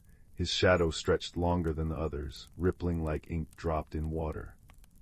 When he turned, the shadow pointed, not west with the setting sun, but east toward the abandoned clock tower at the forest's edge. Its crooked spire pierced the twilight, ivy crawling up its sides like green stitches trying to mend cracked stone. Curiosity, that slyest of companions, tugged Milo forward. The tower door groaned open at his touch, revealing a circular room where dust motes waltzed in shafts of honeyed light. At its center stood an enormous hourglass taller than 2 milk stools stacked, its top bulb filled not with sand but what appeared to be crushed starlight. As Milo approached, the frozen pocket watch in his palm suddenly shuddered, its hands spinning wildly before settling backward. A voice like the creak of well-loved floorboards spoke behind him. "Ah, the keeper's awake, then." Milo whirled to find a badger in a patched waistcoat nibbling a hazelnut, spectacles perched precariously on his snout. "Mr. Bramble, horologist and part-time cartographer," he said by way of greeting, gesturing to scrolls spilling from his satchel. "You've excellent timing, lad. That hourglass hasn't stirred since the last equinox." "But how?" Milo stammered, watching starlight trickle downward. "Seems it's been waiting for someone who understands suspended moments." Mr. Bramble nodded at the pocket watch. "Your grandmother once told me time isn't a river, it's a tapestry. Sometimes threads need mending." As the last star grains fell, the hourglass began to glow. Milo's shadow leapt onto the wall, transforming into a doorway outlined in silver moss. Beyond it stretched a valley where willows trailed their hair in bioluminescent rivers, and fireflies carried tiny lanterns shaped like teardrops. "The hinterland," Mr. Bramble breathed, adjusting his spectacles. "Where lost minutes go to ripen, Careful now, it's polite to ask before borrowing time. The journey unfolded like a pop-up storybook. They met Thalia, a firefly librarian who organized memories in glowing jars. Her wings, translucent as tissue paper, fluttered nervously when speaking of the fractured hours, moments shattered by grief or haste. There was Orlin, a willow tree with a bark-bound face who wept syrup-sweet sap when recounting how villagers once whispered secrets to his roots.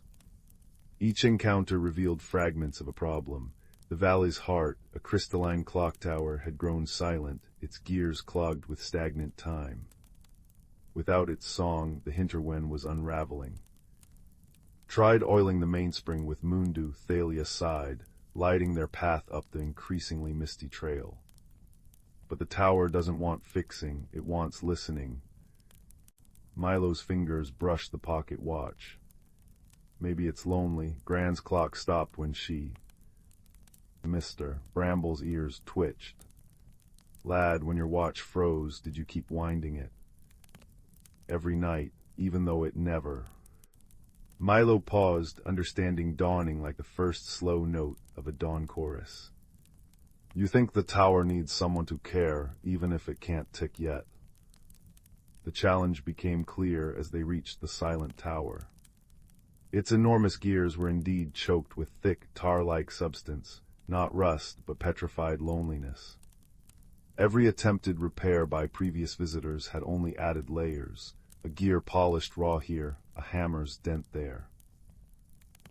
Wisdom over force, Orlin rumbled when consulted, his branches cradling a family of drowsy bats. To heal time, you must first honor its pauses. Milo sat cross-legged before the frozen mechanism, placing his motionless pocket watch atop a gear tooth. He spoke softly of chestnut-gathering afternoons with Gran, of frost patterns that melted by noon, of waiting for crocuses through longest winters. As memories wove through the chamber, the tar began to crack. Thalia gasped. Look, your shadow.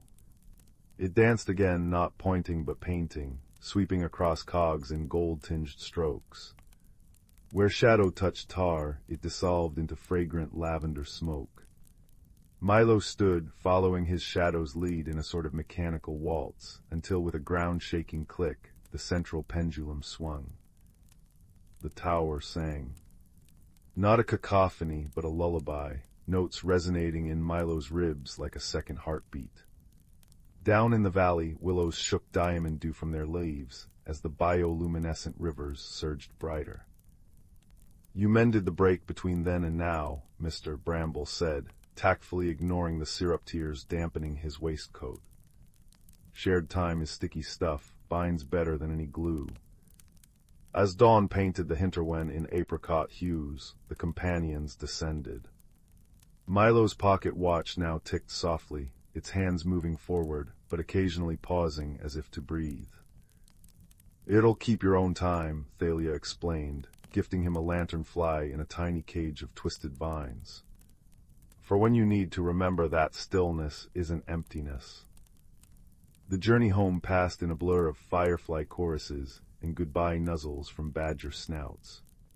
Milo emerged from the clock tower just as village roosters crowed, though he felt seasons older. That evening, as he wound the watch, now with a new ritual, 3 turns forward, 1 turn back, Milo noticed something wondrous. His shadow, once a timid follower, held itself with a dancer's poise. And if sometimes chestnut shells gleamed like starlight dust, or the brook's song carried a familiar badger's chuckle, well, that's simply how the world works when you've learned to listen to its hidden rhythms. Years later, when a girl trembling on the cusp of adulthood would find a frozen compass in the clock tower, she'd meet a young man with kind eyes and a pocket watch that hummed. And the cycle would begin anew, as all good stories do, with patience, a listening heart, and the courage to dance with shadows. Story 32. In a quiet valley cradled between whispering pines and meadows dusted with moonflowers, there lived a girl named Layla, whose hands trembled at the thought of tomorrow. She had arrived at her late aunt's cottage as summer waned, its stone walls draped in ivy that tapped against the windows like shy fingers. The village below bustled with preparations for the harvest equinox, but Leela lingered at the edge of it all, her heart still tethered to the life she'd left behind. Each morning she traced the cracks in her bedroom ceiling, counting them like the days she'd been gone from home, while the hearth's embers sighed sympathetically in the gloom. The cottage came with a secret, one etched in the iron key she'd found hanging by the back door, its bow shaped like a fern frond. It opened a gate she hadn't noticed before, half buried under wild honeysuckle at the garden's edge. Beyond it lay a plot where time seemed to hold its breath. Roses bloomed ice blue in defiance of season, pear trees bore fruit that glimmered like topaz, and the soil left silvery dust on her palms. But the garden was faltering. Petals curled inward as if hiding from the sun, vines drooped like unspoken apologies, and the single lantern hanging from a birch tree flickered weakly, its light choked by creeping shadows. One twilight, as Leela knelt to brush a wilted marigold, the earth hummed. From between the roots emerged a fox with fur like autumn fire and eyes that held the cool green of deep forest pools. "You've been watering them with worry," he said, startling her into sitting back on her heels. His voice was the sound of wind through ripe wheat, soft but insistent.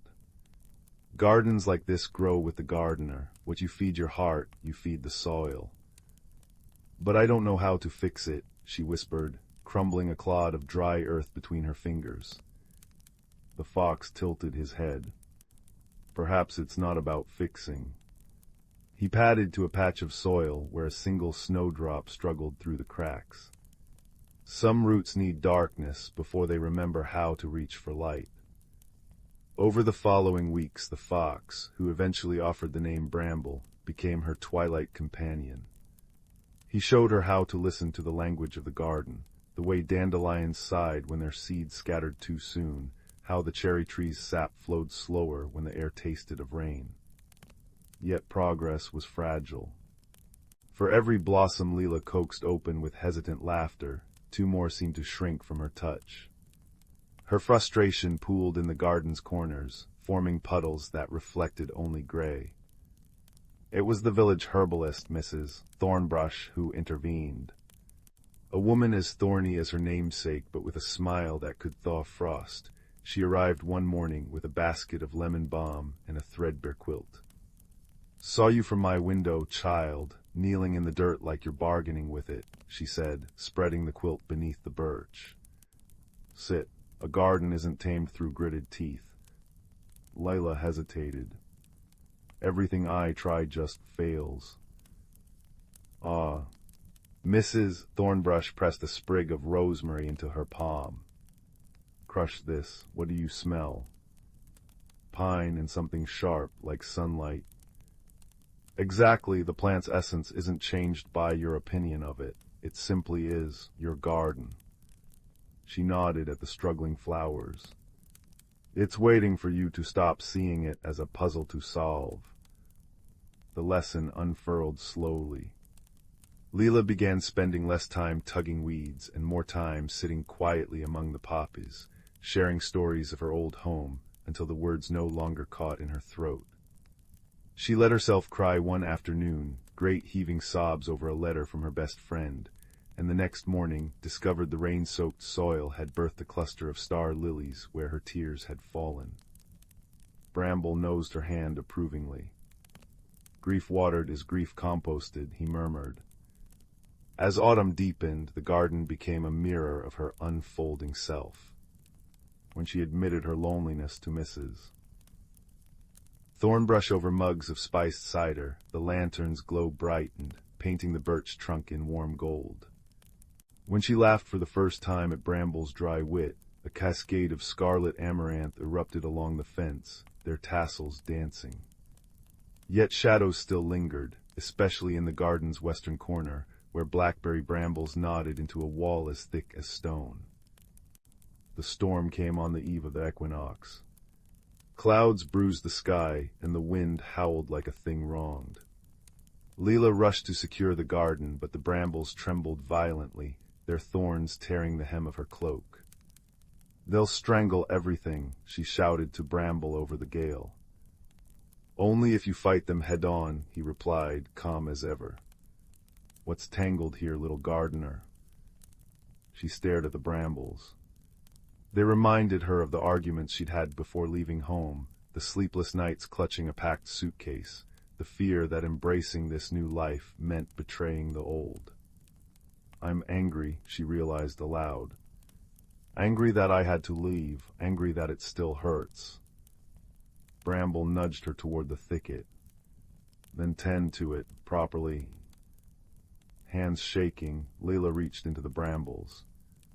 Thorns bit her skin, but she whispered, I see you, to the rage that had festered unseen. Slowly, methodically, she pruned dead branches and cleared space for air. Rain lashed her face, mingling with salt tears, but she worked until the brambles, reduced but still present, curled into arches rather than barricades. Beneath them she uncovered a patch of wild strawberries, their fruit glowing like tiny lanterns. By morning the garden was transformed. The lantern blazed with steady light, casting prismatic patterns over flower beds now riotous with color. Where the brambles had been, a canopy of woodbine sweetened the air, and villagers drawn by the light brought seeds to plant in the revitalized soil. Mrs. Thornbrush presented Leela with a sapling, an oak no taller than her thumb. For the center, she said, eyes crinkling. So you'll always remember strength grows in rings. That night, as the harvest fires burned in the valley below, Leela sat beneath the birch tree, Bramble's head warm in her lap. The garden hummed around her, alive with fireflies and the contented rustle of leaves. She still missed her old home, still winced at memories sharp as thorns. But here, in this between place where joy and sorrow could root side by side, she'd learned the truest magic. Transformation wasn't about erasing the past, but composting it into soil where new things could grow.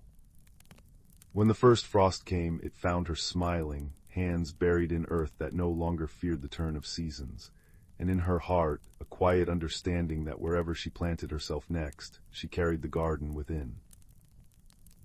Story 33. In the quiet village of Willowmere, where chimney smoke curled into the sky like lazy question marks, there lived a soft-spoken girl named Clara who collected curious things. Her apron pockets bulged with river stones veined with gold, feathers that shimmered like oil on water, and a thimble borrowed, though perhaps forgotten, from Mrs. Beecham's sewing basket. But her greatest treasure lay hidden beneath a loose floorboard in her attic bedroom, a tarnished pocket watch that didn't tell time. One crisp October evening, as the last amber light bled through maple leaves outside her window, Clara discovered the watch's secret. Its engraved roses, worn smooth by generations of absent-minded thumbing, began to glow as she polished them with her sleeve.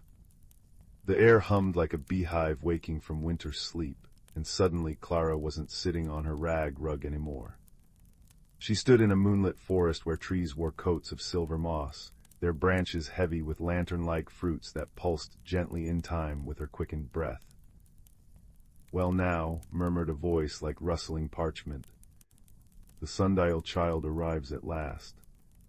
From behind a birch tree stepped a hedgehog in a waistcoat patched from encyclopedia pages. His spectacles perched precariously on a twitching nose, ink stains smudging his quill-sharp spines. Thaddeus Prickleton, he said, bowing so low his spectacles tumbled into the leaf litter. Keeper of lost minutes, we've been waiting rather a long time for you. The pocket watch, Clara soon learned, was no timepiece but a keywind, a device forged when the world was young enough to still surprise itself. Its magic allowed travel to the hour hollows, hidden places where forgotten moments pooled like rainwater. But the hollows were fading, Thaddeus explained as they walked paths paved with maple seeds, because people had stopped collecting small wonders. No one preserves the in-between times anymore, he sighed. The pause before a sneeze, the heartbeat when a falling leaf brushes your cheek, all slipping away like sand through fingers. Their journey led them to the Chamber of Half-Whispers, a cavern where fireflies carried echoes of unfinished conversations.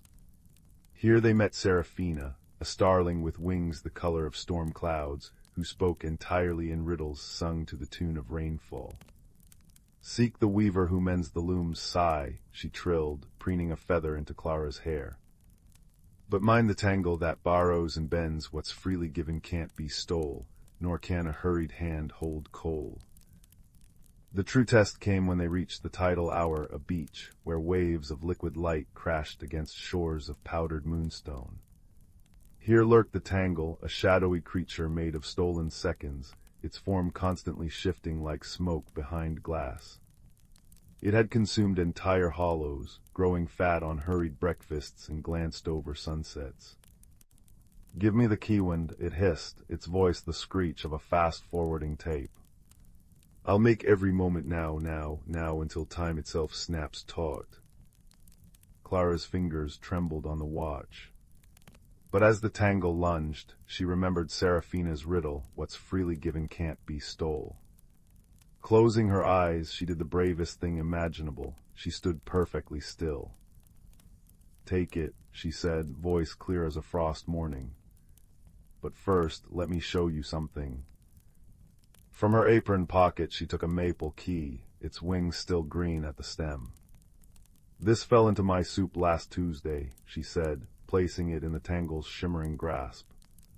"I was going to throw it away, but then I saw the sunlight through its veins." The tangle flickered uncertainly. One by one, Clara shared her treasures, the thimble still warm from Mrs. Beecham's kitchen, the river stone that hummed when held to your ear, a ticket stub from when Father took her to hear the carousel organ play. As she spoke, the tangle's frenetic shimmer slowed to a gentle pulse. "These moments, they're so small," it whispered, cradling the thimble like a holy relic. "But that's why they matter," Clara said gently. "You don't need to steal time. It's already here in the cracks between big things." The beach stilled. Waves of light froze mid-crash, droplets hanging like liquid stars. Then, with a sound like 100 clocks sighing in unison, the tangle dissolved into a shower of silver sparks. Where it had stood grew a clockwork tree, its branches heavy with crystalline fruits containing all the moments Clara had described. As autumn deepened in Willowmere, villagers noticed peculiar changes. Old Mr. Fletcher found himself pausing to watch spiderwebs jeweled with morning dew. Children discovered the moon made different faces if you blinked slowly. And Clara, she still kept treasures in her apron, but now sometimes left them in unexpected places: a seashell on the post office steps, a fledgling's feather tucked into the bakery's sugar tin. The pocket watch remains beneath her floorboard, its roses glowing faintly when the hour grows late. On especially clear nights, if you stand very still by her window, you might hear 3 distinct laughs: a girl's giggle, a hedgehog's snuffling chuckle, and the liquid trill of a starling drifting down from the attic where a loose floorboard creaks. And in the Chamber of Half-Whispers, there's a new sound among the echoes, soft and warm and comforting as a quilt pulled up to your chin. It's the sound of someone smiling in the dark, remembering. Story 34. In a tucked-away valley where chimney smoke curled into constellations, there lived a village where teapots sang lullabies and cobblestone paths remembered every footstep ever taken. The children of Willowmere grew up knowing 2 truths: that the old oak at the town square could answer any question if you listened to its rustling leaves carefully enough, and that every full moon, the air itself seemed to hum with stories waiting to be discovered. 12-year-old Finn had always found comfort in these rhythms, until the week the Inkwells rebelled. It began on a crisp autumn morning when Mrs. Thornberry's fountain pen refused to write anything but backward letters, followed by Mr. Porter's typewriter producing pages filled with perfect circles instead of words. By twilight, every writing tool in the village, from school chalk to the mayor's ceremonial quill, had joined the silent protest, leaving the town's birthday cards unwritten, recipes unrecorded, and the nightly storytelling hour suspended. It's like the stories themselves have gone shy, Finn murmured to his shadow that evening, tracing a finger along the blank pages of his journal. The firelight in his family's hearth dimmed as he spoke, embers arranging themselves into the shape of a pointing hand. When he leaned closer, the glowing fingers dissolved into sparks that danced toward the window. Finn pulled on his patchwork scarf and followed the ember motes through moonlit streets, past hedges whispering in anxious rustles, until he reached the moss-covered cottage of Miss Juniper, the village lorekeeper. Through the bubbled glass window, he saw the elderly woman deep in conversation with a very disgruntled-looking inkwell. The ceramic vessel was stamping its lid like an impatient foot, black droplets spraying across her parchment-strewn table. "Ah, Finn." Miss Juniper called without turning, her voice warm as spiced cider. "Do come help negotiate with this dramatic little sprout of a scribbler." The inkwell gurgled indignantly as Finn entered, filling the air with the scent of storm-wet parchment. "It claims the word well has been mudded," Miss Juniper explained, polishing her moonstone spectacles. "Our town's ancient spring where stories first bubbled up from the earth, if its waters are troubled." "Then all the tales get tangled," Finn finished, remembering the legend carved into the oak tree's roots. He knelt to meet the inkwell's quivering spout. "What's clouding the waters?" The vessel trembled, sketching shaky images in midair with ink vapor, a dark shape circling the wellspring, a glint of silver scales, then finally, the silhouette of a key with a handle shaped like a question mark. Miss Juniper's eyebrows knitted. "The Guardian's key has gone missing, without it to keep the well's magic flowing." A chorus of distressed squeaks interrupted her. 3 library mice tumbled through a knothole in the wall, dragging a miniature scroll. Their tiny paws unfurled it to reveal a map of the Whispering Woods, with X marking a grove where the trees supposedly grew books instead of apples. "The mice say this is where stories go to rest," Miss Juniper translated. "If we're to help the word well, we'll need wisdom from those who remember tales older than our cobblestones." The journey began at dawn, Finn's boots crunching through frost-kissed leaves as Miss Juniper's wicker basket of curiosity, containing everything from syllable sweets to a compass that pointed toward mysteries, bumped against his hip. They just passed the bridge where fireflies memorized poetry each summer when a sound like 100 pages turning made them pause. Before them stood the story grove, but instead of books, the trees bore trembling, papery leaves etched with glowing text. A maple's crimson foliage told of brave hedgehogs sailing in walnut shells, while a birch's silver leaves whispered recipes for mending broken promises. "We seek counsel," Miss Juniper called, hanging her spectacles on a twig as offering. The trees stilled. Then, with a sound like a satisfied librarian's sigh, a single amber leaf drifted into Finn's palm, its veins pulsing with 3 words: "Ask the unread." The unread. Finn turned the leaf over. "You mean stories that were never finished?" A chuckle rustled through the branches. From between 2 oak roots emerged a creature resembling an overgrown quill with legs, its feathery body shimmering with half-formed paragraphs. It blinked ink-drop eyes at them. Unfinished tales guard the deepest truths, Miss Juniper realized. They remember all the possibilities that never were. She offered the creature a syllable sweet from her basket. "Can you show us what troubles the word well?" The unread quivered, projecting images onto a curtain of ivy. The stone well with its ever-bubbling waters now stood choked with vines, its guardian, a otter-like being made of liquid starlight, pacing anxiously nearby. The vision zoomed in on the well's lock, shaped like that question mark key. But instead of a keyhole there was a riddle. Finn squinted. "I'm told but never taught, given but never bought. The more you share me, the more I grow. What am I?" "A story," he breathed. The vision shifted to show shadowy figures stealing the key while the guardian slept. But who? A new image formed, silver scales flashing in moonlight, webbed hands clutching the key. The otter guardian appeared again, gesturing urgently toward the village clock tower. Miss Juniper gasped. The key isn't stolen, it's borrowed. The river sprites must have taken it to fix their own fading magic. She turned to Finn. Their waterfall's song powers their stories, just as our well powers ours, if both are failing. They thought combining the magics might help, Finn finished. But instead it mudded both. He frowned. How do we make them see? The answer came in a flutter of paper wings. The library mice had followed them, now riding atop the unread creature like a furry cavalry. One held aloft a tiny book titled The Tale of Two Bridges.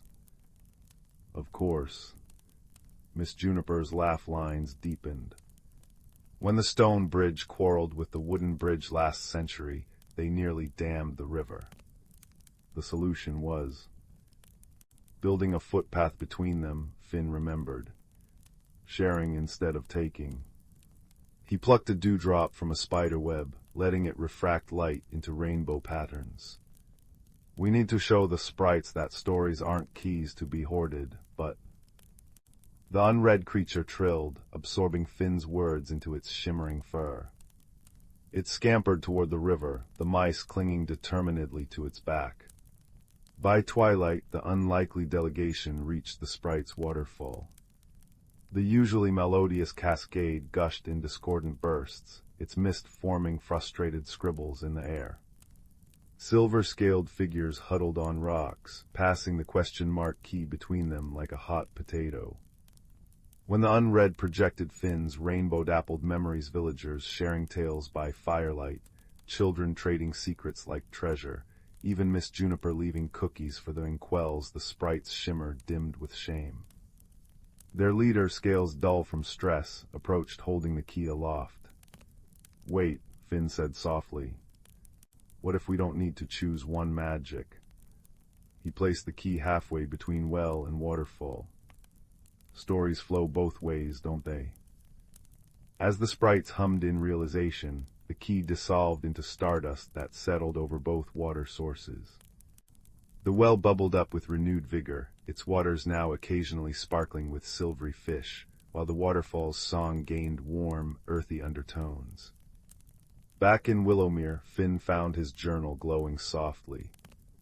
When he opened it, every page overflowed with stories not just his own, but tales from the sprites, the unread, even the inkwell's grumpy account of events. That night the village storytelling hour returned, now accompanied by a chorus of watery laughter from the river and the occasional animated doodle in the margins of their shared history. Miss Juniper later found a new carving on the oak tree's roots, a question mark that shimmered when touched, always ready to unfold into a fresh adventure.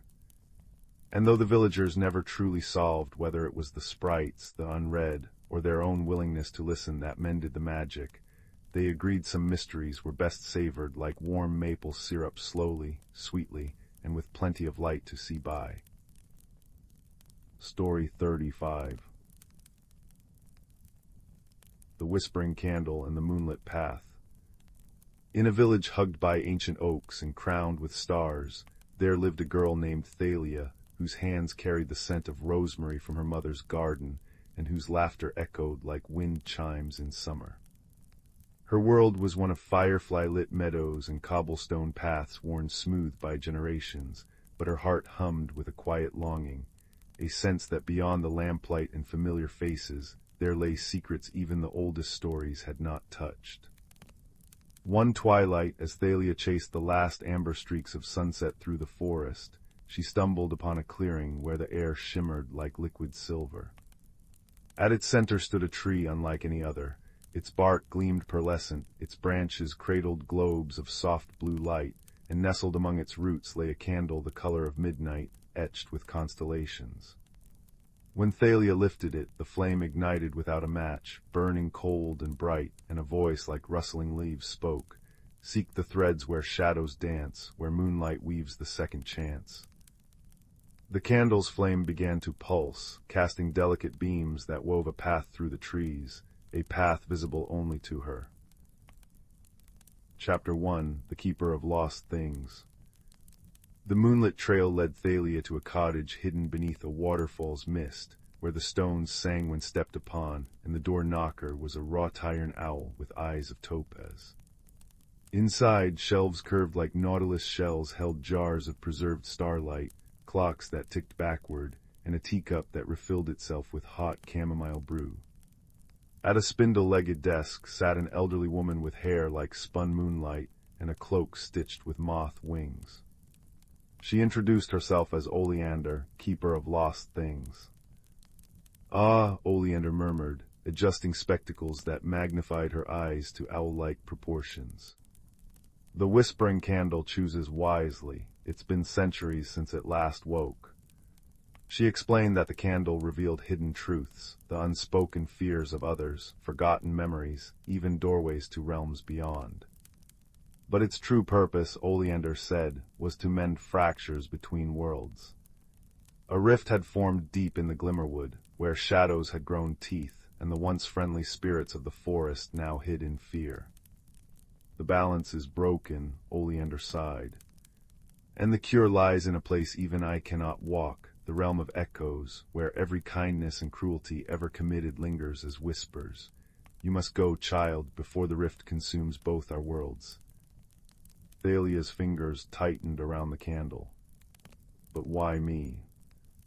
Oleander smiled. "Because you still believe in wonder, and wonder, dear one, is the compass that leads us home." Chapter 2: The Boy Who Walked Two Worlds. The journey into the Glimmerwood was a tapestry of eerie beauty, trees with bark like cracked mirrors, flowers that hummed lullabies, and rivers flowing upward into the sky. Yet the deeper Thalia ventured, the heavier the air grew, thick with the scent of burnt sugar and the weight of watchful eyes. It was here she met Fen, a boy with hair the color of storm clouds, and a shadow that moved independently of his body. Fen could slip between the tangible world and the realm of echoes, a skill born from being orphaned in both. "The shadows call me Nim," he said bitterly. Ghost. He'd been ostracized by villagers and spirits alike, belonging nowhere, trusted by none. When Thalia offered him a sprig of rosemary from her pocket, "For luck," she said, Fen stared as though she'd handed him a live coal. "You're giving me something, voluntarily." "Everyone deserves kindness," Thalia replied, recalling her mother's words. Fen's shadow stilled for the first time in years. "Then I'll guide you," he said quietly. "But the realm of echoes doesn't forgive easily." Chapter 3: The Symphony of Broken Memories. The entrance to the realm was a tear in the fabric of the forest, a jagged wound oozing violet mist. Stepping through, Thalia and Fen found themselves in a labyrinth of floating islands, each holding a frozen moment in time. A child's laughter caught in midair, a soldier's final letter unsent, a storm forever on the brink of breaking. The air thrummed with overlapping voices, a cacophony of regrets and hopes. To navigate, Thalia had to light the candle at each crossroads, its flame absorbing the whispers and transforming them into glowing threads. One thread, sapphire bright, sang of a woodsman saving a wounded fox. Another, rust-red, hissed of a betrayal between sisters. With each thread collected, the candle grew heavier, and Thalia's heart ached under the weight of centuries of emotion. "You don't have to carry it all," Fen said, watching her stumble. "Someone must," Thalia replied. Chapter 4: The Shadow at the Heart. At the labyrinth's core they found the rift, a vortex of snarling darkness, fed by the realm's pain. Circling it was the source of the corruption, a creature of jagged light and shifting forms, its voice a chorus of every unkind word ever spoken. "Why mend what is destined to break?" it sneered. "They'll only ruin it again." Thalia's candle flickered. Doubt crept in. What if the creature was right? What if the worlds didn't want to be healed? But then Fen stepped forward, his shadow stretching toward the creature like a bridge. "You're not the only echo here," he said. "I've heard the other side too, the thank yous left unsaid, the hands that helped without reward. They're quieter, but they're there." Thalia understood. Kneeling, she pressed the candle into the ground, letting the collected threads unfurl. The good and the bad intertwined, weaving a net of shimmering gold over the rift. The creature howled, but its edges softened. The darkness dissolved into a shower of cherry blossoms, and where the rift had been, a tree sprouted, a twin to the one where Thalia found the candle, its blossoms glowing like benevolent stars. Chapter 5. The Kindness That Remains. Returning home, Thalia discovered that time in the realm of echoes moved differently. Only a single night had passed, yet the village had dreamed collective dreams of cherry blossoms and mended fences. The forest spirits crept back, leaving dewdrop gifts on windowsills, and the shadows in the Glimmerwood now held a warmth, like the last embers of a hearth. Fen, no longer a ghost in either world, settled in Oleander's cottage, learning to preserve memories in snow globes and tea leaves. Thalia visited often, her candle now dormant but treasured, a reminder that light existed not to banish darkness, but to dance with it. Years later, when Thalia became a storyteller, she'd always end with this: "The world is held together by threads too small for eyes to see. A shared smile, a held door, a moment's courage. Tend them and watch how brightly they glow." And in the quiet moments, when the fire crackled and the stars pressed close, listeners would swear they saw a boy's shadow waving from the edge of the lamplight, and a candle's flame burning steady in the dark. Story 36. In the heart of a sleepy little village, nestled between rolling hills and whispering forests, there lived a curious young soul named Finn. Finn had a spectacular imagination and a heart full of wonder, always eager to discover what lay beyond the familiar cobblestone paths and the cozy thatched roofs of his home. One crisp autumn morning, when the sun was just beginning to cast its golden light over the dew-kissed fields, Finn decided to follow the path less traveled, a narrow trail that wound its way into the dense, mysterious woodlands at the edge of the village. The villagers often spoke of this forest with hushed voices, as if it were a place of secrets and stories waiting to be unveiled. As Finn stepped into the woods, the world transformed around him. The air was cool and fragrant with the scent of pine and damp earth. Sunbeams filtered through the canopy, painting the forest floor with dappled patterns of light and shadow. The trees, ancient and wise, stood tall like silent guardians, their leaves whispering secrets to the breeze. Finn walked deeper into the forest, his eyes wide with wonder. He soon came upon a clearing where wildflowers bloomed in a riot of colors, violets, blues, and yellows, each petal glistening with morning dew like tiny jewels. In the center of the clearing stood an enormous mushroom, its cap as wide as a dinner table, with a stem that shimmered softly in the sunlight. Perched atop this magical mushroom was a peculiar little creature, no taller than a squirrel, with skin that glowed like moonlight and eyes that sparkled with mischief. "Hello there," the creature chirped, its voice as light as a summer breeze. "I am Lyra, the keeper of the forest's dreams." Finn's eyes widened with delight. "I've never seen anything like you before," he said, his voice tinged with awe. Lyra laughed, a sound like tinkling bells. "Few have, for I am the guardian of wonders unseen by most. Tell me, young traveler, what brings you to this enchanted part of the world?" Finn paused, considering his answer. "I seek adventure and new stories to tell," he replied earnestly, his heart swelling with excitement. "Then you have come to the right place," Lyra said with a knowing smile. "But be warned, this forest holds both beauty and challenge. You must be brave and kind to uncover its secrets." With that, Lyra hopped down from the mushroom and beckoned Finn to follow. They ventured deeper into the forest, where the air grew cooler and the shadows longer. Along the way, they encountered a shimmering brook that sang a gentle, soothing melody as it danced over smooth stones. Finn knelt beside it, cupping his hands to drink the crisp, refreshing water, feeling invigorated by its magic. As they continued their journey, the pair came across a peculiar sight, an ancient tree with a trunk that twisted and turned like a spiral staircase. Its bark was etched with intricate patterns that seemed to tell stories of old. Lyra explained that this was the Tree of Echoes, and if Finn listened closely, he might hear the whispers of those who had walked the forest before him. Finn pressed his ear against the cool bark and closed his eyes. Faintly at first, then clearer, he heard a chorus of voices, each one sharing tales of courage, friendship, and discovery.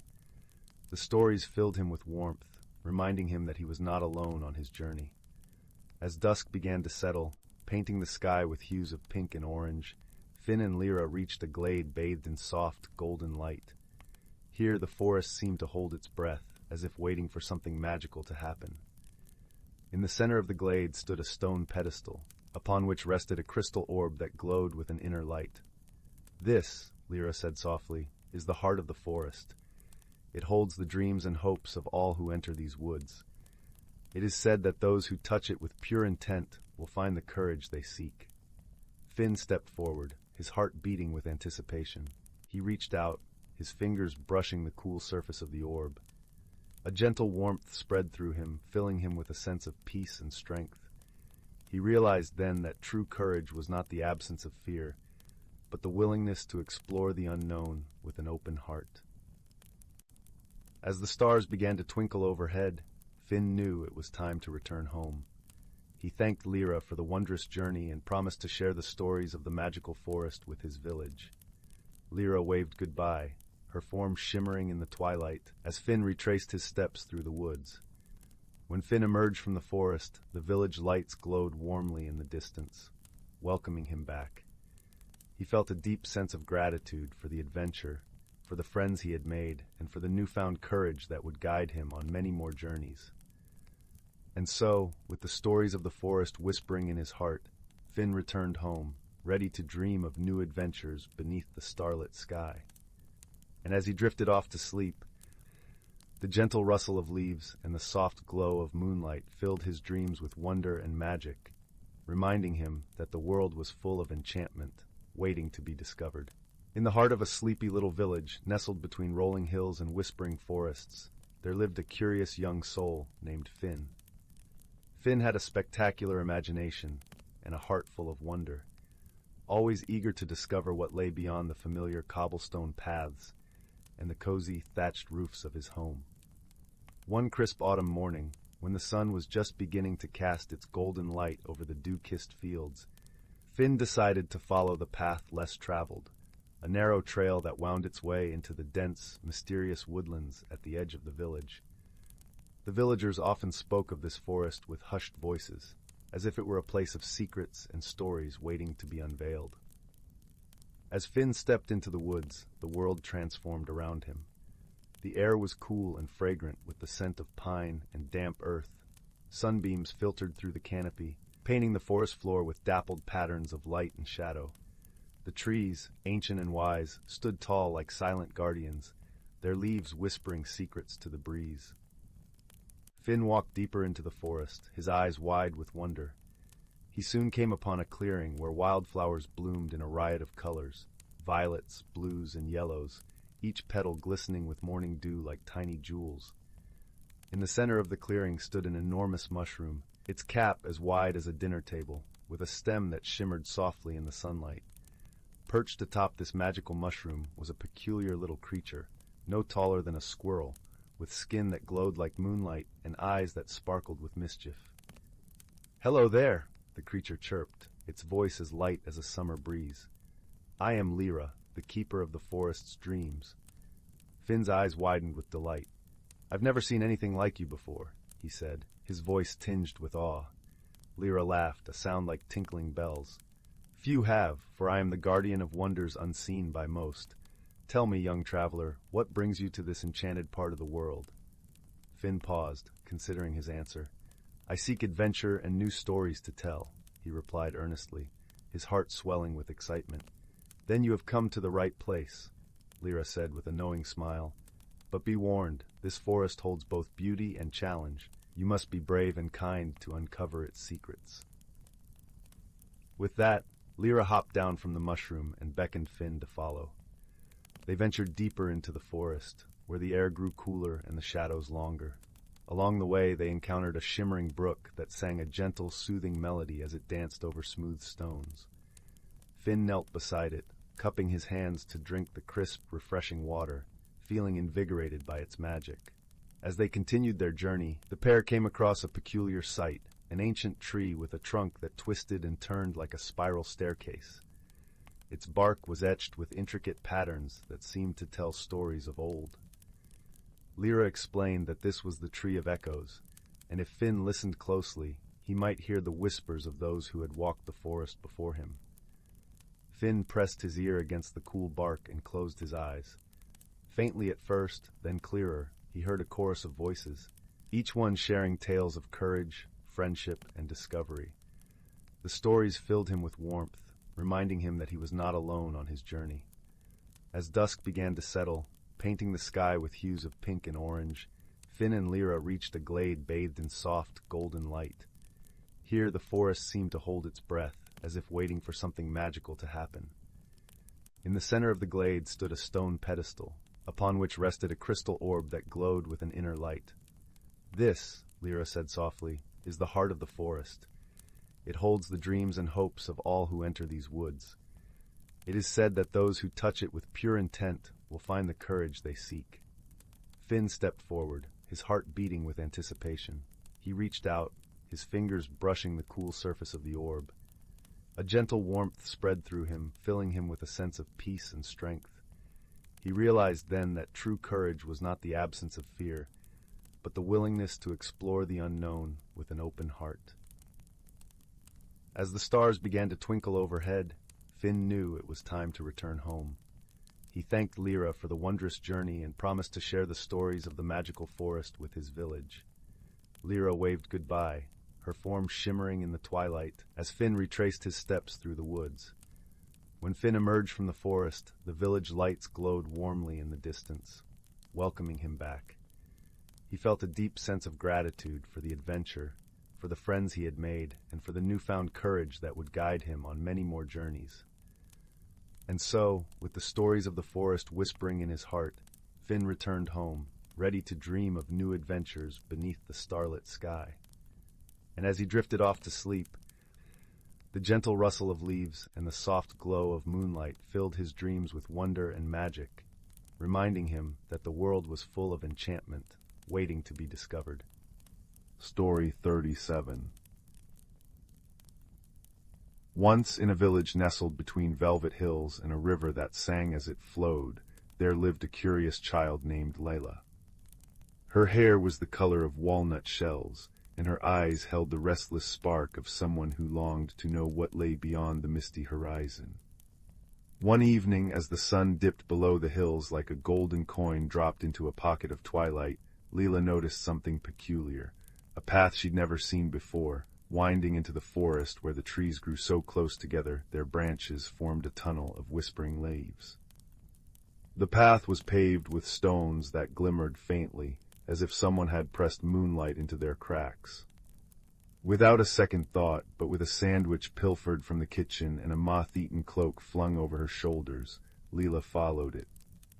The air smelled of pine resin and something sweeter, like caramelized autumn. As she walked, the trees began to change. Their trunks twisted into spirals adorned with luminescent lichen, and their leaves turned translucent, casting prismatic shadows that danced around her feet. She had entered the Whisperwood, a place the village elders spoke of only in riddles, where time folded like origami, and every step was a stanza in an ancient poem. Before long, Layla heard a sound like tiny bells being stirred by the wind. Rounding a bend, she found a creature no taller than her knee sitting on a toadstool. It resembled a hedgehog, but its quills were made of moss, and its eyes glowed the soft purple of twilight. "You're early," it said, nibbling an acorn cap filled with dewdrop tea. "The bridge isn't finished yet." "What bridge?" Layla asked, crouching to peer at the hedgehog's miniature table, where pebbles were arranged into constellations. "The Firefly Bridge, of course," it replied, as though this were obvious. "Can't cross the Glimmerush without it. The fireflies are stitching it together, but they're easily distracted by riddles. The creature, who introduced itself as Bramble, explained that the Whisperwood was a crossroads for wanderers, but its magic only revealed itself to those who approached with quiet wonder.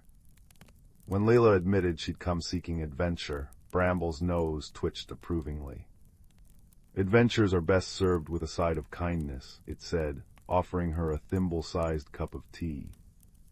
"Help me finish this bridge, and you'll find yours." Together they gathered silken threads of spiderweb, collected only after apologizing to the spiders, and persuaded the fireflies to focus by singing them a lullaby about the moon's secret hobbies. As the insects worked, their bodies pulsed in unison, weaving a luminous arch over the river, which wasn't water at all, but a flowing ribbon of starlight. "Mind your step," Bramble warned as Leela ventured onto the bridge. "It knows when you're rushing." Halfway across, the fireflies suddenly scattered, drawn to a willow tree whose branches shimmered with coins left by wishful travelers. The bridge began to unravel. Layla froze, her heart a frantic sparrow, until she remembered Bramble's advice. Sitting cross-legged on the glowing threads, she hummed the lullaby again, slower this time. The fireflies, charmed by her patience, returned to their work, and the bridge regrew itself, stronger than before. On the far bank, Bramble gifted her an acorn engraved with a tiny compass.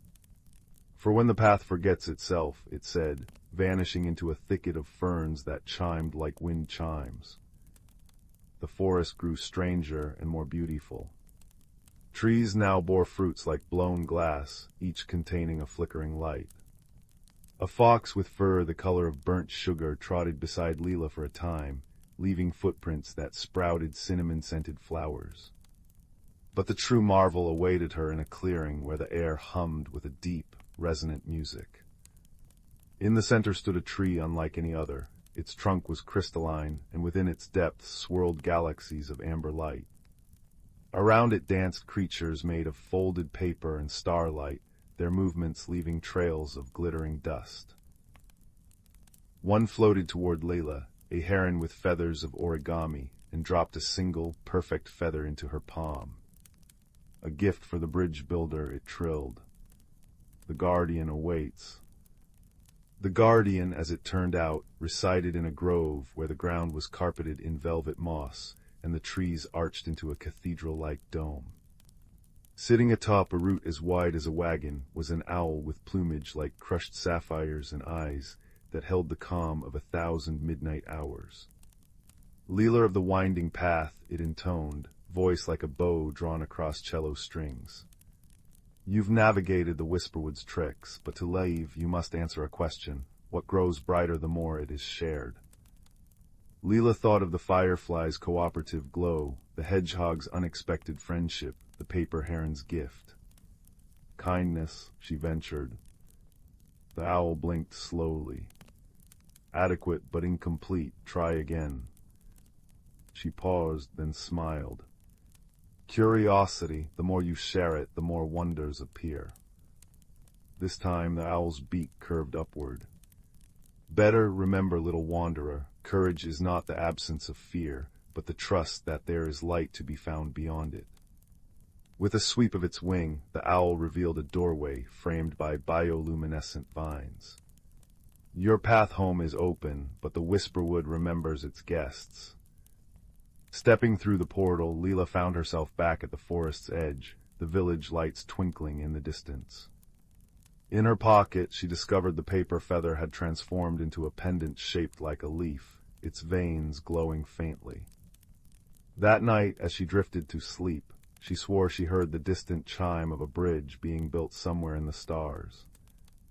Years later, when children asked about the pendant, Leela would tell them of a forest where help came in small, prickly packages, where rivers were made of starlight, and where the truest adventures began with a question whispered to the wind.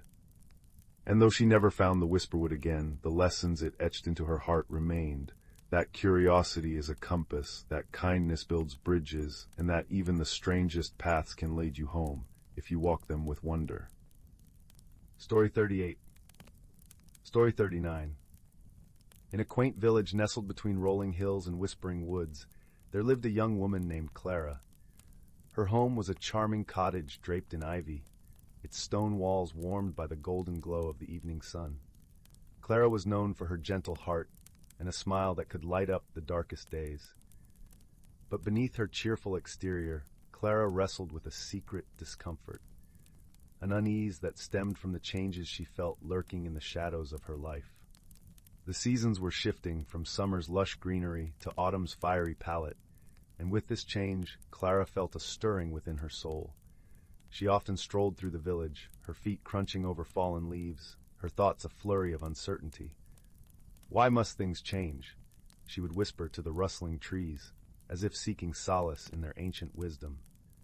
One crisp morning, while gathering herbs in the forest, Clara stumbled upon a peculiar sight.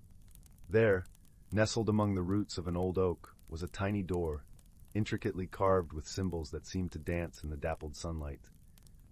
Curiosity piqued, Clara knelt down and lightly traced the carvings with her fingers. Suddenly she heard a soft, musical voice. "Do you wish to enter, dear one?" the voice asked, gentle as the breeze. Startled, Clara looked around but saw no one. With her heart fluttering like the wings of a sparrow, she nodded. The door creaked open, revealing a shimmering pathway that seemed to beckon her onward. As she stepped through the threshold, Clara found herself in a wondrous realm where the air was fragrant with the scent of wildflowers and the sky blushed with hues of lavender and rose. The landscape was alive with magic. Trees with leaves spun from silver, streams that sang as they flowed, and creatures that glimmered with a luminescent glow. It was here she met Silas, a wise and gentle creature resembling both a fox and a deer, with eyes like pools of starlight. "Welcome, Clara," he said, his voice as soothing as a lullaby. "You've entered the realm of reflection, where inner truths are revealed through the magic that surrounds you." Silas became Clara's guide, leading her through this enchanted land where every step seemed to mirror the transformations she feared. Together, they wandered through fields of golden grass that whispered secrets in the wind and visited groves where the trees sang songs of old. One afternoon, as they rested by a crystal-clear pond, Silas spoke gently. "Change is like the seasons, dear Clara. It is the nature of life to evolve and grow. It is not something to fear, but to embrace." Clara watched her reflection ripple in the pond, noticing how the water distorted and reshaped her image. She realized that just as the pond could change her reflection, so too could she adapt to the changes within and around her. With each passing day in the magical realm, Clara found herself growing more attuned to the subtle rhythms of life. She learned from the creatures of the forest, who navigated their world with grace and acceptance. From the flowers that bloomed and faded with the sun, she learned the beauty of cycles and renewal.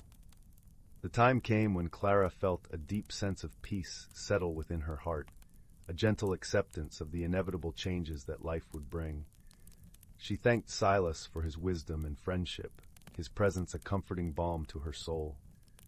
As she prepared to leave the realm of reflection, Silas gifted her a small, translucent stone that shimmered with all the colors of the realm. "Keep this close to your heart," he said, "and remember the lessons you've learned here."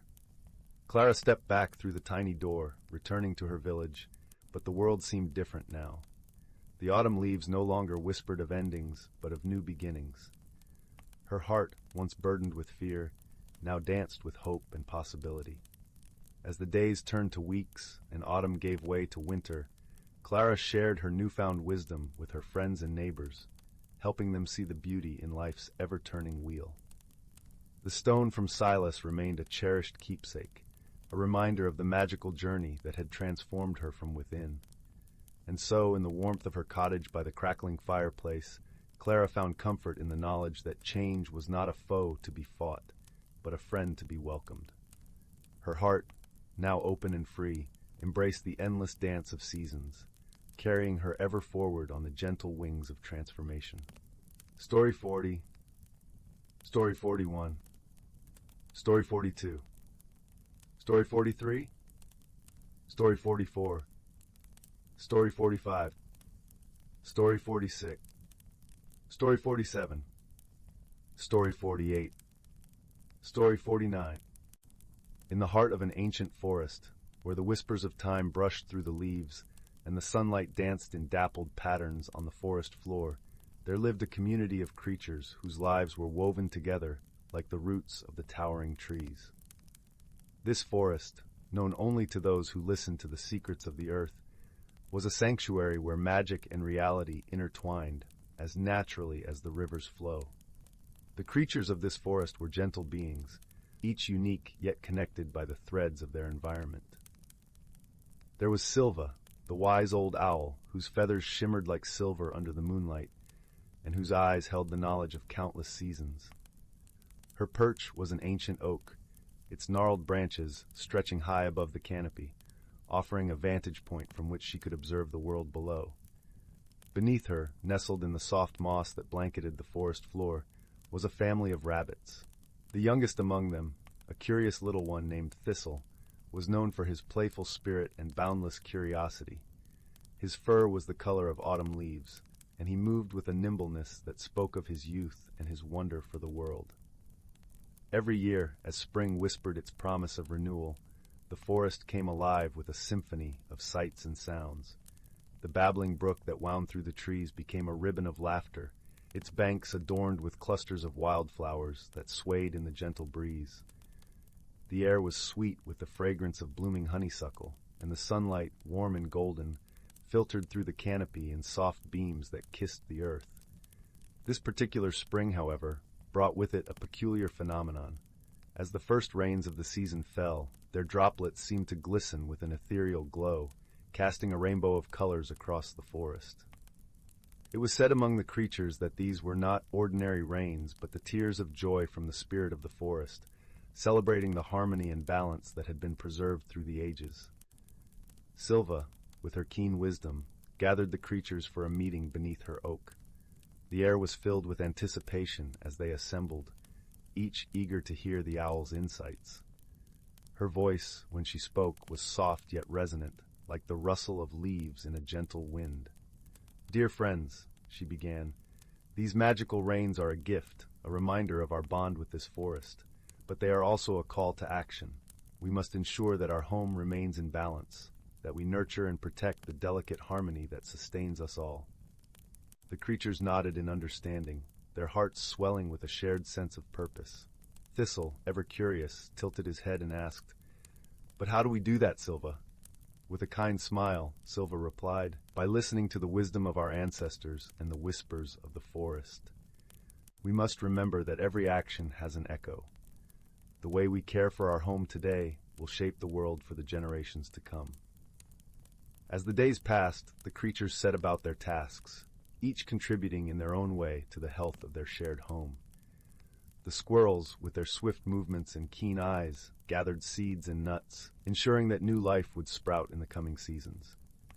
The deer, graceful and watchful, pruned the underbrush, allowing sunlight to reach the seedlings struggling towards the sky. Even the brook, with its ceaseless flow, played its part, carrying nutrients across the land and quenching the thirst of all who dwelled nearby. The forest thrived under the care of its inhabitants, the magic of the rain seeping into every root and branch, every feather and paw. One evening, as the sun dipped below the horizon and the sky blushed with the colors of twilight, Thistle sat beneath Silva's oak, his eyes wide with wonder at the day's events. The forest was a symphony of chirping crickets and croaking frogs, their melodies a lullaby that wrapped around him like a warm blanket. "Silva," he said, his voice soft yet filled with awe, "I've learned so much. The forest is full of stories, isn't it?" "Indeed it is, little one," Silva replied, her eyes twinkling like stars. "And you are a part of this story. Remember, wisdom is not just knowing the past, but nurturing the future." Thistle nodded, his heart filled with a sense of belonging. As he nestled against the soft moss, his eyes grew heavy with sleep. The forest, with its ancient magic and timeless wisdom, cradled him in its embrace, whispering promises of dreams yet to come. And so the ancient forest continued to thrive, its creatures living in harmony with the land and each other. Through their gentle care and shared wisdom, the balance was preserved, and the magical rains of spring became a cherished legend, passed down through the generations. As the moon rose high above, casting its silver glow across the land, the forest sighed in contentment. For in this hidden world where magic and reality dance together, the heart of nature beats strong and true, a testament to the power of friendship, wisdom, and the enduring beauty of life. Story 50. Story 51. Story 52. Story 53. Story 54. Story 55. Story 56. Story 50. Story 58. Story 59. In a small, sleepy village nestled between rolling hills and whispering woods, where the air was always fragrant with the scent of wildflowers and the gentle hum of bees, lived a young girl named Ada. Her home, a quaint cottage with a thatched roof and weathered stone walls, stood at the edge of the village, where the forest began and secrets lingered in the shadows of ancient trees. Ada was known for her bright eyes and curious spirit, always eager to uncover the stories hidden in the rustle of leaves or the babbling of the brook that wound its way through the village. Yet, despite her love for tales of yore, Ada knew little of her own family's past. Her grandmother, the village's storyteller, had always hinted at a legacy rich with wonder, but Ada had never heard the full tale. One serene autumn afternoon, as the golden leaves danced in the crisp breeze and the sun dipped low in the sky, Ada found herself drawn towards the attic of her cottage, a place she seldom ventured. The attic was a realm of dust and shadows, filled with treasures and trinkets from generations past, each with its own story to tell.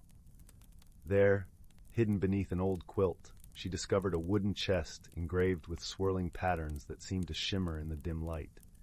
The chest, she knew, had belonged to her grandmother's grandmother, a woman whispered to have been wise beyond her years. With a heart full of anticipation, Ada opened the chest and uncovered a collection of artifacts, a delicate amulet of silver and turquoise, a bundle of letters bound with a faded ribbon, and a small, intricately carved flute. Each item seemed to hum with a quiet magic, and Ada felt a strange warmth spreading through her fingers as she touched them. Her grandmother, hearing the gentle creak of the attic door, climbed the stairs and joined Ada, her eyes soft with memories. "Ah, you found it," she said, her voice a gentle melody. "Our family's legacy."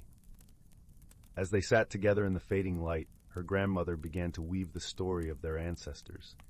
She spoke of a time long ago when their family had been the keepers of an ancient tradition, tasked with preserving the harmony between the village and the forest. The amulet, she explained, was a symbol of their bond with nature, its turquoise stone a gift from the river spirits. The letters, written by their ancestors, contained wisdom and tales of courage and kindness. The flute, with its sweet, haunting melody, was used to call upon the forest creatures in times of need. Ada listened, her heart swelling with pride and wonder. She realized that the legacy she had uncovered was not just a tale of the past, but a guiding light for her own journey. The artifacts were not merely relics. They were symbols of the values her family cherished: wisdom, harmony, and a deep connection to the natural world. With newfound understanding, Ada felt a sense of belonging she had never known before. She saw herself as part of a greater tapestry, woven with threads of love and tradition. The lessons from her ancestors resonated with her, teaching her that true strength lay in gentleness, and that the bonds we share with others and with the world around us are the greatest treasures of all. As the stars began to twinkle in the velvety night sky, casting a soft glow over the village, Ada and her grandmother descended the stairs from the attic. Together, they sat by the hearth, where the flames danced and crackled, casting a warm, comforting light. Ada took the flute in her hands and played a simple, sweet tune. The music flowed through the open window, mingling with the night breeze, and for a moment, it seemed as if the entire forest paused to listen. In that serene moment, Ada felt the presence of her ancestors, their love and wisdom enveloping her like a warm embrace. From that day forward, Ada cherished her family's legacy, not as a burden, but as a gift. She shared the stories and the music with the villagers, fostering a renewed appreciation for the bonds that connected them all. And as the seasons turned and the years passed, Ada became the village's storyteller, a gentle guardian of the tales that had shaped her life and the lives of those who came before. In the quiet of the night, As the village slumbered under a blanket of stars, Ada knew that she was exactly where she was meant to be, rooted in her heritage, enveloped in love, and forever connected to the ancient legacy that whispered through the leaves and sang in the heart of the forest. Story 60. 61. Story 62. Story 63. In the heart of the sleepy village of Willow Hollow, nestled between rolling hills and whispering woods, there was a peculiar little cottage. It sat at the edge of the village, where cobblestone paths met the silver stream that wound its way through the countryside. This cottage belonged to a kind-hearted fellow named Finnegan, who was known throughout the village for his gentle nature and his knack for crafting the most delightful herbal teas. One crisp autumn evening, as golden leaves danced in the cool breeze and shadows grew long under the setting sun, Finnegan noticed something unusual. As he sat by his window, sipping a steaming cup of chamomile, he saw a flickering light deep within the forest. It bobbed and weaved like a lantern carried by an unseen hand before disappearing entirely. Intrigued by this strange occurrence, Finnegan decided to investigate. He donned his favorite woolen scarf, slipped on his sturdy boots, and set out along the moonlit path that led into the forest. The air was filled with the earthy scent of fallen leaves and the distant hoot of an owl, creating a symphony of autumnal peace. The deeper Finnegan ventured into the woods, the more the shadows seemed to come alive. Yet there was something comforting about the forest's embrace, as if it held secrets waiting to be discovered. As he followed the path, the mysterious light reappeared, flickering just beyond the reach of his lantern. It beckoned him to follow, leading him to a small, hidden glade. In the center of the glade stood an ancient oak tree, its gnarled branches reaching skyward like wise old arms. At its base, nestled between the roots, was a tiny door. It was intricately carved with symbols and patterns, shimmering faintly in the moonlight. Finnegan knelt down, his curiosity piqued, and gently knocked. To his amazement, the door creaked open, revealing a diminutive creature with twinkling eyes and a warm smile. "Welcome, dear traveler," the creature said in a voice as soft as the rustling leaves. "I am Nyla, the guardian of this glade." Finnegan introduced himself and explained the mysterious light that had guided him there. Nyla nodded thoughtfully. "Ah, the light. It is a guide for those who seek answers to the questions they didn't know they had." Intrigued by her words, Finnegan asked if Nyla knew why the light had appeared to him. The little guardian pondered for a moment, then gestured for him to sit beside the oak tree. "There have been whispers among the creatures of the forest," she began, "of a disturbance in the magical harmony. It seems that something has been misplaced, and the balance needs to be restored." Finnegan listened intently, his heart full of a gentle determination to help. "How do I find what is lost?" he asked. Nyla smiled, a twinkle in her eyes. "The forest will guide you, if you are willing to listen. Open your heart and mind to its wisdom, and the path will reveal itself." With these words, Nyla handed Finnegan a small polished stone, smooth and cool to the touch. "This will help you see what is hidden," she said before disappearing back into her tiny abode. Armed with the stone and a newfound sense of purpose, Finnegan set off deeper into the forest. He walked for what felt like hours, listening to the whispers of the trees and the songs of the night. It was then he noticed something peculiar. The gentle hum of the stream sounded different, as if singing a tune he couldn't quite place. Following the melody, Finnegan arrived at a small clearing where the stream pooled into a tranquil pond. Above the water, fireflies danced in mesmerizing patterns, their glow reflecting in the still surface. He knelt by the pond, holding the stone Nyla had given him, and peered into its depths. As if by magic, the stone illuminated the water, revealing an image of a tiny, missing moonstone that had slipped from its resting place in the heart of a nearby willow tree. This moonstone was a key component in maintaining the forest's magical balance, ensuring harmony between the elements. Finnegan knew what he had to do. He thanked the fireflies with a nod, then hurried to the willow tree, guided by the faint glow of the moonstone that now seemed to call out to him. Upon reaching the tree, he carefully retrieved the moonstone from where it had nestled between the roots and placed it back into the hollow of the tree. As soon as the moonstone was returned, A gentle breeze swept through the forest, carrying with it a sense of peace and completion. The fireflies shimmered with renewed vigor, and the forest seemed to hum with a harmonious melody once more. When Finnegan made his way back to the glade, Nyla was waiting for him, her eyes sparkling with gratitude. "You have restored the balance, dear Finnegan," she said, her voice filled with warmth. "The forest is in your debt." Finnegan smiled, feeling a deep sense of fulfillment. "It was the forest that guided me. I merely listened." With a farewell and a promise to visit again, Finnegan made his way home, the path lit by the soft glow of the moon and the gentle rustling of leaves. As he returned to his cozy cottage, he felt the contentment of knowing he had played a part in preserving the magic of the world around him. That night, as he sipped his tea by the crackling fire, Finnegan reflected on the day's adventure. He knew that sometimes the most extraordinary moments began with a simple curiosity and a willingness to follow where the light might lead.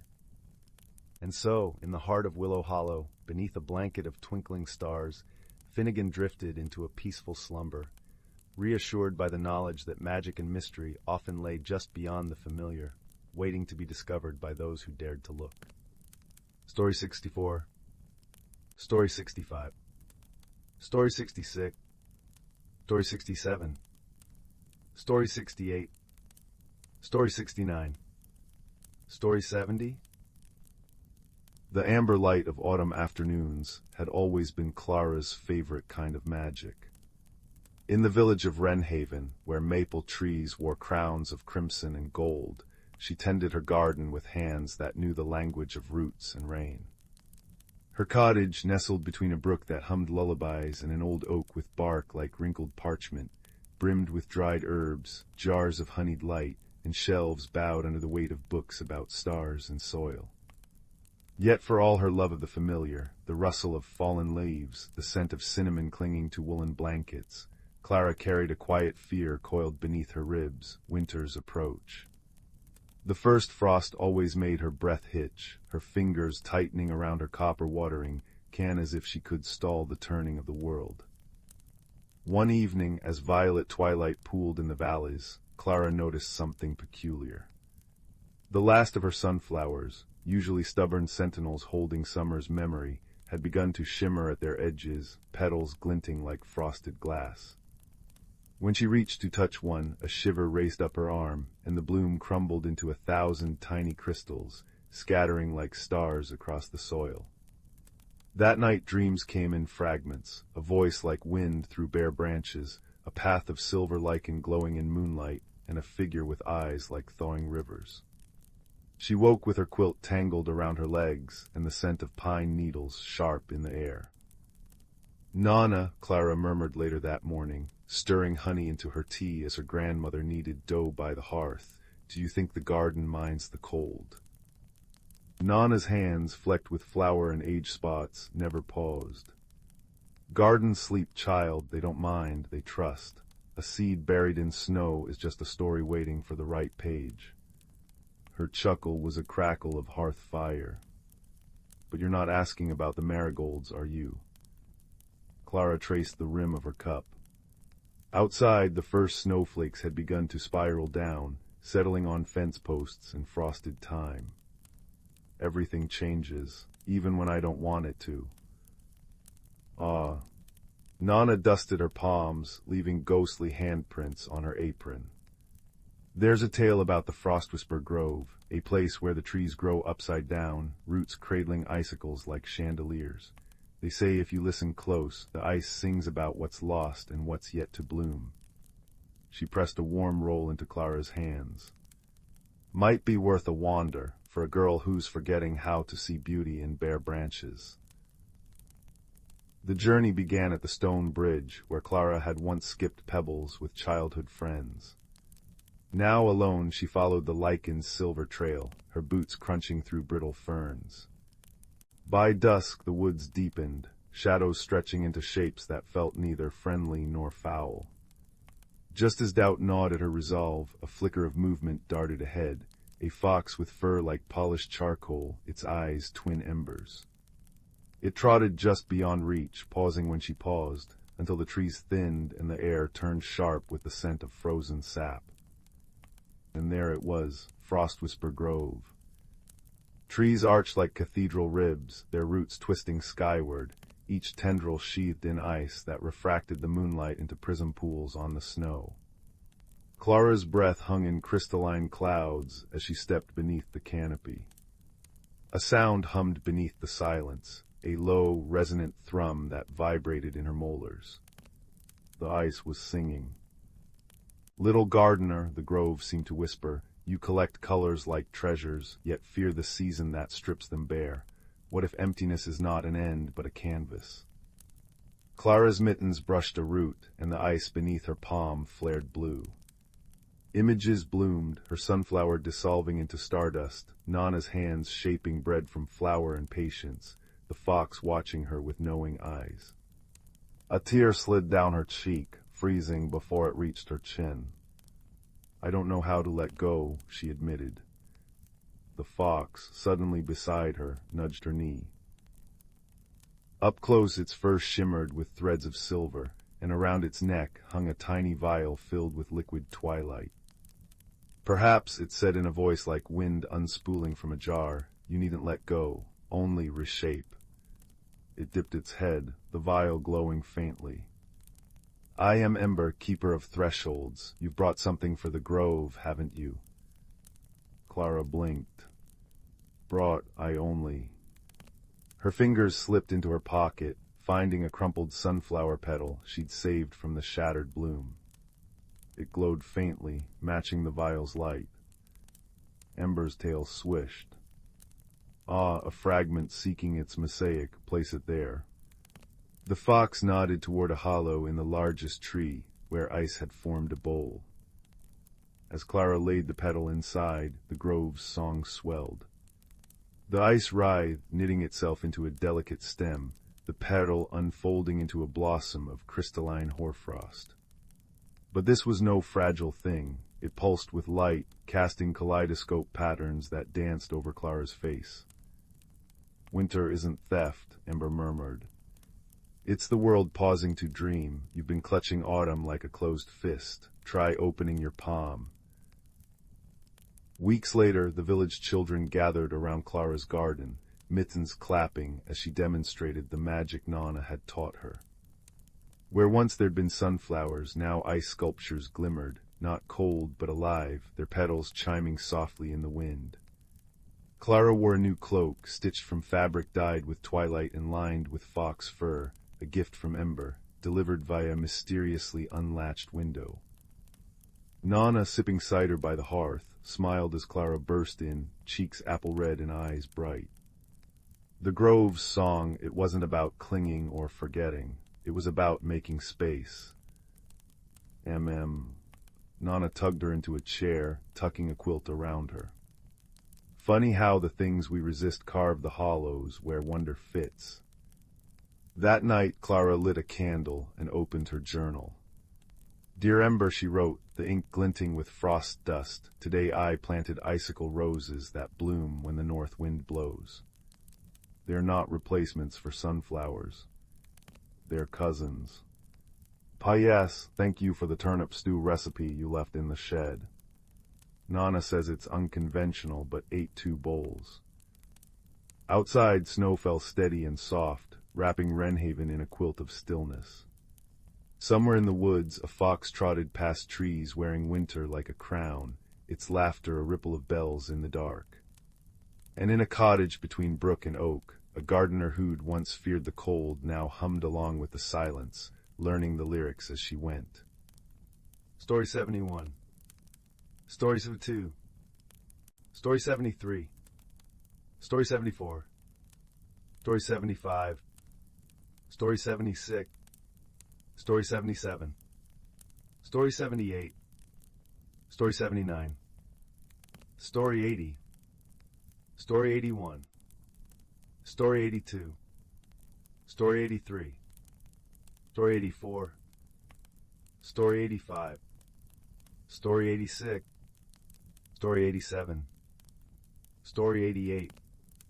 Story 89. Story 90. Story 91. Story 92. Story 93. Once upon a time, in a forest brimming with secrets, there lived a curious young squirrel named Nutkin. Though small in stature, Nutkin possessed a heart filled with boundless wonder and an insatiable thirst for adventure. Deep within the heart of the ancient woodlands lay a hidden glade, where the soft light of the moon seemed to dance upon the emerald grass. It was here that Nutkin first discovered the enchanting gift that would forever change his life. As he scampered through the undergrowth, gathering acorns for the winter, a peculiar glimmer caught his eye. Nestled among the vibrant wildflowers was a radiant gemstone, its facets sparkling with a mesmerizing azure hue. Nutkin's paws trembled as he grasped the ethereal treasure, and in that instant a warmth spread through his tiny body, igniting a spark of magic within. From that day forward, Nutkin possessed the extraordinary ability to communicate with the creatures of the forest. Their voices, once muted, now sang in perfect harmony, revealing a realm of secrets hidden from ordinary eyes. Emboldened by his newfound power, Nutkin ventured deeper into the heart of the woodlands, eager to unravel the mysteries that lay beyond the familiar paths. His journey led him to encounter beings he had only heard whispers of in the tales of his elders. First, he met Willow, a gentle doe whose graceful steps left no trace upon the mossy ground. She welcomed Nutkin into her secret glen, a realm of tranquility where the trees seemed to whisper ancient melodies. Under Willow's guidance, Nutkin learned the art of patience and the importance of cherishing the simple beauties of the natural world. Next, Nutkin stumbled upon a colony of industrious ants, led by the wise and formidable Queen Formica. Though initially intimidated by their unwavering discipline, Nutkin soon discovered the value of unity and teamwork, as the ants worked tirelessly to fortify their subterranean kingdom. As the seasons turned, Nutkin's journeys took him to the deepest recesses of the forest, where he encountered beings of myth and legend. He befriended a majestic stag, whose antlers seemed to scrape the very heavens, and learned the ways of courage and resilience from the mighty beast. Yet, amidst his wondrous adventures, Nutkin never forgot the true essence of his gift, the ability to forge bonds of friendship that transcended the boundaries of species. It was this quality that led him to forge an unexpected alliance with a cunning fox named Russet. At first, their encounter was one of mistrust and suspicion, for foxes were known to prey upon creatures as small as Nutkin. However, through patient understanding and a willingness to see beyond appearances, the two formed an unbreakable bond. Together, Nutkin and Russet embarked on a quest to unravel the mystery of the enchanted gemstone that had bestowed upon the squirrel his extraordinary abilities. Their search led them to the heart of the forest, where an ancient oak stood as a silent sentinel, its branches cradling the whispers of ages past. It was here that they encountered the wise old owl, Gaia, whose piercing gaze seemed to penetrate the very depths of their souls. Gaia revealed that the gemstone was a remnant of a long-forgotten era, a time when the balance between the natural world and the realm of magic was in perfect harmony. Alas, the greed and disregard of humankind had severed this delicate equilibrium, and the gemstone's power had faded, scattered among the creatures of the forest. Nutkin's gift, Gaia explained, was a glimmer of hope, a chance to restore the balance and heal the rift between the two realms. Emboldened by this revelation, Nutkin and his companions embarked on a perilous quest, seeking out the remaining fragments of the gemstone's power. Their journey took them through treacherous terrain, from the icy peaks of the mountains to the depths of the sunless caves. Along the way, they faced formidable foes and overcame daunting challenges, their bond of friendship growing ever stronger with each obstacle they conquered. Nutkin learned the true meaning of bravery from Russet's unwavering loyalty, and the fox, in turn, discovered the beauty of compassion through the squirrel's gentle heart. At last, after a journey that tested the limits of their courage and endurance, they uncovered the final shard of the gemstone's power, hidden deep within the hollow of an ancient redwood. As the shards were reunited, a blinding radiance engulfed the forest, and the harmony between the natural and magical realms was restored. In that moment, Nutkin understood the true significance of his gift. It was a reminder that friendship, love, and understanding could transcend even the most formidable barriers. As the forest rejoiced in its newfound balance, Nutkin knew that his journey had forever transformed him, opening his eyes to the wonders that lay beyond the familiar paths. From that day forward, Nutkin became a guardian of the forest, using his ability to communicate with all creatures to foster understanding and preserve the delicate equilibrium. His tale was passed down through generations, a testament to the power of friendship, courage, and the indomitable spirit of exploration. And so as the moon casts its silvery glow upon the ancient woodlands, the whispers of Nutkin's legacy echo through the rustling leaves, reminding all who listen that true magic lies not in gemstones or enchantments, but in the bonds we forge and the journeys that shape our souls. Story 94. Story 95. Story 96. Story 97. Story 98. The amber light of autumn afternoons had always been Layla's favorite time of year. It was when the forest behind her cottage seemed to hold its breath, leaves rustling secrets in hues of burnt umber and gold, and the air carried the crisp scent of apples and distant wood smoke. But this autumn felt different. The trees shed their leaves too quickly, the squirrels buried nuts with frantic urgency, and the river sang a lower, slower song than she'd ever heard. Layla clutched her woven basket of herbs tighter, her boots crunching over brittle ferns. She didn't like changes, not in her routines, not in her forest, and certainly not in herself. Lately her hands trembled when she tried to stitch her embroidery, and the tea she brewed, usually fragrant with mint and memory, tasted bitter, as if the plants themselves resisted her touch. That evening, as she sat by the hearth unraveling a knotted thread, a sound fluttered against her window, a moth with wings the color of twilight, tapping gently with antennae that glimmered like dewdrops. When she opened the pane, it alighted on her wrist, and she felt a strange warmth pulse through her veins. The moth led her gaze to the old oak desk by the wall, where her grandmother's journal lay open to a page she'd never seen before. The ink shimmered, words rearranging themselves. When the heart fears turning seasons, the roots must learn to bend. The next morning, Leela found the first crystal growing in her garden. It emerged from the soil where her rosemary plant had withered, a slender spire of amethyst humming faintly. By noon, 3 more had sprouted along the garden path, their facets catching the sunlight like prisms. She reached to touch one, and a vision flashed behind her eyes, a forest floor covered not in leaves, but in thousands of tiny crystals, each pulsing with soft light.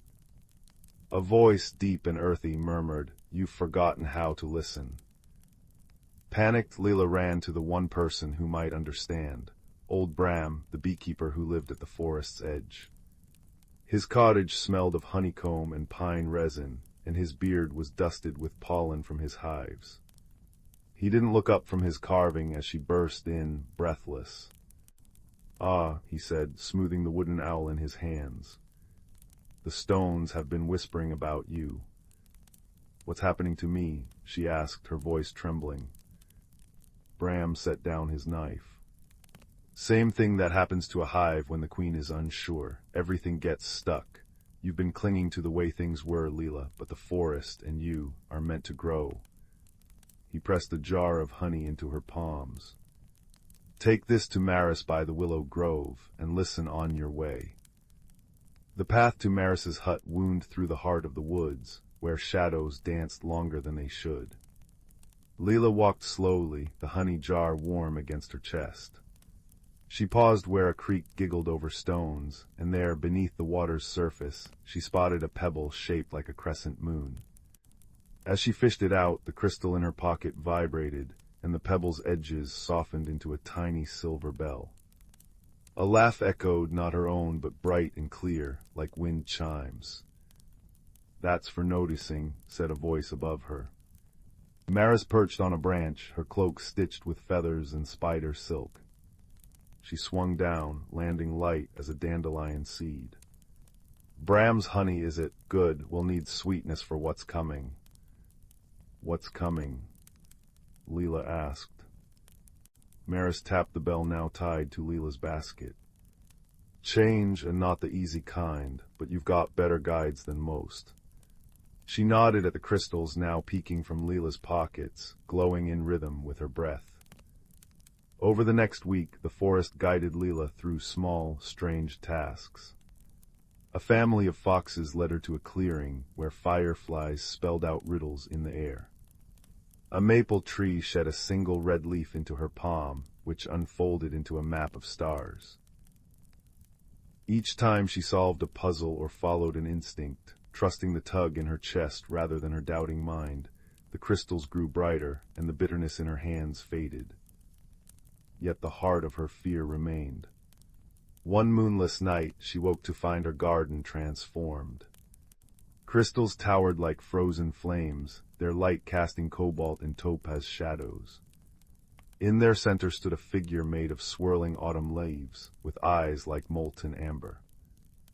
"Why do you resist?" it asked, its voice the crackle of a hearth. "I don't want to lose what I love," Leela whispered. The figure bent, and a leaf brushed her cheek. "Nothing is lost, only transformed." It gestured to the crystals. "These are your fears, hardened by holding on. Let them soften." Tears blurred her vision. "How? Breathe." She inhaled, slowly, deeply, and the crystals shivered. With each exhale, their sharp edges blurred, melting into liquid light that pooled around her feet. The light seeped into the soil, and where it touched, flowers bloomed, snowdrops in December, roses in spring colors, all seasons existing at once. "You see," said the figure, now a girl with moss-green hair and a crown of acorns. "You contain multitudes." She placed a hand over Leela's heart. "The magic wasn't leaving you, it was waiting for you to grow." By dawn, the garden had settled. The crystals remained but as slender obelisks humming with quiet music. Her herbs regrew, lush and fragrant, and when she brewed tea that morning, it tasted of sunlight and forgiveness. Wordlessly the forest folk gathered, Bram with a comb of golden honey, Maris with a cloak woven from dawn mist, the foxes bearing garlands of ivy. They didn't celebrate with feasts or songs, but with the gentle rustle of wind through crystals, the contented sigh of soil settling into new shapes.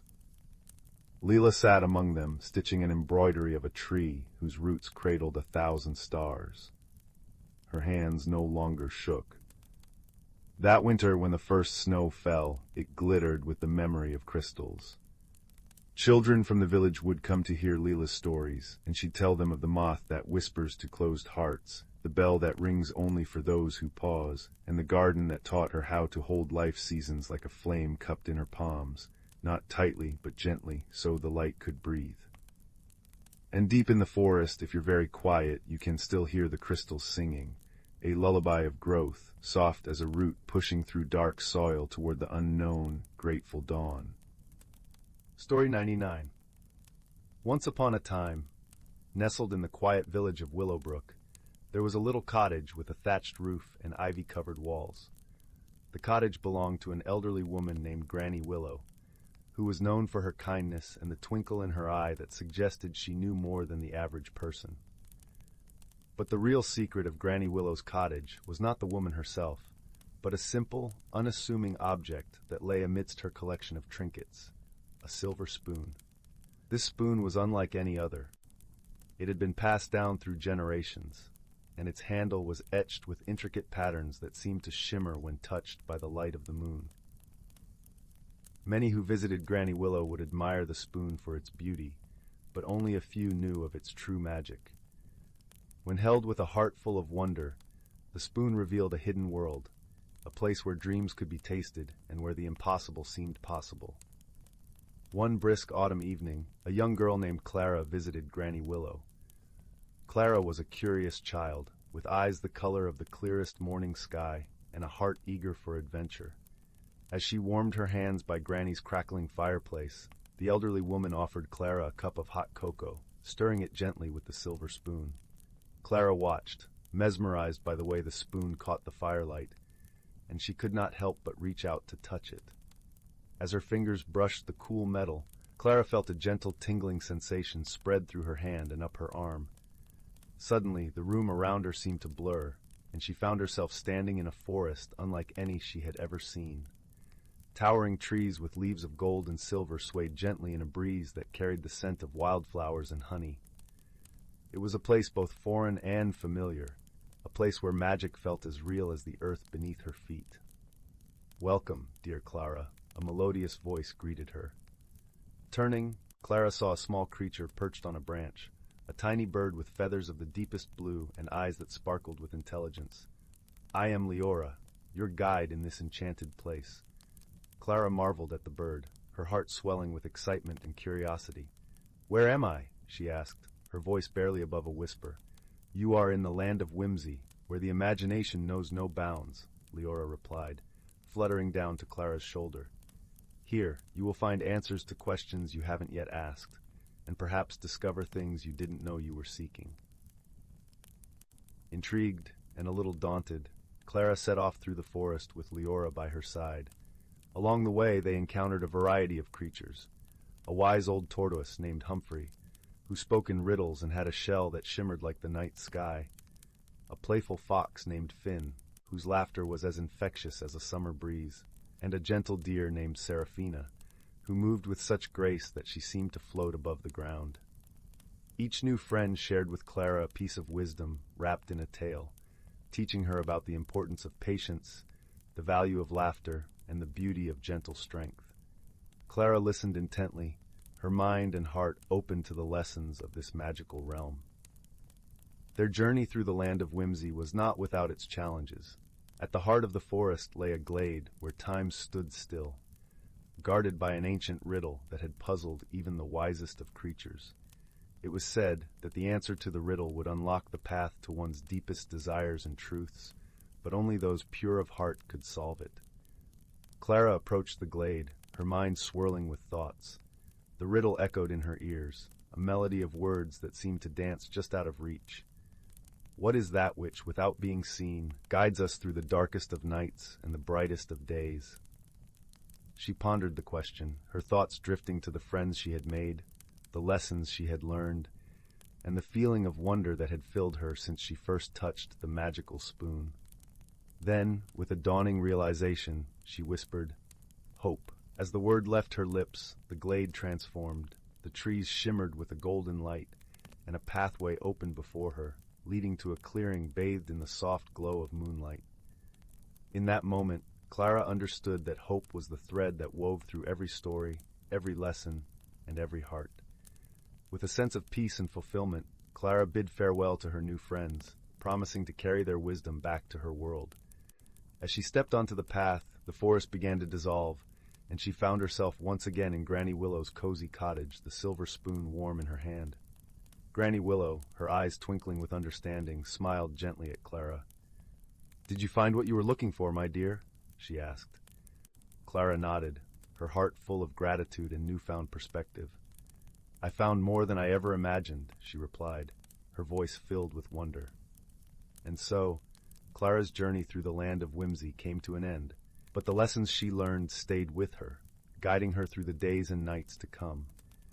She cherished the silver spoon and the magic it held, knowing that its true power lay not in the enchantment of a distant land, but in the hope and friendship it had awakened within her own heart. As the fire crackled softly and the shadows danced on the walls, Clara drifted into a peaceful sleep, her dreams filled with golden forests and the laughter of newfound friends. And somewhere in the quiet village of Willowbrook, a wise old tortoise, a playful fox, and a graceful deer watched over her, their spirits forever part of her story. And thus, the magic of ordinary things continued to weave its gentle spell, reminding all who listened that true wonder lies within the simplest of moments, waiting to be discovered by those who dare to dream. Title: The Whispering Wood's Secret. In the tranquil village of Elderglow, nestled within the embrace of a lush, ancient forest, there lived a young girl named Mabel. Elderglow was a place where the air was always sweet with the scent of blooming lilacs, and the gentle rustle of leaves in the whispering wood seemed to carry secrets from times long past. The village was small, with stone cottages dotting the landscape like scattered pebbles, each one warmed by the glow of hearth fires that never seemed to fade. Mabel, with her curious hazel eyes and a heart full of wonder, was no ordinary child. She had a penchant for exploring, often venturing to the edges of the village where the Whispering Wood began.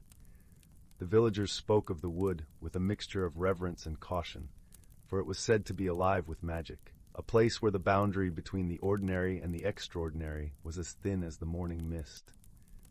One crisp autumn afternoon, as the sun dipped low and painted the sky in hues of amber and rose, Mabel set out towards the forest. Her mother had tucked a warm woolen scarf around her neck and placed a gentle kiss on her forehead, saying, "Stay on the path, my little adventurer, and listen to the whispers of the trees. They speak if you know how to listen." Mabel nodded, her eyes gleaming with excitement. She knew the woods well, having spent countless afternoons beneath its towering oaks and whispering pines. Today, however, felt different. There was a tingling in the air, a sense of anticipation that danced along her skin like the first touch of winter's breath. As she wandered deeper into the forest, the world around her shifted subtly. The light filtering through the canopy was dappled and golden, casting playful shadows on the forest floor. The leaves crunched softly under her boots, and the air was filled with the earthy scent of fallen leaves and damp moss. It wasn't long before Mabel came across something unusual, a glimmering stone, half buried in the soft earth. It was the size of a robin's egg, and shimmered with an iridescent glow that seemed to pulse with its own gentle light. Mabel knelt down, her heart pounding with the thrill of discovery. As she reached out to touch it, a soft, melodic voice filled the air, so faint it was almost a sigh. "Seek the heart of the wood, little one, and the truth shall be revealed." Startled, Mabel glanced around, her eyes wide. The voice seemed to come from nowhere and everywhere at once, as if the forest itself had spoken to her.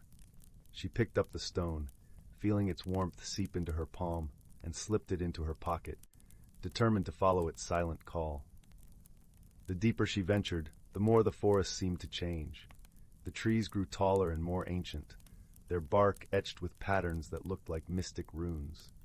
The air grew cooler, and a gentle breeze whispered through the branches, carrying with it a soft, tinkling sound like distant chimes. As she walked, Mabel noticed something extraordinary. The forest floor was dotted with clusters of tiny, luminescent mushrooms that glowed with a soft blue light, illuminating her path. She followed the trail of light deeper into the heart of the wood, her breath visible in the cool air. At last, Mabel arrived at a clearing bathed in moonlight. In the center stood an ancient oak, its gnarled branches stretching skyward like the arms of a wise old guardian. At the base of the tree, nestled among its roots, was a small door carved into the trunk. It was adorned with intricate carvings of woodland creatures and swirling vines. With a mixture of awe and trepidation, Mabel approached the door. She felt the stone in her pocket grow warm, and the carvings on the door seemed to shimmer in response. Taking a deep breath, she gently pushed it open and stepped inside. The interior was a wonderland of light and color. The walls glowed with a soft golden hue, and the air was filled with the scent of honeysuckle and wild roses. At the center of the room stood a table carved from a single piece of crystal, its surface reflecting the light in a myriad of colors. Seated at the table was a figure cloaked in shadows, yet Mabel felt no fear. There was a kindness in the air, a sense of welcome that put her at ease.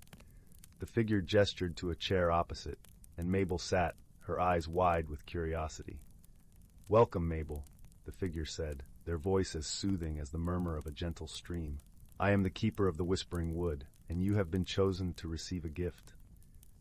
Mabel listened intently, her heart filled with wonder. "A gift?" she asked, her voice barely above a whisper. The keeper nodded, and with a wave of their hand, the room filled with images, scenes of the forest through the ages, its beauty and magic captured in a tapestry of light.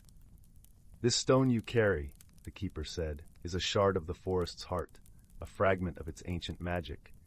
With it, you hold the power to listen to the whispers of the world, to understand the language of nature." Mabel gasped, her fingers brushing the stone in her pocket.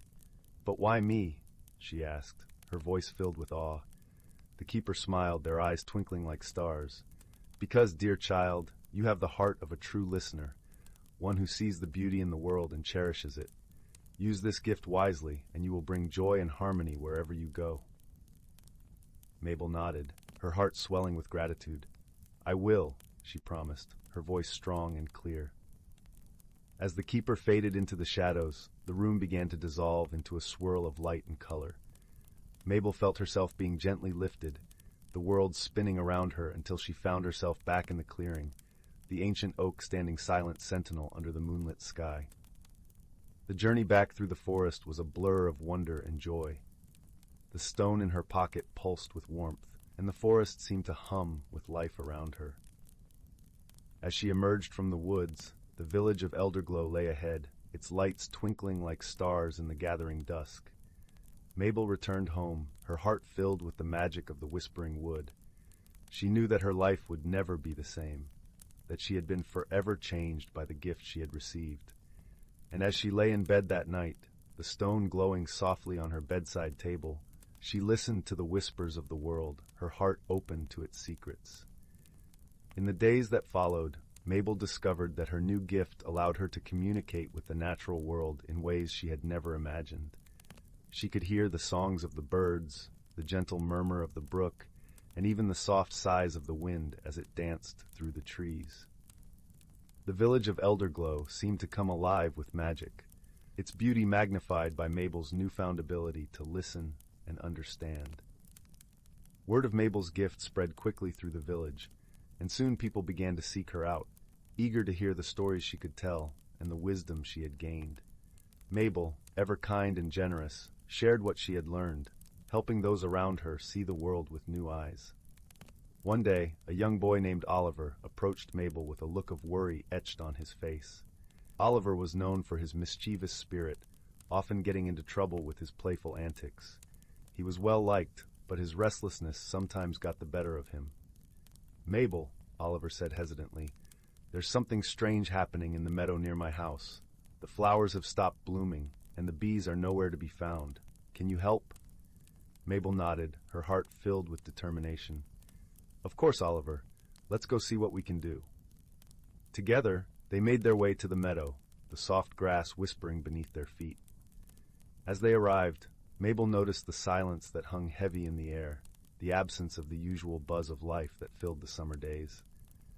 Closing her eyes, Mabel reached out with her senses, listening to the whispers of the earth beneath her feet. She felt the pulse of the meadow, its energy dampened and subdued. Slowly the truth revealed itself. A patch of tangled brambles had grown unchecked, their thorny vines choking the life from the flowers and blocking the bees' path. "We need to clear the brambles," Mabel said, her voice filled with certainty. "Once the flowers can breathe again, the bees will return." With Oliver's help, they carefully cleared away the brambles, their fingers working gently to free the delicate blooms hidden beneath. As they worked, Mabel could feel the meadow's energy shift, the life returning to the soil and the air. By the time they finished, the sun had begun to set, painting the sky in shades of pink and gold. Mabel and Oliver stood together, watching as the first bees returned, drawn by the sweet scent of the newly freed flowers. "You did it, Mabel," Oliver exclaimed, his eyes shining with gratitude. "We did it," Mabel corrected, smiling at her friend. Sometimes all it takes is a little listening and a lot of heart. As the days turned to weeks, Mabel's gift continued to bring joy and harmony to Elderglow. She helped the villagers understand their connection to the natural world, teaching them to listen to its whispers and cherish its beauty. One crisp morning, as the first hints of winter touched the air, Mabel was walking through the village when she noticed an elderly man sitting alone on a bench. His eyes were clouded with sorrow, and Mabel's heart went out to him. "Hello," Mabel said softly, sitting down beside him. "Is there something troubling you?" The man sighed, his voice tinged with sadness. "I used to play the violin," he said, his gaze distant, "but my hands are no longer steady, and the music has left me." Mabel reached out, her hand gently resting on his. "Maybe the music hasn't left," she said gently. "Perhaps it's just waiting for you to listen again." The man looked at her, hope flickering in his eyes. "Could you help me find it?" Mabel smiled, nodding with understanding. Close your eyes and listen with your heart, she instructed softly. Feel the rhythm of the world around you. Together they sat in silence, the sounds of the village weaving a gentle symphony. Gradually the man's expression softened, the lines of worry smoothing into a look of peace. I can hear it, he whispered, his voice filled with wonder. The music is still there. Mabel beamed at him, her heart warm with joy. It's always there, she said softly. Sometimes you just need to be still and listen. The man's eyes shone with gratitude as he looked at Mabel. Thank you, he said, his voice choked with emotion. You've given me back my music. As the first snowflakes began to fall, Elderglow was transformed into a winter wonderland, its rooftops blanketed in white and the air filled with the crisp scent of pine. Mabel continued to share her gift with the village, her heart full of the magic that had been entrusted to her. One evening, as she sat by the fireplace, her family gathered around her. Mabel's mother smiled at her daughter with pride and love. You've brought so much light to our village, Mabel, she said softly. The forest chose well. Mabel looked around at her family, her heart swelling with happiness. The forest taught me to listen, she replied, her voice gentle and warm. And in listening, I found a world full of wonder and friends.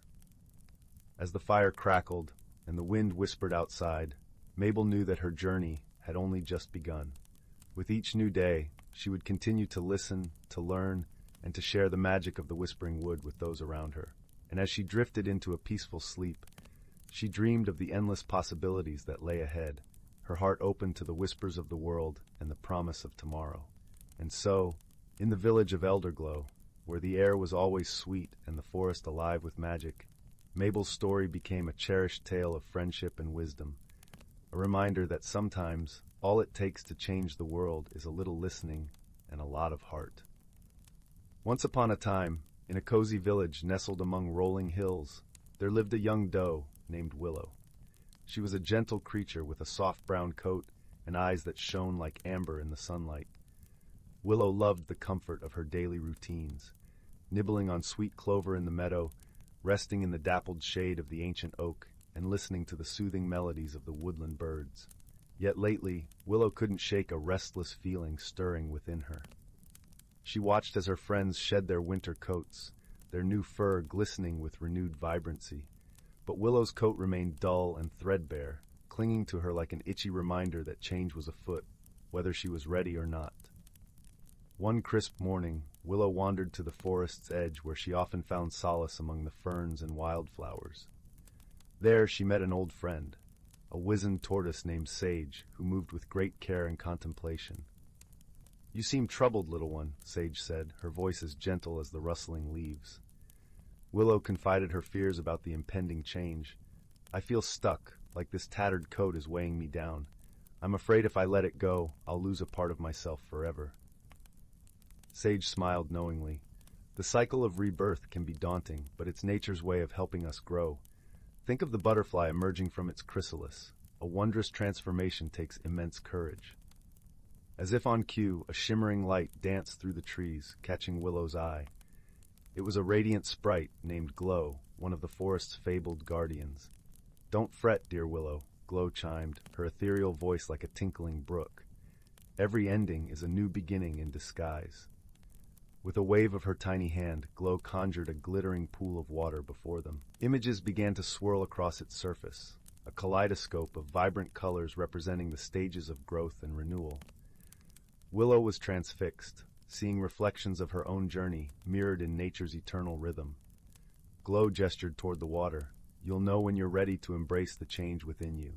Trust in the magic that guides all living things. Heartened by her friend's wisdom, Willow realized her fears were rooted in resistance to the unknown. As the days passed, she moved through the transition with newfound grace, allowing her tattered coat to shed naturally.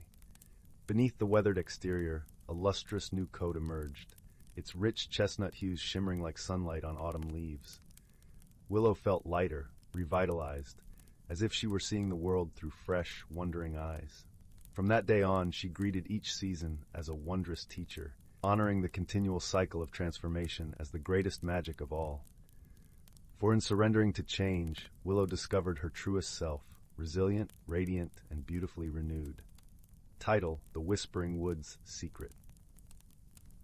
In the tranquil village of Elderglow, nestled within the embrace of a lush, ancient forest, there lived a young girl named Mabel.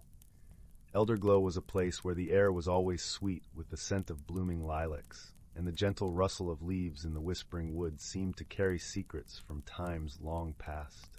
The village was small, with stone cottages dotting the landscape like scattered pebbles, each one warmed by the glow of hearth fires that never seemed to fade. Mabel, with her curious hazel eyes and a heart full of wonder, was no ordinary child. She had a penchant for exploring, often venturing to the edges of the village where the whispering wood began. The villagers spoke of the wood with a mixture of reverence and caution, for it was said to be alive with magic, a place where the boundary between the ordinary and the extraordinary was as thin as the morning mist. One crisp autumn afternoon, as the sun dipped low and painted the sky in hues of amber and rose, Mabel set out towards the forest. Her mother had tucked a warm woolen scarf around her neck and placed a gentle kiss on her forehead, saying, "Stay on the path, my little adventurer, and listen to the whispers of the trees. They speak if you know how to listen." Mabel nodded, her eyes gleaming with excitement. She knew the woods well, having spent countless afternoons beneath its towering oaks and whispering pines. Today, however, felt different. There was a tingling in the air, a sense of anticipation that danced along her skin like the first touch of winter's breath. As she wandered deeper into the forest, the world around her shifted subtly. The light filtering through the canopy was dappled and golden, casting playful shadows on the forest floor. The leaves crunched softly under her boots, and the air was filled with the earthy scent of fallen leaves and damp moss. It wasn't long before Mabel came across something unusual, a glimmering stone, half buried in the soft earth. It was the size of a robin's egg, and shimmered with an iridescent glow that seemed to pulse with its own gentle light. Mabel knelt down, her heart pounding with the thrill of discovery. As she reached out to touch it, a soft, melodic voice filled the air, so faint it was almost a sigh. "Seek the heart of the wood, little one, and the truth shall be revealed." Startled, Mabel glanced around, her eyes wide. The voice seemed to come from nowhere and everywhere at once, as if the forest itself had spoken to her. She picked up the stone, feeling its warmth seep into her palm, and slipped it into her pocket, determined to follow its silent call. The deeper she ventured, the more the forest seemed to change. The trees grew taller and more ancient, their bark etched with patterns that looked like mystic runes. The air grew cooler, and a gentle breeze whispered through the branches, carrying with it a soft, tinkling sound like distant chimes. As she walked, Mabel noticed something extraordinary. The forest floor was dotted with clusters of tiny, luminescent mushrooms that glowed with a soft blue light, illuminating her path. She followed the trail of light deeper into the heart of the wood, her breath visible in the cool air. At last, Mabel arrived at a clearing bathed in moonlight. In the center stood an ancient oak, its gnarled branches stretching skyward like the arms of a wise old guardian. At the base of the tree, nestled among its roots, was a small door carved into the trunk. It was adorned with intricate carvings of woodland creatures and swirling vines. With a mixture of awe and trepidation, Mabel approached the door. She felt the stone in her pocket grow warm, and the carvings on the door seemed to shimmer in response. Taking a deep breath, she gently pushed it open and stepped inside. The interior was a wonderland of light and color. The walls glowed with a soft golden hue, and the air was filled with the scent of honeysuckle and wild roses. At the center of the room stood a table carved from a single piece of crystal, its surface reflecting the light in a myriad of colors. Seated at the table was a figure cloaked in shadows, yet Mabel felt no fear. There was a kindness in the air, a sense of welcome that put her at ease. The figure gestured to a chair opposite, and Mabel sat, her eyes wide with curiosity. "Welcome, Mabel," the figure said, their voice as soothing as the murmur of a gentle stream. "I am the keeper of the Whispering Wood, and you have been chosen to receive a gift." Mabel listened intently, her heart filled with wonder. "A gift?"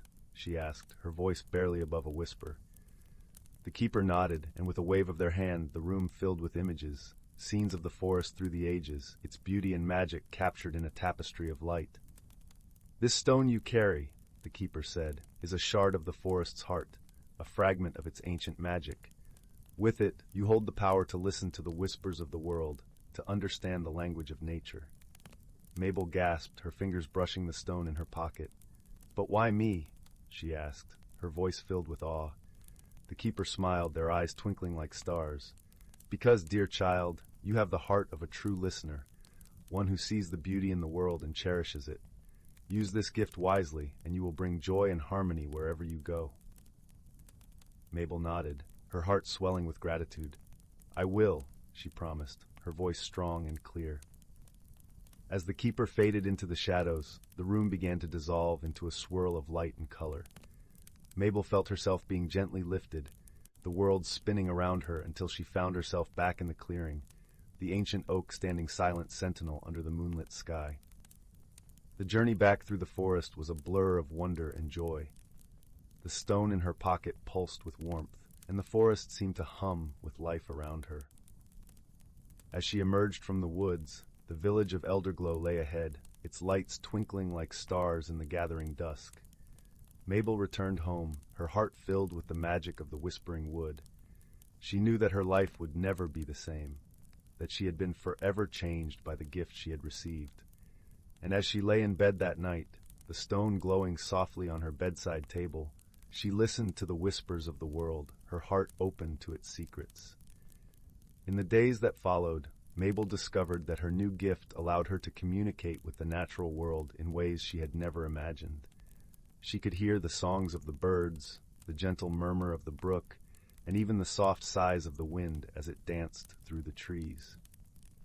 The village of Elderglow seemed to come alive with magic, its beauty magnified by Mabel's newfound ability to listen and understand. Word of Mabel's gift spread quickly through the village, and soon people began to seek her out, eager to hear the stories she could tell and the wisdom she had gained. Mabel, ever kind and generous, shared what she had learned, helping those around her see the world with new eyes. One day, a young boy named Oliver approached Mabel with a look of worry etched on his face. Oliver was known for his mischievous spirit, often getting into trouble with his playful antics. He was well liked, but his restlessness sometimes got the better of him. Mabel, Oliver said hesitantly, there's something strange happening in the meadow near my house. The flowers have stopped blooming, and the bees are nowhere to be found. Can you help? Mabel nodded, her heart filled with determination. Of course, Oliver. Let's go see what we can do. Together, they made their way to the meadow, the soft grass whispering beneath their feet. As they arrived, Mabel noticed the silence that hung heavy in the air, the absence of the usual buzz of life that filled the summer days. Closing her eyes, Mabel reached out with her senses, listening to the whispers of the earth beneath her feet. She felt the pulse of the meadow, its energy dampened and subdued. Slowly the truth revealed itself. A patch of tangled brambles had grown unchecked, their thorny vines choking the life from the flowers and blocking the bees' path. We need to clear the brambles, Mabel said, her voice filled with certainty. Once the flowers can breathe again, the bees will return. With Oliver's help, they carefully cleared away the brambles, their fingers working gently to free the delicate blooms hidden beneath. As they worked, Mabel could feel the meadow's energy shift, the life returning to the soil and the air. By the time they finished, the sun had begun to set, painting the sky in shades of pink and gold. Mabel and Oliver stood together, watching as the first bees returned, drawn by the sweet scent of the newly freed flowers. You did it, Mabel, Oliver exclaimed, his eyes shining with gratitude. We did it, Mabel corrected, smiling at her friend. Sometimes all it takes is a little listening and a lot of heart. As the days turned to weeks, Mabel's gift continued to bring joy and harmony to Elderglow. She helped the villagers understand their connection to the natural world, teaching them to listen to its whispers and cherish its beauty. One crisp morning, as the first hints of winter touched the air, Mabel was walking through the village when she noticed an elderly man sitting alone on a bench.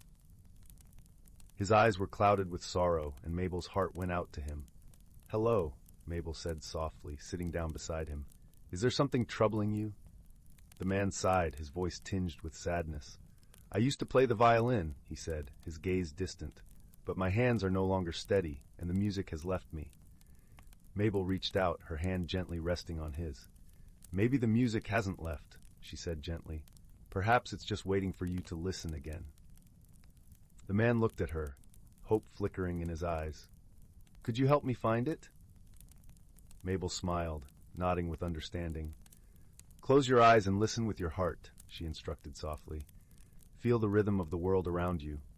Together they sat in silence, the sounds of the village weaving a gentle symphony. Gradually the man's expression softened, the lines of worry smoothing into a look of peace. I can hear it, he whispered, his voice filled with wonder. The music is still there.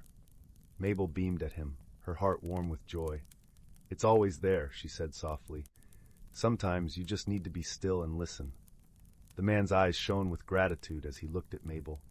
Thank you, he said, his voice choked with emotion. You've given me back my music. As the first snowflakes began to fall, Elderglow was transformed into a winter wonderland, its rooftops blanketed in white and the air filled with the crisp scent of pine. Mabel continued to share her gift with the village, her heart full of the magic that had been entrusted to her. One evening, as she sat by the fireplace, her family gathered around her. Mabel's mother smiled at her daughter with pride and love. You've brought so much light to our village, Mabel, she said softly. The forest chose well. Mabel looked around at her family, her heart swelling with happiness. The forest taught me to listen, she replied, her voice gentle and warm. And in listening, I found a world full of wonder and friends. As the fire crackled and the wind whispered outside, Mabel knew that her journey had only just begun. With each new day, she would continue to listen, to learn, and to share the magic of the Whispering Wood with those around her. And as she drifted into a peaceful sleep, she dreamed of the endless possibilities that lay ahead, her heart open to the whispers of the world and the promise of tomorrow. And so, in the village of Elderglow, where the air was always sweet and the forest alive with magic, Mabel's story became a cherished tale of friendship and wisdom, a reminder that sometimes all it takes to change the world is a little listening and a lot of heart. Once upon a time, in a quaint village nestled deep within an ancient forest, there lived a young girl named Willow. Her unruly red curls and freckled cheeks gave her an air of whimsy, but it was her curiosity and bravery that truly set her apart. Willow's favorite place in the world was the old oak tree that stood tall and proud at the edge of the village. Its gnarled branches beckoned her with promises of adventure, and it was here that she would spend countless hours, lost in daydreams and stories. One spring day, as Willow sat beneath the oak's comforting shade, something remarkable happened. A tiny door, no bigger than her hand, appeared in the tree's trunk. Willow gasped, her heart racing with excitement. Could it be a hidden world within the tree itself? Without a second thought, she reached out and turned the miniature doorknob. The little door creaked open, revealing a dimly lit passage that seemed to stretch on endlessly. Willow's eyes widened in disbelief, but her sense of wonder quickly overtook her apprehension. Taking a deep breath, she crouched down and stepped through the doorway, emerging into a magical realm unlike anything she had ever imagined. The world within the oak tree was alive with vibrant colors and the sweet fragrance of wildflowers. Tiny mushrooms dotted the mossy ground, and streams of crystalline water trickled over smooth pebbles. As Willow wandered deeper into this enchanting place, she encountered creatures she had only heard of in stories. Fairies with gossamer wings, pixies with mischievous grins, and talking animals who greeted her with kindness. One such animal, a wise old badger named Bramble, took Willow under his wing and introduced her to the wonders of this hidden realm. He explained that the oak tree was a magical gateway, and only those with pure hearts and open minds could enter. Bramble became Willow's guide, teaching her about the delicate balance of nature and the importance of protecting this secret world. Together, they embarked on countless ventures, exploring every nook and cranny of the oak tree's inner sanctum. On one particularly memorable journey, Willow and Bramble stumbled upon a clearing where a cluster of glowing mushrooms grew. Bramble warned her that these were no ordinary fungi. They possessed the power to grant wishes, but only to those who truly understood the weight of their desires. Willow, ever the curious soul, couldn't resist the temptation to make a wish. She closed her eyes and wished for the ability to understand and communicate with all living things. In an instant, the world around her came alive with a symphony of voices, the whispering trees, the chattering squirrels, and even the soft melodies of the wind itself. At first, this newfound ability was overwhelming, but with Bramble's guidance, Willow learned to embrace her gift and use it to forge deeper connections with the natural world. She became a bridge between the hidden realm and the human village, advocating for the protection of the forest and its inhabitants. As the seasons changed and years passed, Willow's friendship with Bramble and the other creatures of the oak tree grew stronger. They faced challenges together, solving mysteries and overcoming obstacles with wisdom and courage. One such mystery unfolded during a particularly harsh winter, when the once vibrant oak tree began to wither and fade. Willow and her friends worked tirelessly to uncover the cause, ultimately discovering that a nearby stream had been polluted by human carelessness. With her newfound understanding of the natural world, Willow rallied the villagers to clean up the stream and restore balance to the forest. Slowly but surely, the oak tree regained its strength, its branches reaching towards the sky once more. Through her journey within the hidden world of the oak tree, Willow had transformed from a curious young girl into a compassionate, determined guardian of nature. She had faced her fears, embraced her gifts, and forged friendships that defied all expectations. As the years passed, Willow grew into a wise woman, her hair now streaked with silver.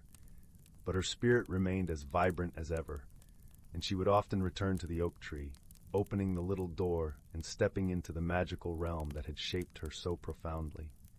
And as she sat beneath the whispering branches, surrounded by her dearest friends, Willow would share the tales of her adventures with the next generation of wide-eyed, curious children. For she knew that the hidden world within the oak tree was not just a place of magic, but a sanctuary of wonder, friendship, and personal growth, a legacy to be cherished and protected for all time. In a secluded woodland, cradled between gently rolling hills and a silver-threaded brook, lay a world untouched by time. The air was sweetened with the scent of cedar and pine, mingling with the earthy aroma of moss-covered stones. Sunlight filtered through the canopy, dappling the forest floor with patches of golden warmth, while the whisper of leaves in the breeze sang a lullaby known only to those who listened closely. In this enchanted place, where reality and magic danced hand in hand, lived a community of creatures whose lives were woven into the very fabric of the forest. Among them was a wise old tortoise named Thistle, whose shell was a tapestry of green and brown, as if painted by the forest itself. Thistle had lived many years and had seen the seasons change countless times, each cycle teaching him the delicate balance of nature's rhythm. One crisp autumn morning, as mist clung to the edges of the brook and the world seemed wrapped in a soft, silvery light, Thistle set out on his daily walk. His path led him through a carpet of fallen leaves, their vibrant hues of amber and crimson a cheerful contrast to the muted greens of the underbrush. As he ambled along, his eyes, wise and gentle, took in the subtle shifts of the forest preparing for winter's rest. Alongside Thistle, a sprightly squirrel named Pippin hopped from branch to branch, his bushy tail flickering like a flame in the morning sun. Pippin was young and full of curiosity, his eyes wide with wonder at the world around him. He had befriended Thistle in the early days of spring, drawn to the tortoise's calm demeanor and endless stories of the forest's lore. As they journeyed together, Pippin, with an infectious enthusiasm, asked, "Thistle, how does the forest know when to change? The trees shed their leaves, the air grows cold, and the animals prepare their nests. It seems like magic." Thistle chuckled, a rich sound that rumbled like distant thunder. "Ah, young Pippin, the forest indeed holds its magic, but it is a magic born of wisdom and time. Each creature, each tree has its role, guided by the whispers of the seasons." Their walk took them to the edge of the brook, where the water's surface mirrored the sky's shifting colors, a canvas of blue and white with hints of orange and pink. Here they paused, listening to the gentle babble of the stream as it wound its way through the forest, carrying secrets from the mountains to the sea. Thistle continued, "The forest listens to the wind, to the sun, and even to the stars. It understands when the days grow shorter and the nights longer. The trees, with their deep roots, feel the change in the earth, and they speak to one another through whispers of the soil. Pippin's eyes sparkled with fascination. "Do they really speak, Thistle?" "In their own way, yes," Thistle replied. "The trees share their wisdom, passed down through generations. They tell of storms weathered and sunlight embraced, teaching resilience and patience. Just as I share stories with you, the forest shares its tales with those who choose to listen." As they spoke, a gentle breeze swept through the trees, carrying with it a hint of winter's chill. The leaves rustled, a soft symphony that joined the brook's song, and in that moment, Pippin felt the harmony of the forest, a living, breathing entity, where each part played its role in a grand, eternal dance. With a newfound understanding, Pippin scampered ahead, eager to share this wisdom with his friends. Thistle watched him go, a fond smile on his lips, knowing that the young squirrel would carry the forest's magic into the future. As the sun dipped lower in the sky, painting the world in hues of lavender and rose, Thistle turned back toward his home. The forest, now bathed in the soft glow of twilight, felt alive with possibility. For in this hidden world, where the boundaries between reality and magic blurred, the wisdom of the ages was entrusted to those who cherished and respected its secrets.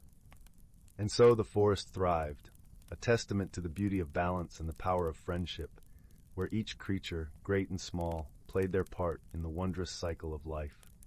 As night fell, the stars emerged, twinkling in the velvet sky, their light a promise of the dreams yet to come, and the stories yet to be told.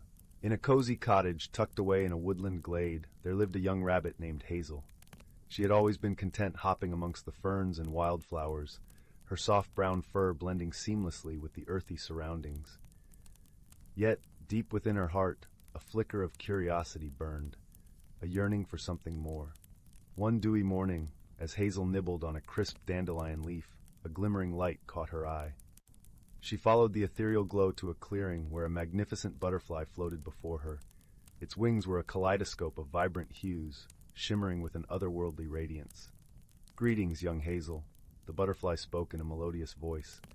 "I am Zephyr, a guardian of transformation." Hazel's eyes widened in wonder. "A talking butterfly? This must be a dream." Zephyr fluttered closer, trailing stardust in her wake. "Dreams are the seeds of change, my dear. You have a great journey ahead, one that will test your courage and reshape your very being." Uncertainty flickered across Hazel's features. Change was a daunting concept, and she had always found solace in the familiar. "But I'm just a simple rabbit," she protested.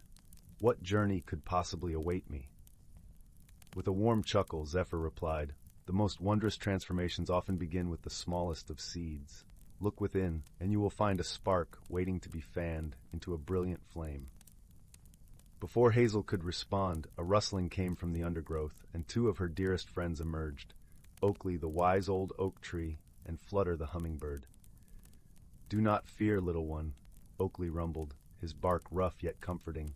"We will be with you every step of the way." Flutter zipped excitedly around Hazel's head. "Oh, this is going to be such an adventure. You'll see. It will be simply dazzling." Reassured by her friend's presence, Hazel turned to Zephyr. "What must I do?" The butterfly's wings shimmered with magic. "Seek the enchanted grove, where the veil between worlds grows thin. There, you will undergo a transformation that will reveal your true self." With a deep breath, Hazel nodded. Though apprehensive, she knew this was a journey she must embark upon. And so, with Oakley and Flutter by her side, Hazel set off into the unknown, her paws treading paths she had never dared explore before. The forest seemed to come alive with each step, whispering secrets in the gentle whispers of the wind. After many twists and turns, they arrived at the enchanted grove, a vibrant meadow where moonbeams danced across a shimmering stream. Hazel gazed in awe at the ethereal beauty surrounding her. Suddenly, a warm glow emanated from within her, and she felt her body beginning to shift and change. Her fur transformed into downy feathers of the richest brown, and her paws melded into delicate wings. Oakley and Flutter watched in wonderment as their friend emerged from her cocoon, reborn as a magnificent owl. Hazel stretched her wings, reveling in her newfound form, and took to the skies with a joyous hoot. As she soared above the treetops, bathed in the soft moonlight, Hazel realized that the spark Zephyr had spoken of was her own inner strength and resilience. The journey had been one of self-discovery, revealing the beauty and grace that had been within her all along. With a grateful heart, Hazel descended to her friends, her eyes shining with wisdom. "Thank you," she said, her voice now a gentle coo. "Without your guidance and unwavering support, I may never have found the courage to spread my wings." Oakley and Flutter beamed with pride, for they knew that their friend had blossomed into her truest, most radiant self. From that day forth, Hazel took to the night skies, her keen eyes ever watchful for those in need of guidance. And whenever a fellow creature felt lost or uncertain, she would share the lessons she had learned. That change, though daunting, can be an opportunity for growth and transformation, and that true beauty lies not in physical form, but in the courage to embrace one's authentic self. Title: The Whispering Woods. In the quaint village of Elderwood, nestled at the foot of the sprawling misty mountains, there existed a legend as old as the oaks that towered over the village. It spoke of a hidden realm, a world tucked away within the heart of the Whispering Woods, where magic flowed like the streams that sang their way through the tangled roots and fallen leaves. This world, they said, could only be revealed to those who carried a pure heart and the courage to seek it.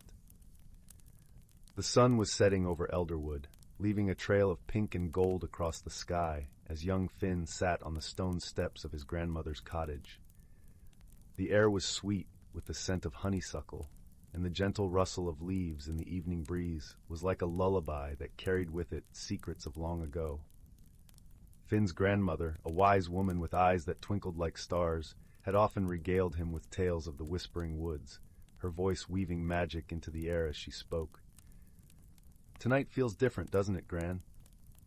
Finn mused, gazing up at the sky that was slowly deepening to a sapphire blue.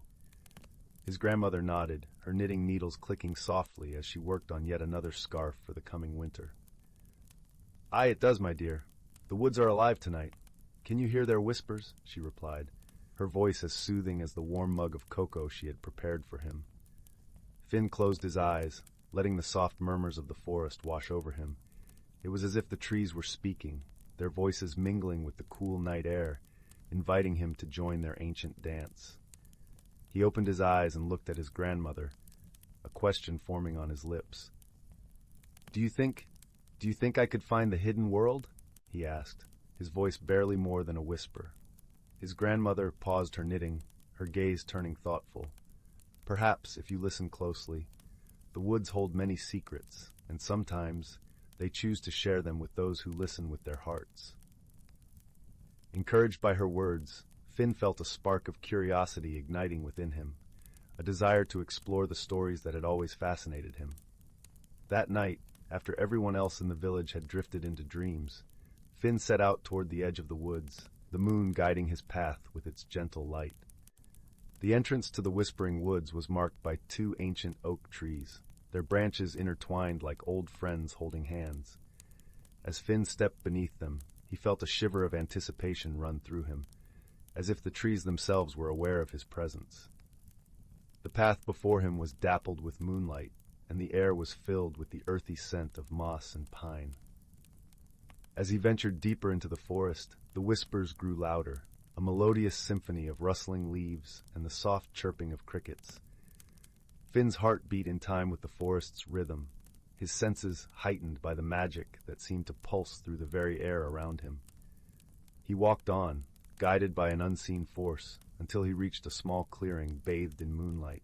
In the center of the clearing stood a peculiar stone pedestal, upon which rested a shimmering crystal orb.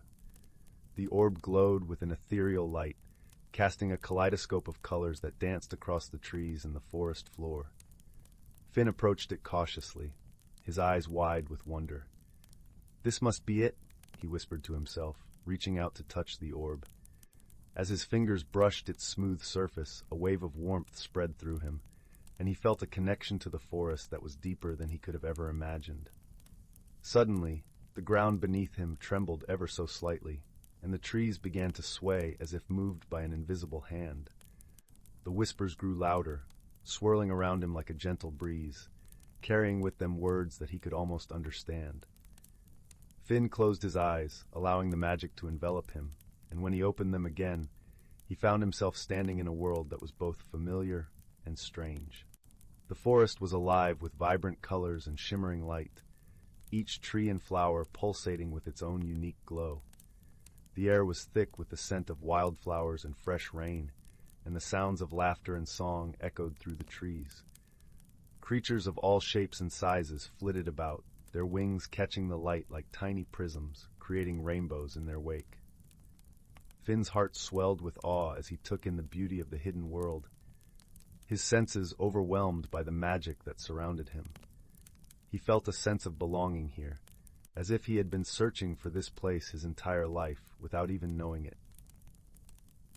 As he wandered through the ethereal landscape, he encountered a group of forest folk gathered around a bubbling spring.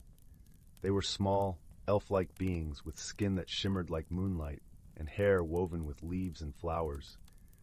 Their eyes were bright with curiosity and kindness, and they welcomed Finn with open arms and joyous laughter. "Welcome, young traveler," one of them said, her voice as melodious as the forest song. "We've been waiting for you." Finn was taken aback, his mind racing with questions. "Waiting for me? But how did you know I would come?" The forest folk exchanged knowing smiles, their eyes twinkling with a secret they were eager to share. "The forest called to you, and you answered with an open heart. You are here because you are meant to be." Finn felt a warmth spread through him at their words, as if the forest itself was wrapping him in a gentle embrace.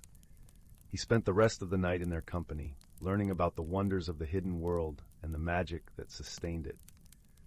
The forest folk shared their stories and songs, their laughter ringing through the trees like a joyful chorus, and Finn felt a sense of peace settle over him like a soft blanket.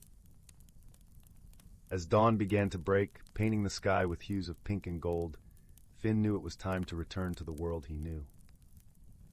The forest folk bid him farewell, their eyes filled with warmth and understanding, and Finn promised to return one day.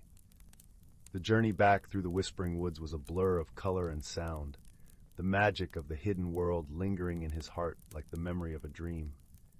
As he emerged from the trees, the village of Elderwood lay before him, bathed in the soft light of morning.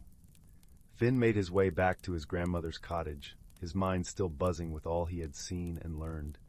As he stepped inside, he found his grandmother waiting for him, her eyes twinkling with the wisdom of the ages. "You found it, didn't you?" she asked, her voice filled with gentle pride. Finn nodded, a smile spreading across his face. "I did, Gran. It was more beautiful than I ever imagined."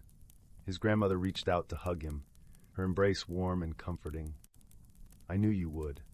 The forest chose well." As Finn settled into the familiar comfort of his home, he realized that the journey had changed him in ways he was only beginning to understand. The hidden world had opened his eyes to the magic that existed all around him, and he carried its light within him like a beacon. In the days that followed, Finn often returned to the Whispering Woods, finding solace and wonder in its depths. He became a bridge between the two worlds, sharing the stories and wisdom of the forest folk with his village, and bringing the warmth and kindness of Elderwood to the hidden realm. Through his journeys, Finn learned that the true magic lay not in the hidden world itself, but in the connections he forged and the love that flowed between them. It was a lesson he carried with him for the rest of his days, a reminder that even in the darkest of times, the light of friendship and understanding could illuminate the path ahead. And so, with each step he took, Finn wove a tapestry of stories and songs, a legacy that would be passed down through generations, reminding all who heard it that the world was filled with wonders waiting to be discovered by those with the courage to seek them. The end. Once upon a time, in the quaint village of Larkspur Hollow, nestled between Emerald Hills and the Whispering Woods, there lived a young girl named Alina. Alina was known for her curious spirit and a heart as warm as the summer sun. She had a special knack for finding beauty in the most unexpected places, and her days were often spent exploring the meadows and streams that surrounded her home. One golden afternoon, as the sun began its descent behind the hills, Alina sat by the edge of the creek, her toes dipped in the cool, bubbling water. The birds sang a gentle lullaby, and the breeze carried a hint of lavender from the nearby fields. Her eyes caught a glimmer of something unusual, a path she had never noticed before, veiled in a shimmering, misty light, leading into the depths of the forest. Her heart fluttered with a mixture of excitement and a touch of nervousness. But her curiosity, like a soft tug on her sleeve, urged her forward. What wonders might this path hold? She wondered aloud, her voice blending with the rustling leaves. With a deep breath, Alina stepped onto the path. The forest greeted her with a symphony of sounds, the gentle crunch of leaves beneath her feet, the distant hoot of an owl, and the whisper of the wind through the branches. The air was rich with the scent of pine and earth, comforting and familiar, yet the path itself felt like stepping into a dream. As Alina ventured deeper, the forest transformed around her. The trees, tall and majestic, were draped in vines of glowing flowers, their petals softly illuminating the path. She marveled at their colors, soft pinks, blues, and purples that seemed to shimmer like the stars. It wasn't long before Alina encountered her first whimsical creature. A delicate, luminescent butterfly fluttered before her, its wings painted with colors more vibrant than any Alina had ever seen. It danced in the air, leading her forward with playful twirls and loops. Alina giggled, feeling as though she was part of some magical ballet. Further along, she came across a small clearing bathed in moonlight, where a group of tiny, twinkling beings were gathered. They were spritlings, their bodies glowing like fireflies, their laughter a melodic chorus. They waved to Alina, inviting her to join their circle as they twirled and spun, their joy infectious. With laughter bubbling in her chest, Alina danced with the spritlings, her worries melting away like morning mist. She discovered that courage wasn't just about facing fear. It was about embracing the unknown with an open heart. As the dance concluded, a gentle voice spoke from the shadows. It was Old Willow, a wise, ancient tree with a face carved by time and the elements. "Dear Alina," it said, its voice like the rustle of leaves, "you have shown great courage by stepping into the unknown. Remember, the world is full of wonders waiting to be discovered by those who dare to seek them." The path continued to wind through the forest, leading Alina to a serene pond. The surface was as smooth as glass, reflecting the shimmering canopy above.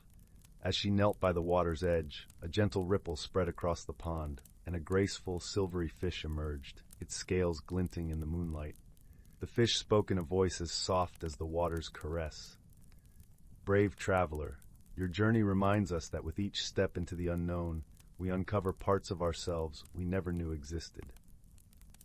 Feeling a sense of peace and understanding, Alina thanked the fish and continued on her way. The path eventually looped back to the village's edge, where the first glimmers of dawn painted the sky in hues of pink and gold. With a heart full of wonder and a mind alive with possibilities, Alina returned home, her spirit aglow with the magic of her adventure. She knew that, while the path had ended, her journey of exploration and courage was just beginning. And so, as the village of Larkspur Hollow awoke to a new day, Alina fell asleep with a smile, dreaming of the mysteries still waiting for her in the enchanting world beyond her doorstep. The gentle rustling of the leaves and the soft hum of the forest were her lullaby, promising more magical discoveries in the days to come. In a corner of the galaxy where stardust painted the skies with hues of lavender and gold, there existed a quaint little planet named Luminara. This planet was home to the lumens, gentle beings who glowed softly in the dark, their light a beacon of warmth and kindness. They thrived in harmony, living amidst forests of shimmering crystal trees and lakes that reflected the swirling galaxies above. One evening, as the lumens prepared for their nightly glow gathering, a time when they would sing and share stories, a peculiar event disrupted the gentle rhythm of their lives. A streak of fiery light tore through the velvet sky, crashing into the heart of their tranquil forest. The lumens, curious and concerned, gathered around the smoking crater that had formed amidst the crystal trees. From the crater emerged a creature unlike any they had ever seen. It was a mechanical being, a construct of metal and wires, with eyes that flickered like tiny screens. It was a Arzon, a species known across the cosmos for their technological prowess and analytical minds. Its name was Quarren, and it had crash-landed on Luminara due to a navigation error in its spaceship. The lumens, despite their initial apprehension, approached Quarren with gentle curiosity. Their leader, a wise elder named Solara, extended a glowing hand in greeting. "Welcome, traveler," she said, her voice as soothing as a lullaby. "You are among friends here." Quarren, though grateful for the hospitality, felt out of place. The Arzan were a solitary species, and the concept of friendship was as foreign to it as the lush, vibrant world it now found itself in. It communicated through a series of beeps and mechanical whirs, which the lumens found both fascinating and perplexing. Despite their differences, Solara invited Quarren to stay and recover. The lumens, in their gentle way, offered their help in repairing its ship. Quarren, though hesitant, accepted, knowing it had little choice but to rely on these strange, glowing beings. Days turned into weeks, and as the lumens worked to help Quarren rebuild its spaceship, they also shared their world with it. They showed Quarren the beauty of Luminara, the way the crystal leaves sang in the wind, the way the moonlight danced upon the lakes. In return, Quarren shared its knowledge of the stars and the stories of its travels through the cosmos. Yet misunderstandings were inevitable. The lumens, who thrived on emotion and intuition, often found Quarren's logical nature perplexing. One day, as they gathered by the lakeside, a young lumen named Lyra expressed her sadness over a wilting crystal tree. Quarren, in its analytical way, suggested cutting it down to make room for new growth. Lyra was taken aback, interpreting Quarren's suggestion as cold and unfeeling. Solara, sensing the tension, gently intervened. "Quarren did not mean to hurt you, Lyra," she soothed. "To the Arzan, logic is their language, just as light is ours. Let us listen with understanding, and we might learn something new." Quarren, realizing its mistake, attempted to explain. "In my world, we seek efficiency and order. I did not understand the emotional bond you share with the trees. I am sorry if I caused you distress." Lyra, with Solara's guidance, began to see beyond Quarren's mechanical exterior. "Perhaps," she said softly, "we can learn from each other. You teach us about the stars, and we will teach you about the heart." As time passed, Quarren began to understand the lumens in ways it never expected. It learned to appreciate the beauty of emotion, the strength in vulnerability. In turn, the lumens adopted some of Quarren's logical insights, finding ways to strengthen their homes and improve their community. Their bond deepened when a sudden storm threatened Luminara. Dark clouds loomed, and fierce winds howled through the crystal trees. The lumens, unaccustomed to such violent weather, were frightened. Quarren, with its knowledge of technology, suggested constructing a temporary shelter using materials from its spaceship. Together, lumens and Arzan worked side by side, their efforts a testament to their growing friendship. Quarren's careful calculations ensured the shelter was strong, while the lumens infused it with their light, creating a space of warmth and safety. As the storm raged outside, they huddled together, sharing stories and laughter, their fears dissipating in the glow of their companionship. Quarren, feeling a strange warmth in its circuits, realized it had found something it never knew it was missing, a sense of belonging. When the storm finally passed, leaving the air crisp and clean, Quarren's ship was finally ready. The lumens gathered to bid farewell, their hearts heavy yet full of gratitude for the lessons learned and the bonds forged. Before departing, Quarren addressed the lumens, its voice filled with newfound emotion. "I came to your planet as a stranger, and I leave as a friend. You have taught me the beauty of connection, the power of understanding. For that, I am eternally grateful." Solara smiled, her light brighter than ever. "And you have shown us the stars, Quarren. May your journey be safe, and may you carry our light with you wherever you go." With that, Quarren's ship ascended into the azure skies, its path marked by the shimmering luminescence of its newfound friends. The lumens watched until the ship was but a speck against the vast tapestry of the universe, their hearts aglow with the knowledge that true friendship transcends all boundaries, be they of stars, species, or worlds. And so, in the gentle embrace of Luminara's nights, the lumens continued their glow gatherings with stories of a mechanical being who taught them to see the stars and themselves anew.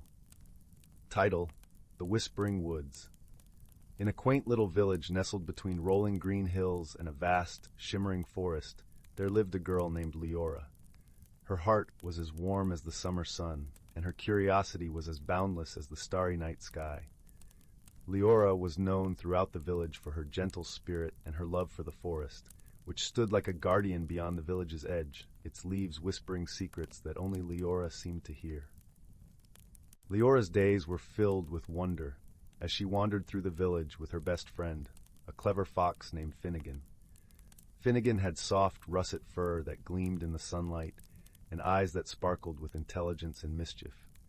Together, they explored the hidden nooks and crannies of their world, always seeking the mysteries that lay just beyond their fingertips. One crisp autumn morning, as the scent of fallen leaves and wood smoke filled the air, Leora and Finnegan set off on one of their many adventures.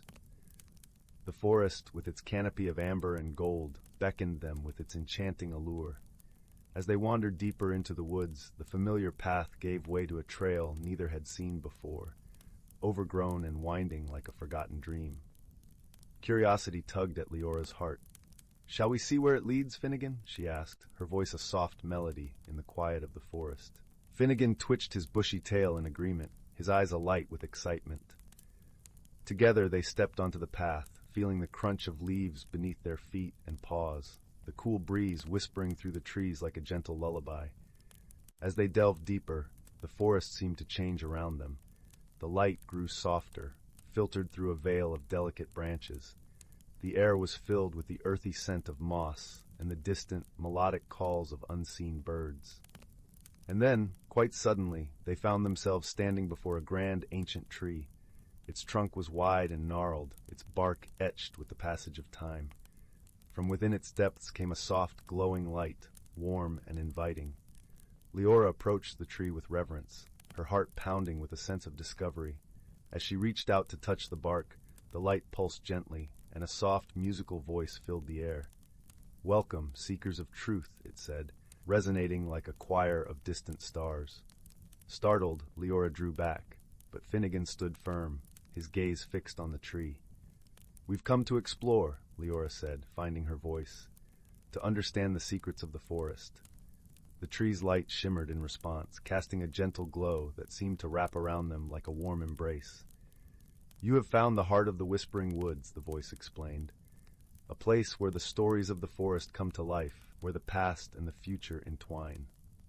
As the words washed over them, the world around Leora and Finnegan began to change. The forest shimmered and shifted, revealing a hidden world teeming with magic and wonder. Creatures of all shapes and sizes appeared, their eyes twinkling with ancient wisdom and playful curiosity. There were tiny fairies flitting about on gossamer wings, their laughter like the tinkling of bells. Majestic stags with antlers that glowed like moonlight stood among the trees, watching with gentle eyes. Leora felt a thrill of joy and awe.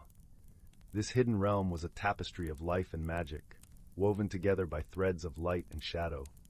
She and Finnegan wandered through this enchanted world, marveling at its beauty, until they came upon a small clearing. In the center of the clearing stood a stone pedestal, upon which rested a small ornate box. Its surface was intricately carved with patterns that seemed to shift and change, catching the light and drawing the eye with their mesmerizing dance. Leora approached the box, her fingers tracing the delicate carvings. "What is this?" she asked, her voice barely above a whisper. The tree's voice answered, its tone gentle and wise. "This is the Box of Echoes, a vessel of memories and dreams. It holds the stories of those who have come before and those yet to come. To open it is to embark on a journey of discovery and transformation." Leora felt a flutter of excitement in her chest. She glanced at Finnegan, who nodded encouragingly, his eyes bright with anticipation. Taking a deep breath, Leora lifted the lid of the box. A soft, golden light spilled forth, and the air was filled with the sound of distant music, like the echoes of a long-forgotten melody. Leora and Finnegan leaned closer, drawn into the light, and found themselves swept away on a journey through time and space. They drifted through scenes of wonder and mystery, witnessing the lives of those who had walked the forest paths before them. They saw a young girl, much like Leora, who had befriended a mischievous raccoon and discovered the secret of the singing stones. They watched as an elderly man, with hair as white as snow, found solace and wisdom among the trees, guided by the gentle touch of a wise owl. With each story, Leora felt a connection, a thread binding her to the tapestry of life that stretched across time. She realized that every creature, every soul that had passed through the forest, had left an imprint, a story that was woven into the very fabric of the whispering woods. As the final echoes of the music faded, Leora and Finnegan found themselves back in the clearing, the box of echoes glowing softly on its pedestal. The tree's voice spoke once more, filled with warmth and kindness. You have seen the stories of the past, and now it is time for you to shape the future. The whispering woods are yours to protect, to cherish, and to share with those who seek their magic. Leora felt a deep sense of purpose, a newfound understanding of her place in the world. She knew that the forest held secrets beyond imagination, but it was also a living, breathing entity that needed love and care. With Finnegan by her side, she vowed to honor the stories of the past and to create new tales for the future.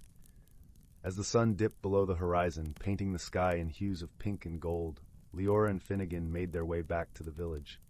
The forest, once a place of mystery, now felt like a friend, a sanctuary filled with whispers of hope and dreams. From that day on, Leora and Finnegan became the guardians of the Whispering Woods, sharing its magic with all who sought it. Their adventures became legends, stories shared around warm fires on cold winter nights. And as the stars twinkled in the velvet sky, the forest stood watch, its heart beating with the stories of those who had come before and those who would come after. For in the Whispering Woods, every soul was a part of the grand tapestry of life, woven together by love, friendship, and the timeless magic of the world. The tale of Leora and Finnegan is a reminder that the world is filled with wonder and wisdom, waiting to be discovered by those with open hearts and curious minds. As you drift into slumber, may your dreams be filled with the magic of the Whispering Woods, where stories live and secrets dance in the light of the moon. In the far reaches of the galaxy, where stardust wove through the void like strands of glistening silk, lay the planet of Luminara. It was a world bathed in perpetual twilight, where the skies shimmered with hues of lavender and gold, and gentle breezes carried the sweet scent of blooming starflowers. The Luminarans, delicate beings with skin that glowed softly like the moon, lived in harmony with their serene surroundings, tending to the gardens of light that covered their planet. On one particularly tranquil evening, as the twin moons rose to cast their gentle glow over the land, a small spacecraft streaked through the heavens, its hull glinting like a shard of silver against the deepening sky. This ship, a modest transport vessel, was piloted by a solitary traveler from the distant world of Terran. Her name was Lyra, and she was an explorer by trade, one who roamed the stars in search of knowledge and understanding. Lyra's journey had brought her to Luminara, drawn by tales of its beauty and the wisdom of its people. Her heart, though courageous, harbored a loneliness that whispered to her in the solitude of space. As she descended through the atmosphere, her ship's systems suddenly faltered, a cascade of sparks and alarms filling the cabin.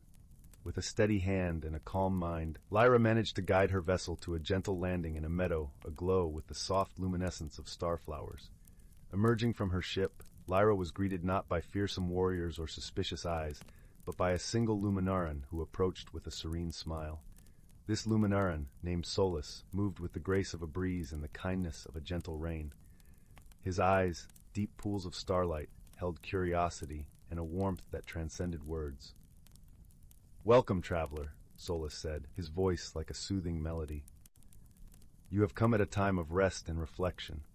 How may we assist you?" Lyra, though relieved by the warm welcome, found herself struggling to understand the Luminaran's gentle ways. She had prepared for hostility, for the mistrust of an outsider, and the kindness offered so freely was both comforting and perplexing. "My ship," she began, her voice tinged with the hesitance of uncertainty, "it needs repairs. I did not mean to intrude." Solus merely nodded, his understanding as deep as the night sky. "Here on Luminara, we believe in offering aid to those in need. Your presence is no intrusion, but a chance to share in the exchange of stories and wisdom." As days turned into weeks, Lyra found herself enveloped in the rhythms of Luminaran life. Guided by Solus, she learned the ways of the starflower gardens, their petals soft and fragrant, their glow a gentle caress against the skin. The Luminarans, in turn, listened with rapt attention to Lyra's tales of distant worlds and the marvels she had witnessed among the stars. Yet, not all was smooth in this newfound companionship. Misunderstandings arose, as they often do between those of different worlds.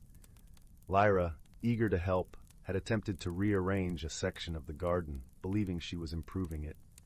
The Luminarans, who cultivated their gardens with deep reverence and tradition, were taken aback by the changes, though they remained kind in their expressions. Solus, sensing the discomfort that lingered like a shadow, approached Lyra with gentle understanding. "We cherish your enthusiasm, Lyra," he said, his voice a balm to her troubled heart. "But our ways are woven with the fabric of our being. Perhaps, together, we can learn from one another." Her cheeks flushed with embarrassment. Lyra nodded, her voice a whisper of contrition. "I meant no disrespect. I wished only to contribute, to belong." In this moment of vulnerability, a bond began to form, a bridge of understanding between two souls who had once been strangers. Solus, with patience and wisdom, showed Lyra the intricate dance of their traditions, explaining the balance of light and dark, of growth and rest. As they worked side by side, a challenge arose that would test their burgeoning friendship. A rare celestial event, the eclipse of shadows, was approaching, a time when the twin moons would align and cast the land into temporary darkness. During this period, the gardens required careful tending, as the absence of light could harm the delicate starflowers. Together, Lyra and Solus faced the eclipse, their efforts a seamless blend of Terran ingenuity and Luminaran tradition. Lyra's knowledge of technology complemented Solus's deep understanding of the gardens, and their collaboration ensured the starflowers continued to thrive even in the absence of light. In the quiet hours of the eclipse, as they rested beneath the canopy of stars, Lyra spoke, her voice a gentle murmur in the darkness. "I have traveled far, seeking knowledge and adventure, yet it is here, in your gardens, that I have found something truly precious, a friend." Solus, his glow a gentle beacon in the night, nodded in agreement. "Our paths are like rivers, Lyra, flowing from different sources but meeting in the same ocean. Through understanding and friendship, we have enriched our journeys." The eclipse passed, and with it came the dawn, a warm embrace of light that painted the world in hues of gold and lavender once more.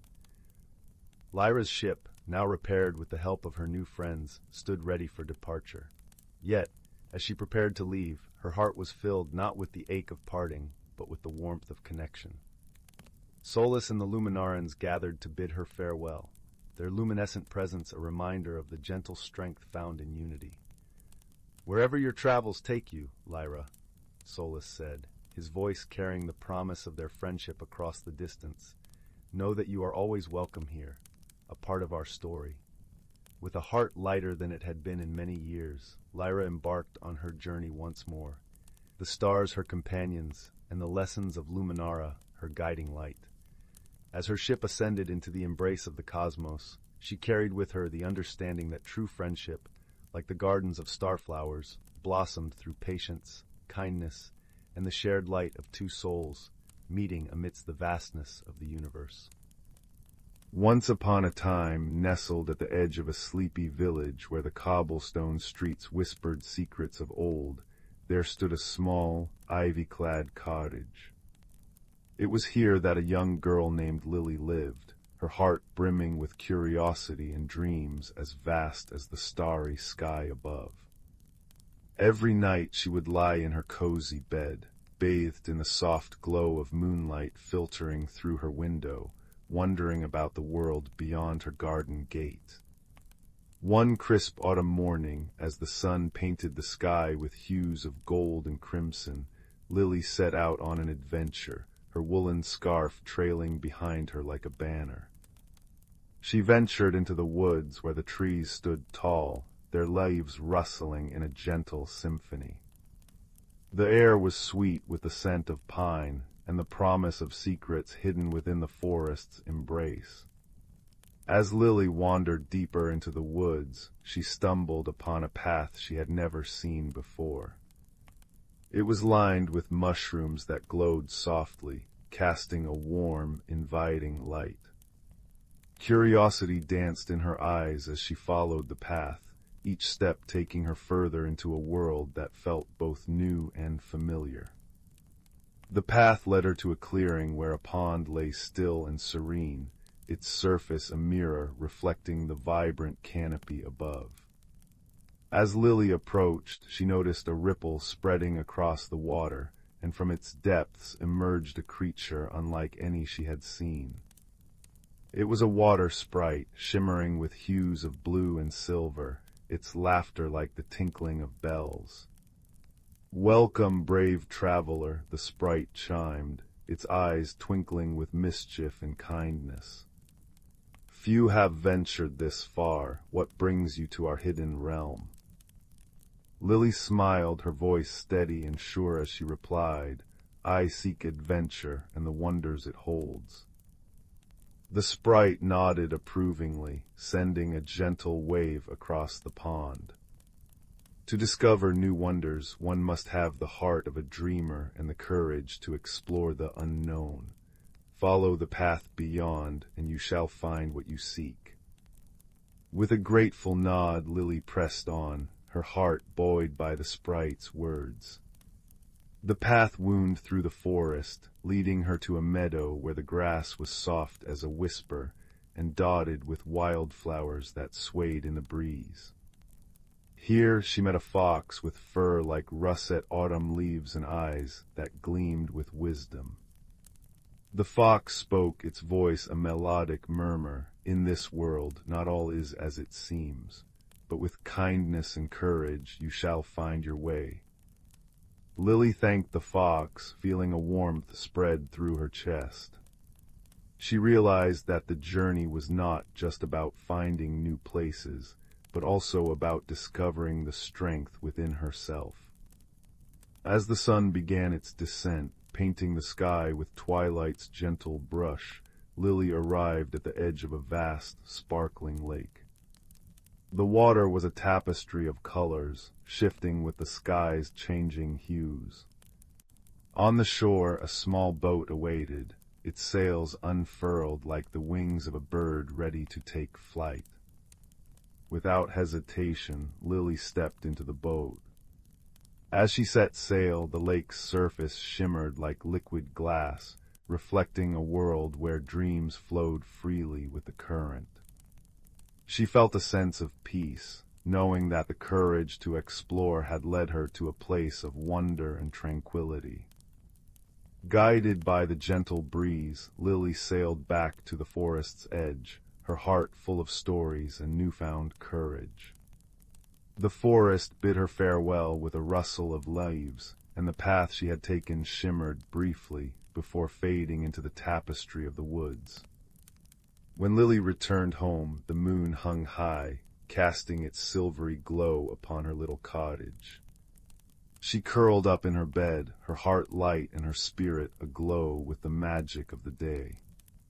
As she drifted into dreams, she knew that the world was full of hidden wonders, waiting for those with the bravery to seek them out.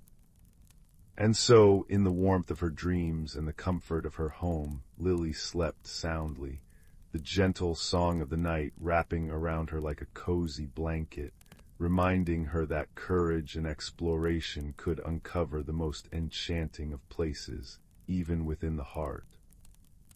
In a quaint village nestled at the edge of the whispering woods, where the trees hummed soft lullabies and the air was sweet with the scent of blooming honeysuckle, there lived a young girl named Lila. Lila had chestnut curls that bounced as she walked, and eyes like polished amber, always alight with curiosity.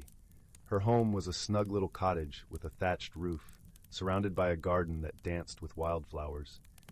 Every evening, as the sun dipped below the horizon and painted the sky with hues of lavender and rose, Lila would sit by the fire with her grandmother, a wise woman renowned throughout the village for her knowledge of herbs and lore. The hearth crackled warmly, casting a golden glow over the room, where shadows played gently on the walls. One particular evening, as Lila and her grandmother were preparing to settle down with steaming mugs of chamomile tea, a soft but persistent tapping echoed through the room. It seemed to be coming from the window, which overlooked the garden now blanketed in twilight's embrace. Curious, Lila padded over to the window and pulled back the lace curtain. To her astonishment, she found a small, peculiar creature perched on the windowsill. It was a moonbeam sprite, its delicate wings shimmering faintly in the dim light. The sprite's eyes were wide with worry, its tiny hands clasped together as if in prayer. "Oh, dear Lila," the sprite fluttered its wings, causing a gentle flutter of silvery dust to cascade around it. "Something strange is afoot in the whispering woods. The songbirds have fallen silent, and the fireflies are nowhere to be seen." Lila's grandmother joined her at the window, her expression thoughtful. "These are indeed curious happenings," she murmured, her voice as soft and comforting as a woolen shawl. "Perhaps it is time for a visit to the woods. They have secrets to share if one knows how to listen." The next morning, with the sun barely peeking over the horizon, Lila set off toward the whispering woods. The air was crisp and cool, carrying the earthy scent of dew-kissed leaves. As she entered the woods, the familiar rustle of leaves underfoot welcomed her, though the absence of birdsong was unmistakable. Lila walked deeper into the forest, her senses attuned to the subtle whispers of the trees. She soon came upon a clearing where the ancient oak known as Grandfather Tree stood proudly. Its gnarled branches stretched toward the heavens, and its bark was etched with the wisdom of centuries. "Welcome, young Lila," a voice rumbled softly, resonating from the heart of the oak. It was the tree guardian, an ethereal presence that watched over the woods. "I sense you seek answers." Lila nodded, her voice barely more than a whisper. "The forest feels different. Can you tell me what has happened?" The tree guardian seemed to sigh, a gentle breeze rustling through its leaves. "There is a disturbance in the balance. The nightshade, a mischievous creature, has been playing tricks, drawing the magic away from the woods." Lila listened carefully, her mind already turning with possibilities. "How might we restore the balance?" she asked. The tree guardian's response was a soft rustle. "The nightshade is drawn to its reflection. You must craft a mirror of moonlight to capture its attention and coax it back into harmony." Thanking the tree guardian, Lila set about gathering what she needed. She collected a handful of silvery dew from the petals of moonflowers and a shard of smooth, reflective riverstone. With these, she fashioned a small mirror, its surface gleaming with a pale luminescence. As twilight descended, painting the woods in shades of blue and silver, Lila returned to the clearing. There, she placed the mirror upon a bed of moss, right where the moon's light would touch it. Then she waited, her heart steady and calm. Before long, a shadow flitted across the clearing, a dark, wispy shape that darted about with an impish energy. It was the nightshade, drawn irresistibly to the mirror's glow. The creature paused, entranced by its own reflection. Its antics momentarily ceased. With gentle words woven of kindness and understanding, Lila spoke to the nightshade. She explained how its playful tricks had unbalanced the magic of the woods, and how harmony could be restored if it chose to return to its rightful place among the shadows. The nightshade listened, its form shimmering as if considering her words. Finally, with a playful wink, it vanished into the night, leaving behind a trail of sparkling dust. Almost immediately, the woods felt different. The air was lighter, and the soft chirping of crickets resumed its familiar melody. As Lila made her way back to the village, the moon watched over her, casting a gentle glow on her path. She felt a comforting sense of achievement, knowing she had helped restore peace to the woods she loved so dearly. Back at the cottage, her grandmother awaited her with open arms and a warm smile. "You have done well, dear heart," she said, her voice a balm to Lila's soul. "Remember, even the smallest creatures can teach us the greatest lessons." That night, as Lila lay in her cozy bed, she listened to the soft hum of the forest outside her window. The world was at peace, and so was she, knowing that wisdom and friendship could always light the way, even through the darkest of shadows. And with that comforting thought, she drifted into a gentle, restful sleep, cradled by the whispers of the woods. In a small, sleepy village nestled between rolling hills and whispering woods, where the air was always fragrant with the scent of wildflowers and the gentle hum of bees, lived a young girl named Ada.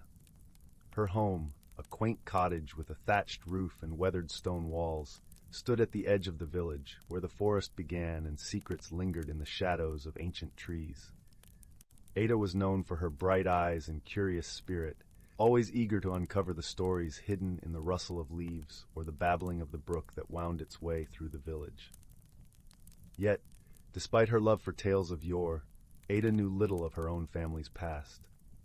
Her grandmother, the village's storyteller, had always hinted at a legacy rich with wonder, but Ada had never heard the full tale. One serene autumn afternoon, as the golden leaves danced in the crisp breeze and the sun dipped low in the sky, Ada found herself drawn towards the attic of her cottage, a place she seldom ventured.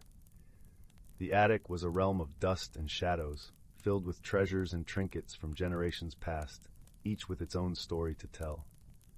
There, hidden beneath an old quilt, she discovered a wooden chest engraved with swirling patterns that seemed to shimmer in the dim light. The chest, she knew, had belonged to her grandmother's grandmother, a woman whispered to have been wise beyond her years. With a heart full of anticipation, Ada opened the chest and uncovered a collection of artifacts, a delicate amulet of silver and turquoise, a bundle of letters bound with a faded ribbon, and a small, intricately carved flute. Each item seemed to hum with a quiet magic, and Ada felt a strange warmth spreading through her fingers as she touched them. Her grandmother, hearing the gentle creak of the attic door, climbed the stairs and joined Ada, her eyes soft with memories. "Ah, you've found it," she said, her voice a gentle melody. "Our family's legacy." As they sat together in the fading light, her grandmother began to weave the story of their ancestors.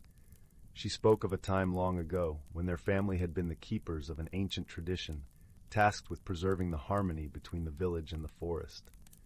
The amulet, she explained, was a symbol of their bond with nature, its turquoise stone a gift from the river spirits.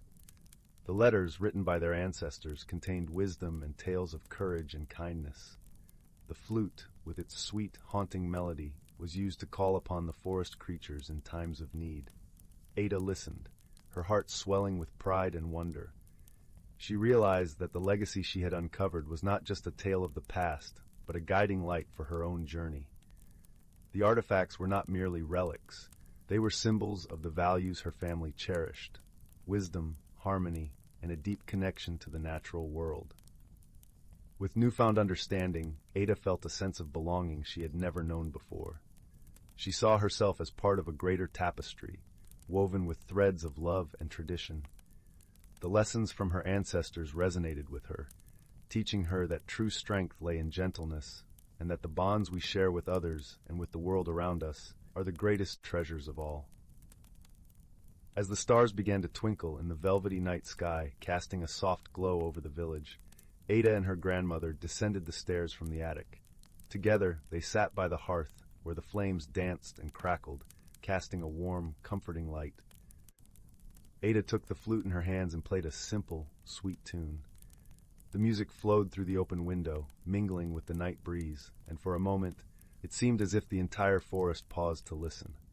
In that serene moment, Ada felt the presence of her ancestors, their love and wisdom enveloping her like a warm embrace. From that day forward, Ada cherished her family's legacy, not as a burden, but as a gift. She shared the stories and the music with the villagers, fostering a renewed appreciation for the bonds that connected them all. And as the seasons turned and the years passed, Ada became the village's storyteller, a gentle guardian of the tales that had shaped her life and the lives of those who came before.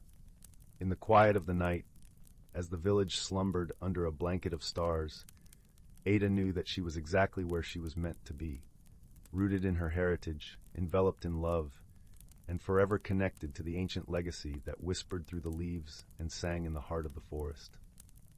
In the heart of the whispering woods, where the gentle rustling of leaves sang lullabies to the moon, there was a small, unassuming glade that the villagers of Elderglen rarely traversed. It was a place of serene beauty, where the air was perpetually sweet with the scent of honeysuckle, and the ground was carpeted with soft moss that glimmered like emerald velvet under the sunlight. This glade was the gateway to a hidden world, known only to those with the purest of hearts and sharpest of eyes. One such heart belonged to a young girl named Leora. With hair that tumbled like cascades of sunlight and eyes as bright and curious as a robin's, Leora was the kind of child who saw magic in the mundane. She lived with her grandmother, a wise woman who spun tales of wonder by the fireside, her voice weaving threads of enchantment that captivated young Leora's imagination. It was from these tales that Leora learned of the enchanted glade, a place her grandmother described as a realm of endless possibilities, where the boundaries between reality and dreams blurred like the morning mist. One crisp autumn morning, when the world was painted in hues of amber and gold, Leora set off into the woods with a heart full of adventure. She followed the winding path, her feet crunching through a carpet of fallen leaves, until she reached the glade. There, the air was different, thicker, almost palpable, with the promise of secrets waiting to be unveiled. As she stepped into the clearing, the glade seemed to sigh, welcoming her into its embrace. In the center of the glade stood an ancient oak tree, its gnarled branches stretching toward the sky like the arms of an old guardian. Nestled in its roots was a peculiar object, a small, intricately carved wooden box. Leora felt an irresistible pull toward it, as if the box itself was whispering her name. She knelt beside it, tracing the elaborate patterns with her fingertips. The wood was warm and alive under her touch, humming with a gentle energy that resonated with her very soul. With a soft click, the box opened, revealing a shimmering stone, no larger than a robin's egg. It pulsated with a faint, ethereal glow, casting delicate patterns of light across Leora's face. As she held it in her palm, she felt a rush of warmth and a sense of profound peace. It was as though the stone was a conduit, connecting her to the very heart of the forest. Leora knew, instinctively, that this was no ordinary stone. It was the heart of the woods, a fabled treasure her grandmother had often spoken of. A stone said to hold the power to bridge worlds and bring forth the hidden wonders of nature. Yet with such power came responsibility, for the heart was also a guardian of balance, a keeper of harmony between the seen and unseen. As Leora held the heart, the world around her shifted subtly. The glade seemed to come alive, the leaves whispered secrets, the flowers turned their faces toward her, and the very air vibrated with anticipation. She realized that she was now a part of something greater, a guardian of the glade, entrusted with the care of its mysteries. Her first challenge came in the form of a shadow that crept into the forest, a blight that threatened to suffocate the vibrant life within. The trees began to wither, their leaves turning to ash, and the air grew heavy with sorrow. Leora, with the heart clutched to her chest, felt the forest's pain as if it were her own. Determined to save her beloved woods, Leora embarked on a journey to seek the source of the shadow. Guided by the whispers of the heart, she ventured deeper into the forest than ever before. The path was fraught with obstacles, tangled underbrush that snagged her clothes, murky bogs that threatened to swallow her whole. But Leora pressed on, her resolve as unyielding as the ancient trees. Along her journey, she encountered a curious creature, a fox with fur as silver as moonlight and eyes that twinkled with mischief. His name was Reuven, and though he appeared sly, there was a kindness in his gaze that put Leora at ease. Reuven offered his aid, his nimble paws guiding her through the treacherous terrain. Together they formed an unlikely friendship, one forged in shared purpose and mutual respect. As they journeyed deeper into the heart of the forest, Leora learned to listen, not just with her ears, but with her heart. She discovered the language of the woods, the songs of the streams, and the stories etched into the bark of ancient trees. The heart revealed to her the interconnectedness of all things, the delicate web of life that bound every creature to the land they called home. It was this wisdom that led them to the source of the shadow, a dark, twisted entity born of imbalance and greed. It sought to consume the heart, to wield its power for its own ends, and in doing so threatened the very fabric of the forest. Leora understood then that true strength lay not in power, but in harmony. With Reuven by her side, she faced the entity, her heart filled with the light of the heart. She spoke not with words, but with the essence of the forest itself, extending a hand not in conflict, but in understanding. The shadow hesitated, its dark tendrils quivering in uncertainty. In that moment, Leora saw the truth. It was not a creature of malice, but of sorrow, born from the neglect and forgotten dreams of those who had once cherished the woods. She reached out with compassion, offering the shadow a place within the balance of the forest. Slowly the shadow began to dissolve, its darkness giving way to light. Where once there was despair, there was now hope, a new beginning woven into the tapestry of the glade. The forest breathed a sigh of relief, its life force restored, its harmony renewed. With the threat vanquished, Leora and Reuven returned to the glade, where the ancient oak stood proud and strong. The heart of the woods glowed warmly in Leora's hand, a testament to her courage and compassion. She knew that she was not just a guardian of the glade, but a part of its eternal story.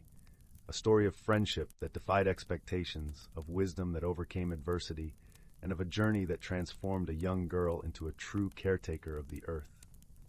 As the sun dipped below the horizon, painting the sky in shades of twilight, Leora nestled the heart back into its wooden box, returning it to the roots of the oak.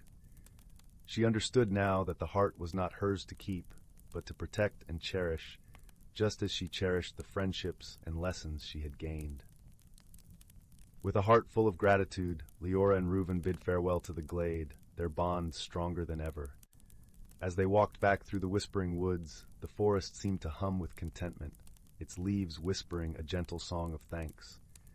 And so, under the watchful gaze of the moon, Leora returned home to her grandmother, who welcomed her with open arms and a knowing smile.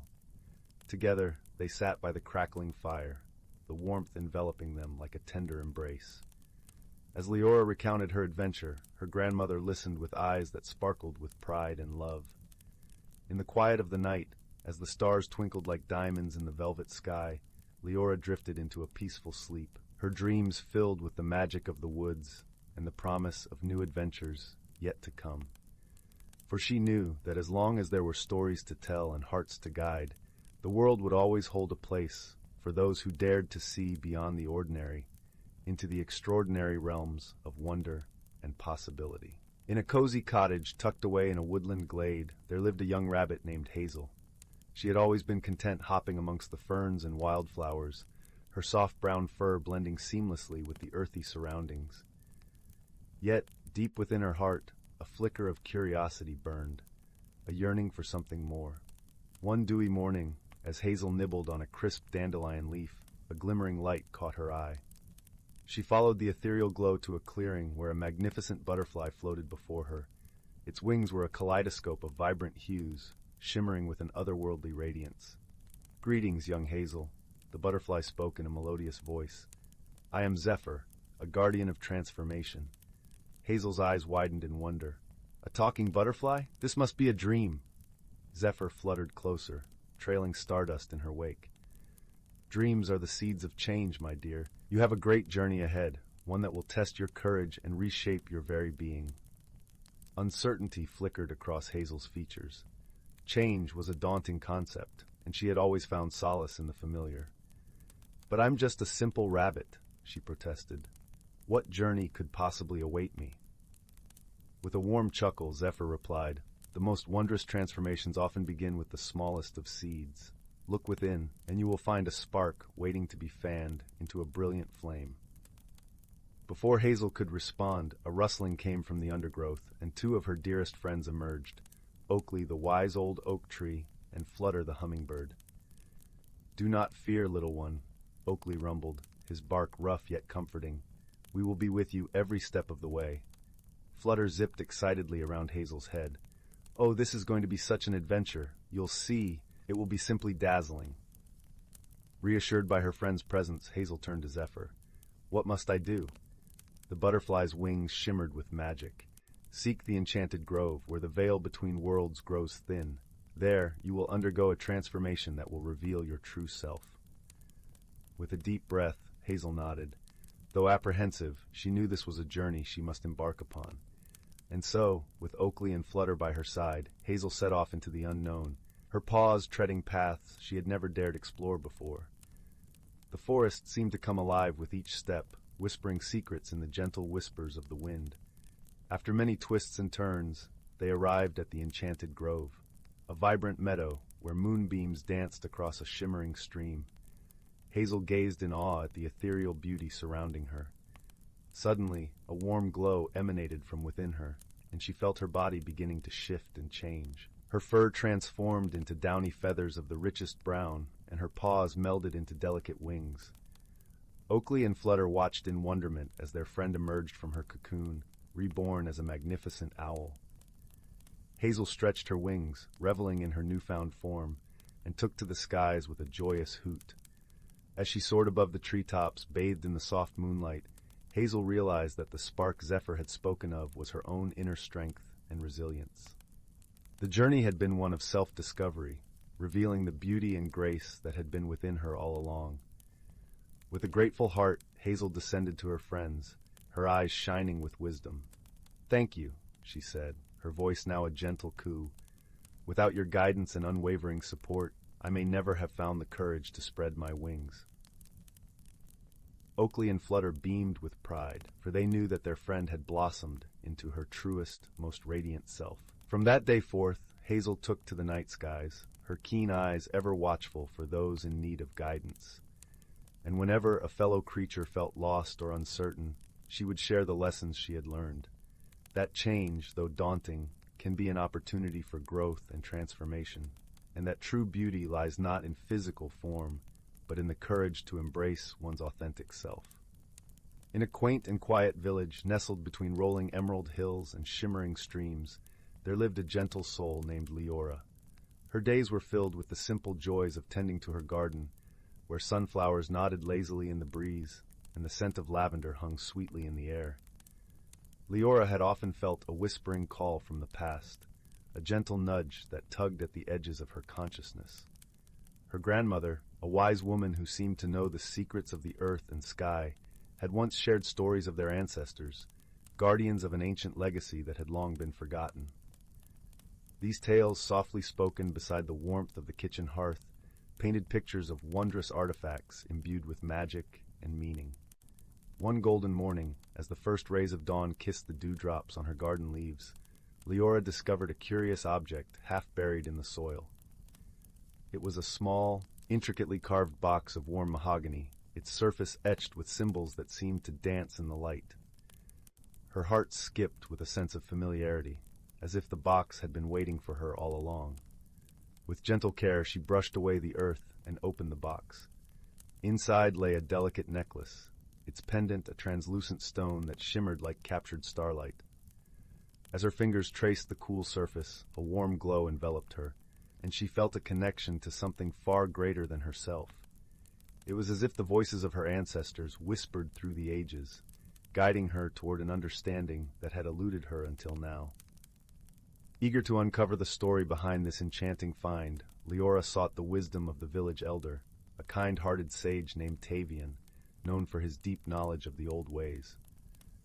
His cottage was a haven of serenity, filled with the comforting aroma of herbs and the soft, flickering light of candles. Tavian listened intently as Leora recounted her discovery, nodding with a knowing smile. "Ah, my dear," he said, his voice as soothing as a lullaby. "You have found the Heartstone, a symbol of unity and strength passed down through generations. It holds the essence of our heritage and the wisdom of those who came before us." The elders shared tales of their ancestors, a community bound by friendship and harmony, who revered the natural world and lived in balance with its rhythms. The Heartstone, he explained, was a reminder of their values, kindness, courage, and the enduring power of love. As Leora listened, she felt a deep sense of belonging, as if the threads of her life were weaving into a tapestry that spanned across time.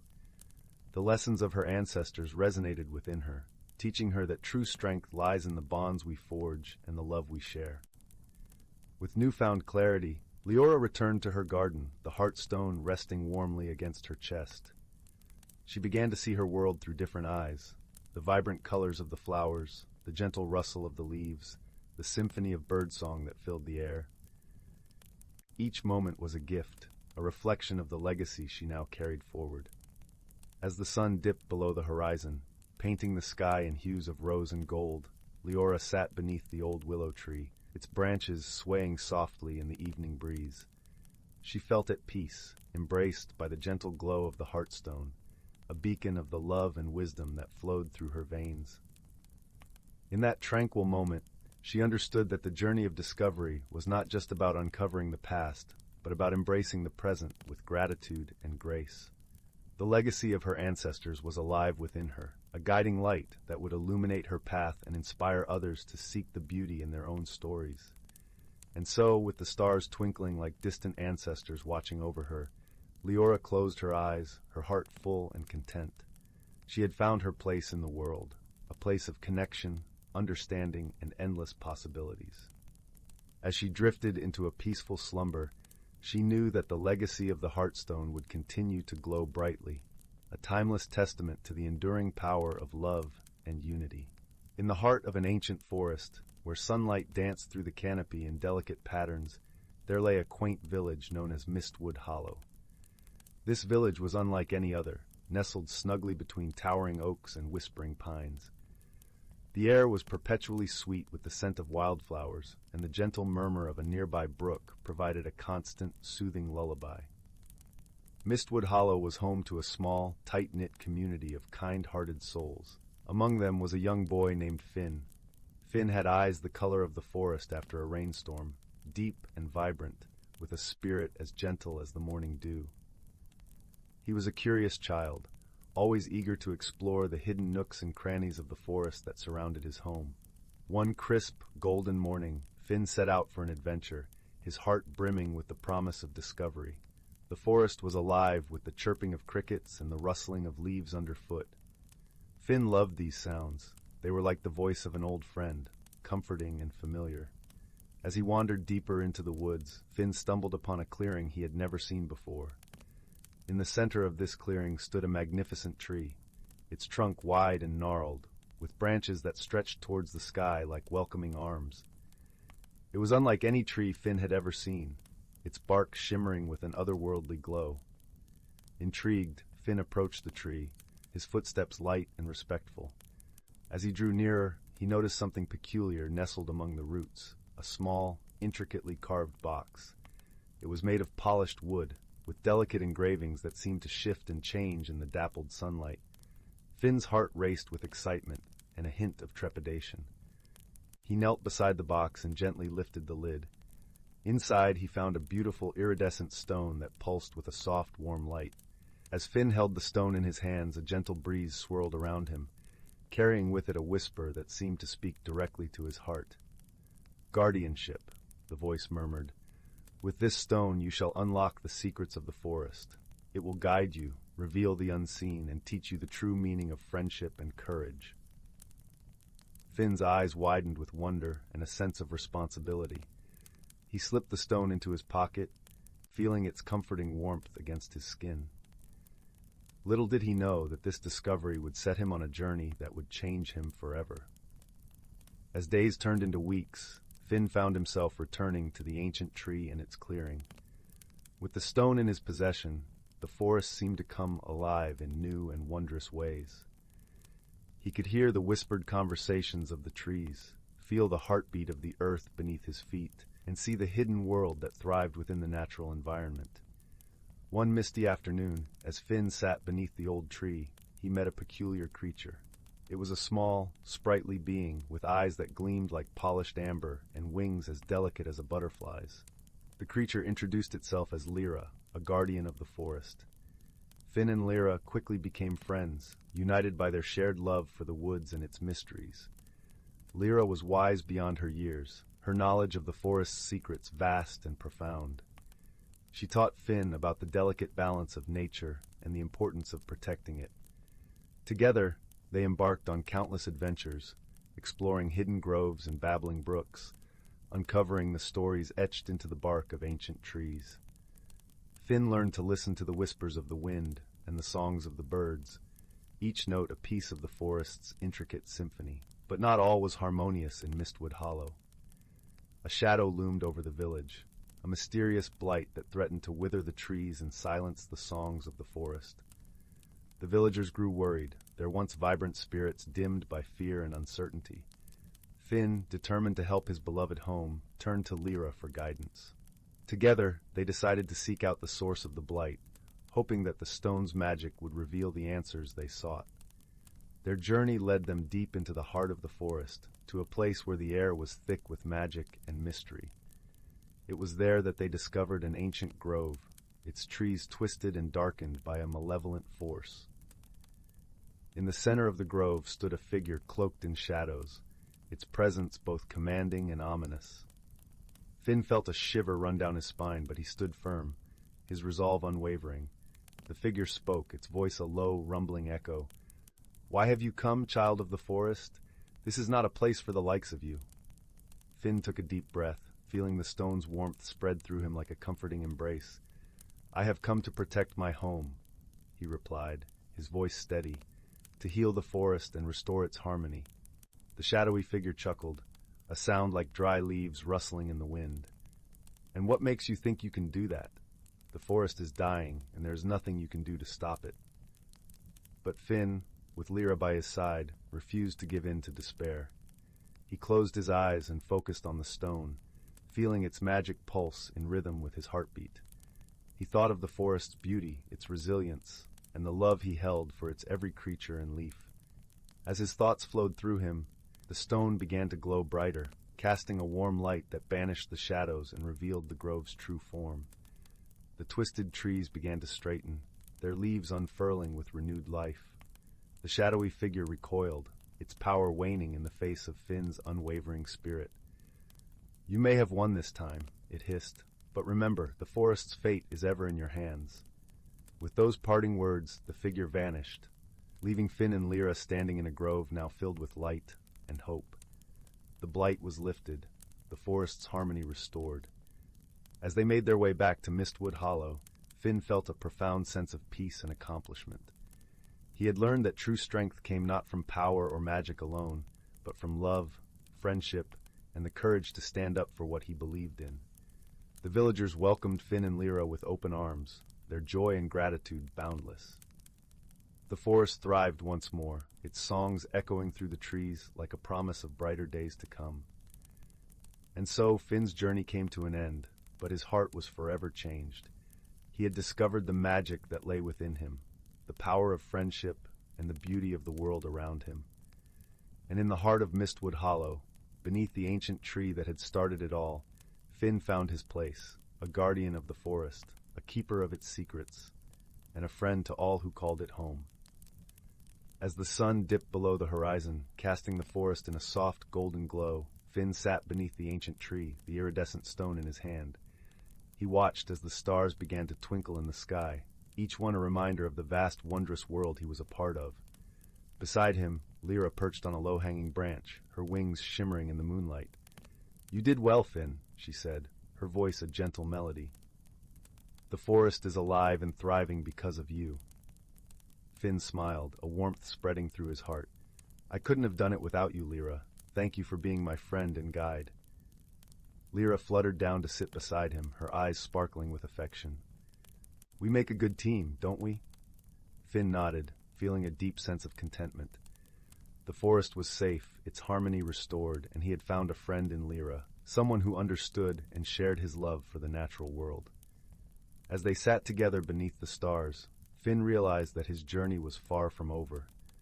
There were still countless mysteries to uncover, lessons to learn, and adventures to embark upon. But he knew that with Lyra by his side and the magic of the forest in his heart, there was nothing he couldn't face. And so, in the heart of Mistwood Hollow, surrounded by the beauty and magic of the forest, Finn found his place in the world, a place where he belonged, where he was loved, and where he could make a difference. With a deep sense of peace and gratitude, Finn closed his eyes, the soft murmur of the forest lulling him into a gentle slumber. And as he drifted off to sleep, he knew that he was home, in the heart of the forest, in the company of friends, where dreams and reality intertwined in a tapestry of magic and wonder. The end. In the heart of the whispering woods, where the trees hummed soft lullabies with every breeze, there lay a quaint village called Willowbrook.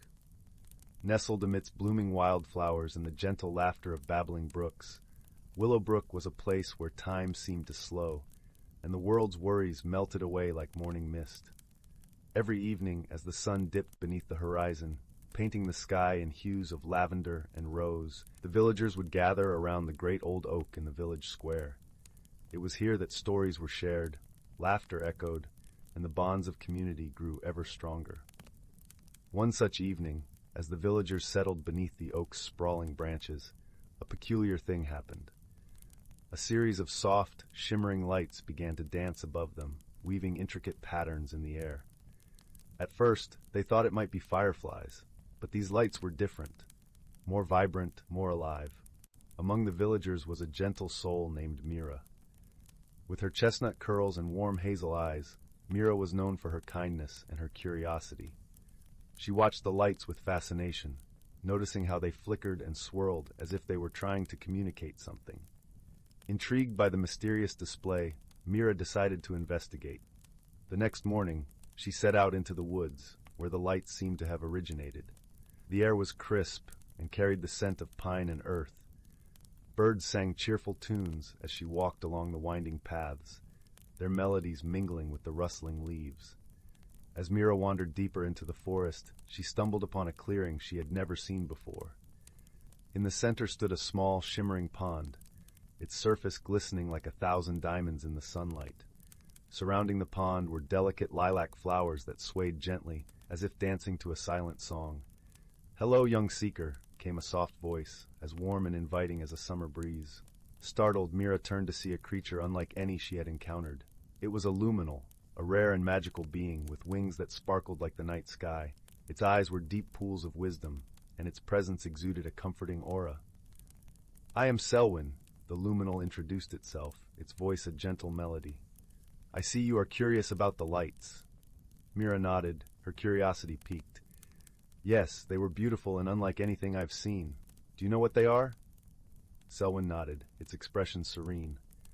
"The lights are the whispers of the forest, messages from the heart of nature. They are meant to guide and protect, but lately they have been restless."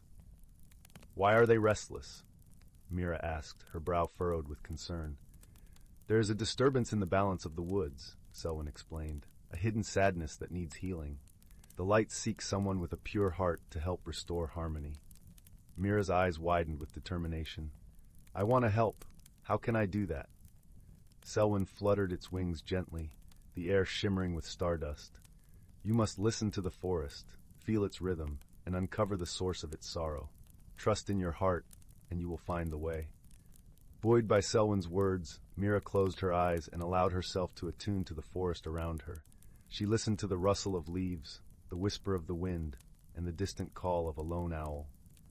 Slowly, a pattern emerged, a gentle thrum beneath the surface, a melody of life interwoven with a single discordant note. Following this faint trail of unease, Mira journeyed deeper into the woods, her footsteps guided by the forest's subtle cues. Along the way, she encountered various creatures, a family of rabbits who shared their burrow's warmth, an old tortoise who nodded sagely as she passed, and a mischievous squirrel who offered her an acorn as a token of friendship. Each encounter reinforced the sense of community and mutual care that thrived within the whispering woods. It was a reminder that even the smallest gesture of kindness could ripple outwards, touching lives in ways unseen. At last, Mira arrived at a thicket where the air felt heavy with a quiet sadness. Peering through the intertwined branches, she discovered a small grove where the trees stood tall and proud, yet their leaves drooped as if burdened by unseen weight. In the center of the grove lay a young fawn, its eyes wide with fear and confusion. The source of the forest's sorrow was clear, a creature lost and alone, seeking the warmth of companionship. Approaching slowly so as not to startle the fawn, Mira spoke softly, her voice a soothing balm.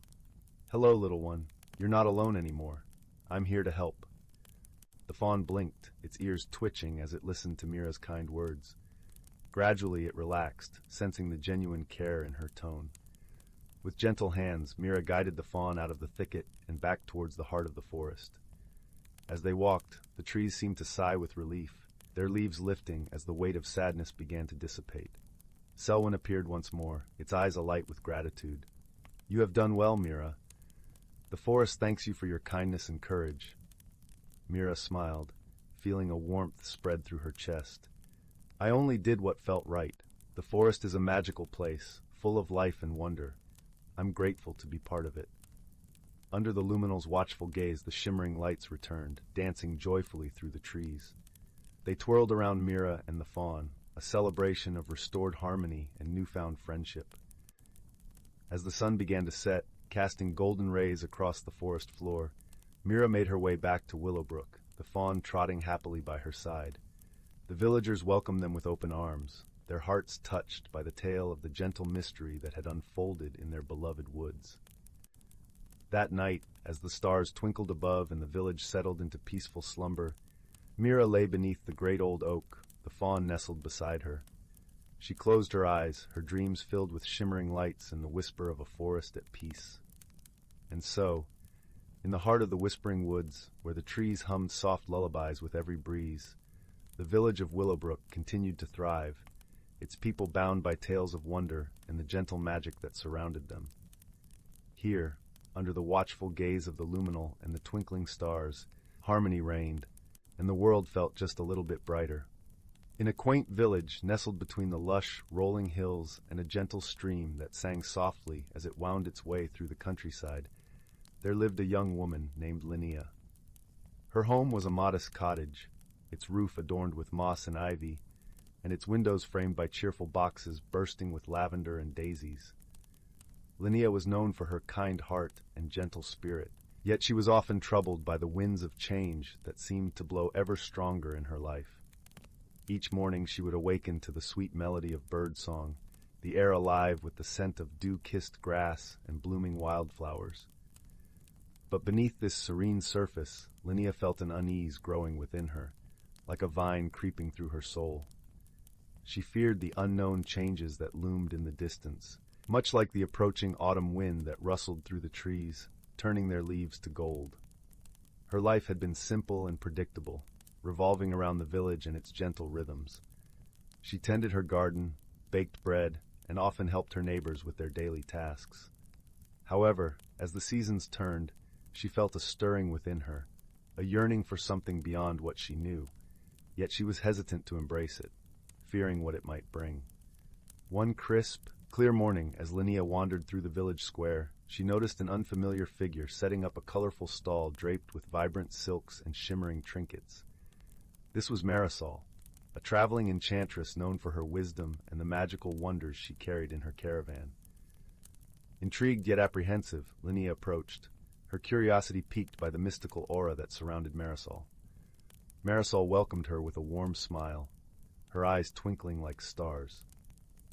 "Ah, dear Linnea," she said, her voice like a gentle breeze, "I see in you a heart that longs for growth and transformation, yet fears the journey it may require."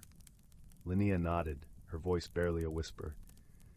"I feel something inside me changing, but I don't know what to do. How can I embrace what I don't understand?" With a knowing look, Marisol reached beneath her counter and retrieved a small, intricately carved box. "This," she said, presenting it to Linnea, "is a seed of transformation. Plant it under the full moon, and it will guide you on your path to discovery." Clutching the box to her chest, Linnea thanked Marisol and returned home, her heart alight with a mix of hope and uncertainty. That evening, as the silver moon hung like a lantern in the sky, she ventured into her garden, the cool earth soft beneath her feet. With a deep breath, she planted the seed, feeling a strange warmth spread through her fingers as she covered it with soil. In the days that followed, Linnea tended the spot with care, watering it with love and anticipation. Slowly, a delicate sprout emerged, its leaves unfurling like tiny green hands reaching for the sky. As it grew, Linnea found herself drawn into a world of wonder, for the plant was unlike any she had ever seen, its petals shimmering with colors that danced in the sunlight. With each passing day, Linnea noticed changes within herself, mirroring the plant's growth. She became more attuned to the whispers of the wind, the rustle of leaves, and the songs of the birds. Her heart, once heavy with doubt, began to lighten, filled with a newfound sense of purpose and connection to the world around her. The villagers, too, noticed the change in Linnea. Her eyes sparkled with a vitality that seemed to brighten even the cloudiest days. Encouraged by her transformation, they sought her advice, drawn to her warmth and wisdom. Linnea, in turn, found joy in sharing her journey, realizing that by helping others, she was also nurturing her own spirit. One afternoon, as she sat beneath the shade of an ancient oak, her friend Tomas joined her. Tomas was a gentle soul with a love for stories and a knack for seeing the world in hues of wonder. "Linnea," he said, his voice soft and thoughtful. "The changes in you are like the seasons, inevitable and beautiful. You've learned to dance with them, and that is the true magic." Linnea smiled, her heart swelling with gratitude. "The seed Marisol gave me was just the beginning," she replied. "It taught me that change is not something to fear, but to embrace. Every leaf that falls, every blossom that blooms, carries a lesson if we're willing to listen." As the seasons continued to turn, Linnea's garden flourished, a testament to her journey of growth and self-discovery. She had learned that change, like the gentle flow of the stream, could lead to new and wondrous places. Her fears had dissolved like morning mist, replaced by a deep-seated belief in the beauty of life's ever-unfolding path. And so, in the heart of the village where magic and wisdom mingled beneath the starlit sky, Linnea found her place. She had become a beacon of hope, reminding all those around her that the most profound transformations often begin with a single, daring step into the unknown. As the sun set over the hills, painting the sky with hues of lavender and rose, Linnea stood in her garden, surrounded by the soft hum of twilight. She whispered a silent thank you to Marisol and the seed that had set her on this path of discovery. For in the gentle embrace of nature and the kindness of others, she had found the courage to grow, to change, and to truly become herself. And so, dear reader, as you drift into the gentle embrace of sleep, remember that, like Linnea, you too can find magic in the changes life brings. For every challenge holds the promise of growth, and every ending is but the beginning of a new and wondrous journey. In a quaint village nestled between rolling hills and whispering woods, there lay a place where magic wound itself into the very fabric of everyday life. This was the village of Willowbrook, a realm where the sun painted the sky with hues of gold and pink each evening, and the stars blinked like 1,000 tiny lanterns in the velvet night. Willowbrook was known for its peculiar charm and gentle enchantments, but lately it had become the stage for a puzzling mystery that left even the wisest of villagers scratching their heads. Strange occurrences had begun to unfold, candles flickering without a breeze, teapots whistling tunes without a flame, and gentle chimes sounding from the old oak tree by the square, though no one was there to ring them. Among the kind-hearted inhabitants of Willowbrook was a young girl named Lila. She had eyes the color of the morning sky and a heart as warm as freshly baked bread. Lila loved the village and its quirky magic, but the recent oddities piqued her curiosity. Determined to uncover the source of the strange happenings, she set out with her faithful companion, a wise old tabby cat named Oliver, whose whiskers twitched with an air of knowing far beyond his years. As dusk painted the sky in lavender hues, Lila and Oliver began their investigation. They wandered through the cobblestone streets, where lanterns flickered with a soft glow, casting playful shadows on the walls of quaint cottages. The air was filled with the scent of honeysuckle and the distant sound of a babbling brook. Their first stop was the bakery, where the sweet aroma of cinnamon buns greeted them warmly. Mrs. Pumpernickel, the baker, was kneading dough with a smile as wide as a crescent moon. "Ah, Lila, dear, come to solve our little mystery, have you?" She chuckled, wiping flour from her hands. "Yes, Mrs. Pumpernickel," Lila replied, her voice a gentle melody. "We've noticed the odd happenings and thought perhaps we might find some clues." Mrs. Pumpernickel leaned closer, her eyes twinkling like the stars. "Well, I've noticed the bread rising faster than usual, almost as if it has a mind of its own. Perhaps it's the work of the mischievous brownies." Brownies were small, magical creatures known for their playful antics and love of baked goods. Lila nodded thoughtfully. "We'll keep that in mind. Thank you, Mrs. Pumpernickel." With Oliver padding silently by her side, Lila continued to the village square, where the ancient oak tree stood. Its leaves rustled softly, whispering secrets only the wind could hear. As they approached, a gentle chime echoed through the air, though the tree's branches were still. Intrigued, Lila looked up and spotted a tiny, shimmering figure perched among the leaves. It was a sprite, its wings glistening like dewdrops in the morning sun.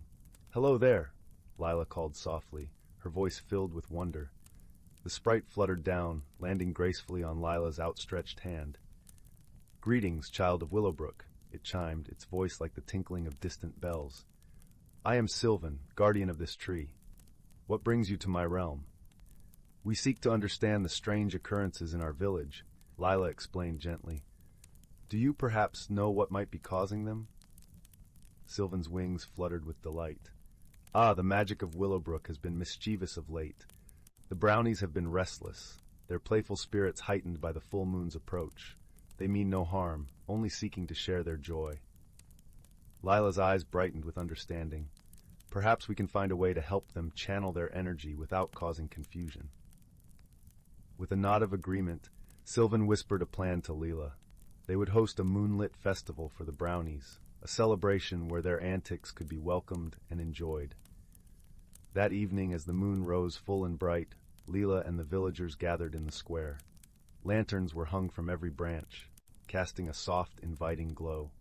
Tables were set with sweets and treats, and music filled the air, an enchanting melody that beckoned all magical creatures to join in the revelry. As the brownies appeared, their giggles like the rustle of leaves, they danced and played, their joy contagious. Lila watched, her heart full as she saw the village come alive with laughter and light. Even Oliver, usually reserved, found himself pawing at a stray ribbon with uncharacteristic abandon. The festival continued deep into the night, a celebration of magic and harmony. As the first light of dawn painted the horizon, the brownies thanked the villagers with a gentle breeze that wrapped them in warmth and contentment. With the mystery resolved and balance restored, Lila returned home, her heart as light as the morning mist. As she drifted into a peaceful slumber, she knew that in Willowbrook, where magic and kindness intertwined, there would always be a place for wonder and friendship. And so, beneath the gentle gaze of the moon and stars, the village of Willowbrook settled into a tranquil hush, wrapped in the comforting embrace of another enchanting day. The velveteen dusk had just begun to paint lavender streaks across the sky when young Tobias discovered the music box in the attic rafters. Its oak carvings glimmered with dust motes dancing in the sunset's amber light, showing scenes of frolicking otters along a river bank. But when his thumb brushed the tarnished latch, the room filled not with melody, but with the crisp scent of pine needles and the distant laughter of rushing water. "That's odd," Tobias whispered to his shadow stretching across the floorboards. The family attic smelled of mothballs and aged paper, not evergreen forests.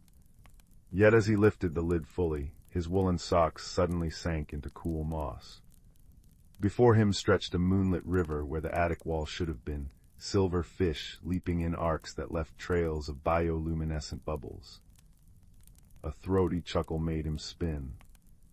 Perched atop a stack of leather-bound journals sat a portly marmot in a waistcoat woven from dandelion fluff.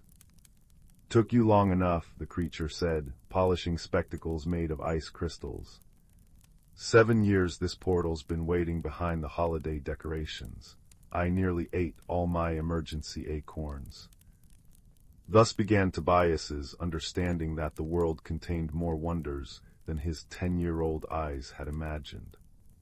The marmot, who introduced himself as Professor Thistlewick of the Between Places Guild, explained that certain objects became memory anchors, vessels storing fragments of lost realms. This music box contained the last echo of the Glimmerbrook Valley, a place where seasons flowed backwards and kindness took physical form as floating orbs of saffron light. But why me? Tobias asked, watching a family of translucent deer drink from the river, now winding between towers of old board games and steamer trunks. Thistlewick adjusted his icy spectacles. "Because you hum when you're curious, the valley responds to that sort of sincerity, now then." He produced a parchment map that smelled of burnt sugar. "We've precisely 3 nights before the alignment ends and this portal closes forever. Plenty of time to find the valley's heartstone and the marmot's nose twitched.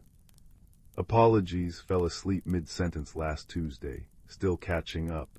Yes, and prevent the sorrow moths from dissolving its magic into wistful daydreams." Their expedition began with Tobias learning to walk on liquid moonlight tip, imagine your toes are paintbrushes, and how to collect drinkable starlight in walnut shells.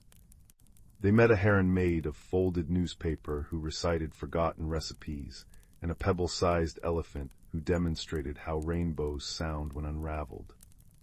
Yet beneath the wonder hummed a melancholy thread patches of the valley, where colors bled away like wet watercolors, leaving monochrome emptiness where the sorrow moths had fed. On the second dusk, as they camped beneath a tree bearing lantern-like pears that glowed with inner light, Thistlewick explained the challenge. The Heartstone isn't a gem but a moment, specifically the instant someone chooses hope when despair seems easier. Find that memory and the valley renews. Tobias stirred their campfire, burning cinnamon sticks that crackled in harmonies with a stick. But how do you search for a moment? By understanding what drowns it. The marmot's usually twitchy tail went still. Tomorrow we reach the moth's nest. Dawn revealed the valley's wounded heart. A cathedral of weeping willows stood leafless and gray, their branches draped with cocoons shimmering like oil on water. The air tasted of unshed tears.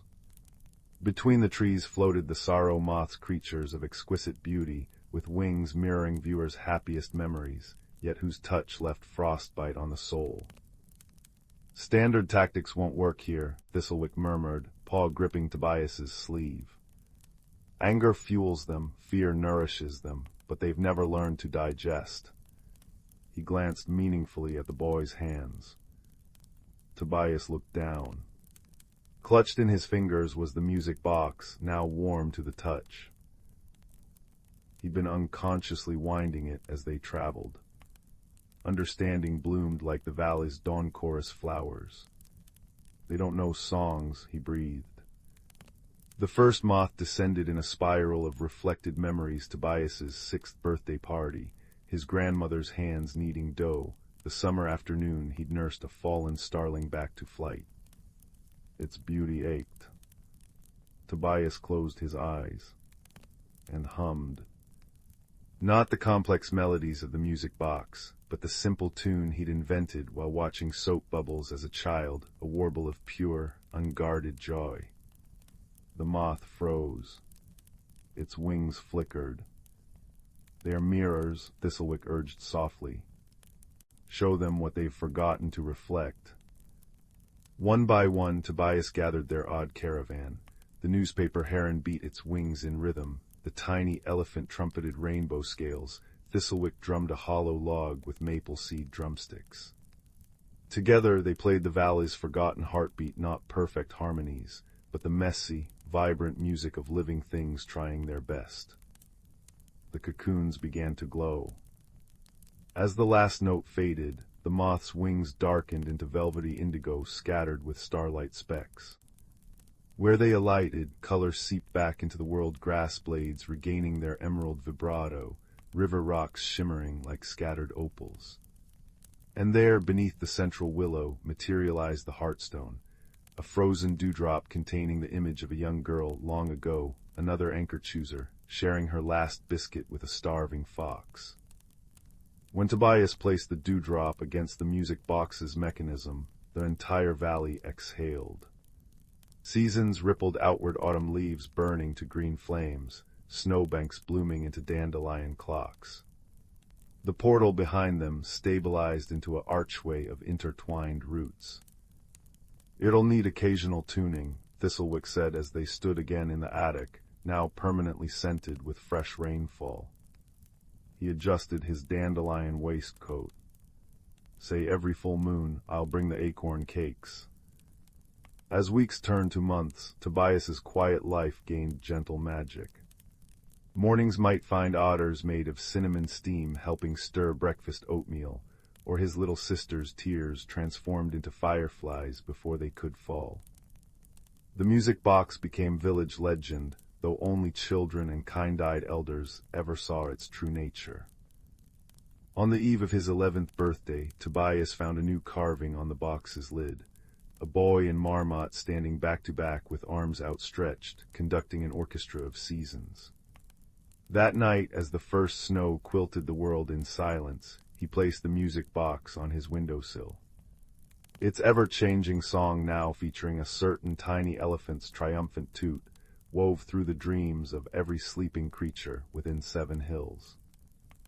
And in the attic rafters, if one knew to listen, there remained the soft rustle of a marmot's snores echoing from a sun-dappled realm between heartbeats, where lost wonders go to be remembered.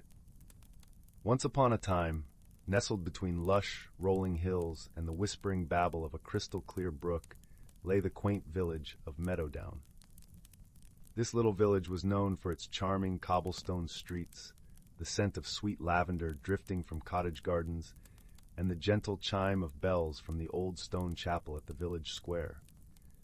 But beyond the common sights and sounds, Meadowdown held a secret known only to those who had the heart to discover it. In a small, ivy-clad cottage at the edge of the village lived a young girl named Clara. Clara was a kind-hearted soul, with hair the color of ripe chestnuts and eyes that sparkled like dew-kissed leaves.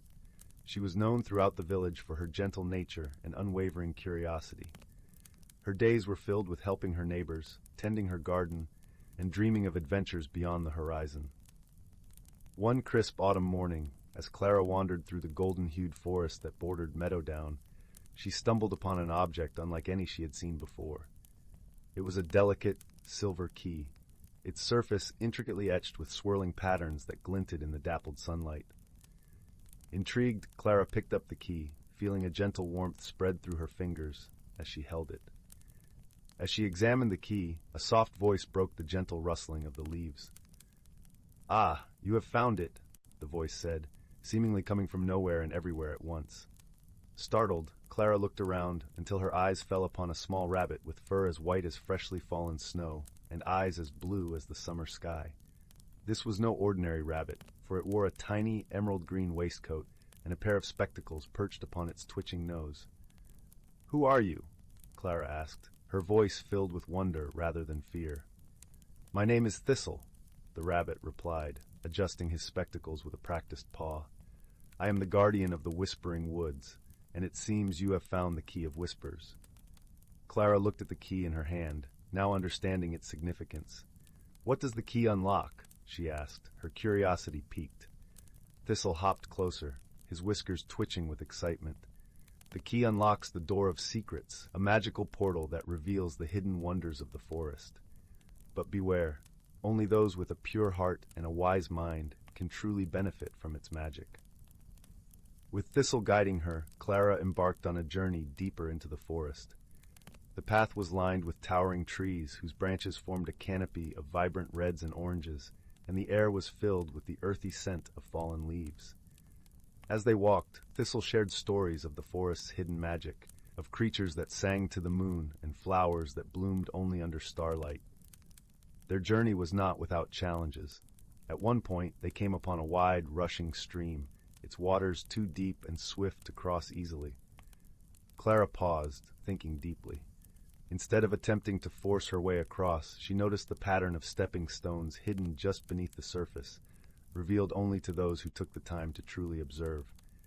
With careful steps, Clara and Thistle made their way across the stream, their trust in each other growing with every challenge they faced. Along the way, they encountered other forest inhabitants who offered their unique wisdom. There was Luna, the wise old owl with feathers like moonlit shadows, who taught Clara the importance of patience and listening to the world around her. And there was Fern, the playful squirrel with a tail like a plume, who showed Clara the joy of laughter and the beauty of small, everyday wonders. Finally, after a journey filled with learning and laughter, they reached the Door of Secrets. It stood nestled between 2 ancient oak trees, its surface shimmering with a light all its own. Clara hesitated for a moment, feeling the weight of the key in her hand before turning to Thistle. "Are you ready?" he asked, his eyes twinkling with encouragement. Taking a deep breath, Clara nodded and inserted the key into the lock. As she turned it, the door swung open with a gentle creak, revealing a world of breathtaking beauty. A world where the trees whispered secrets of the ages, and the air was filled with a melody only the heart could hear. Clara stepped through, feeling a sense of peace and belonging wash over her. She had embarked on this journey with a heart full of curiosity and returned with a heart full of wisdom and wonder. She realized that the true magic of the key was not in the wonders it revealed, but in the journey itself and the friendships she had forged along the way. As the sun began to set, painting the sky in hues of pink and gold, Clara and Thistle made their way back to Meadowdown. The village welcomed them with open arms, its lights twinkling like stars in the gathering dusk. Clara placed the key in a special place in her garden, knowing its magic would always be there, ready to guide those who were willing to listen and learn.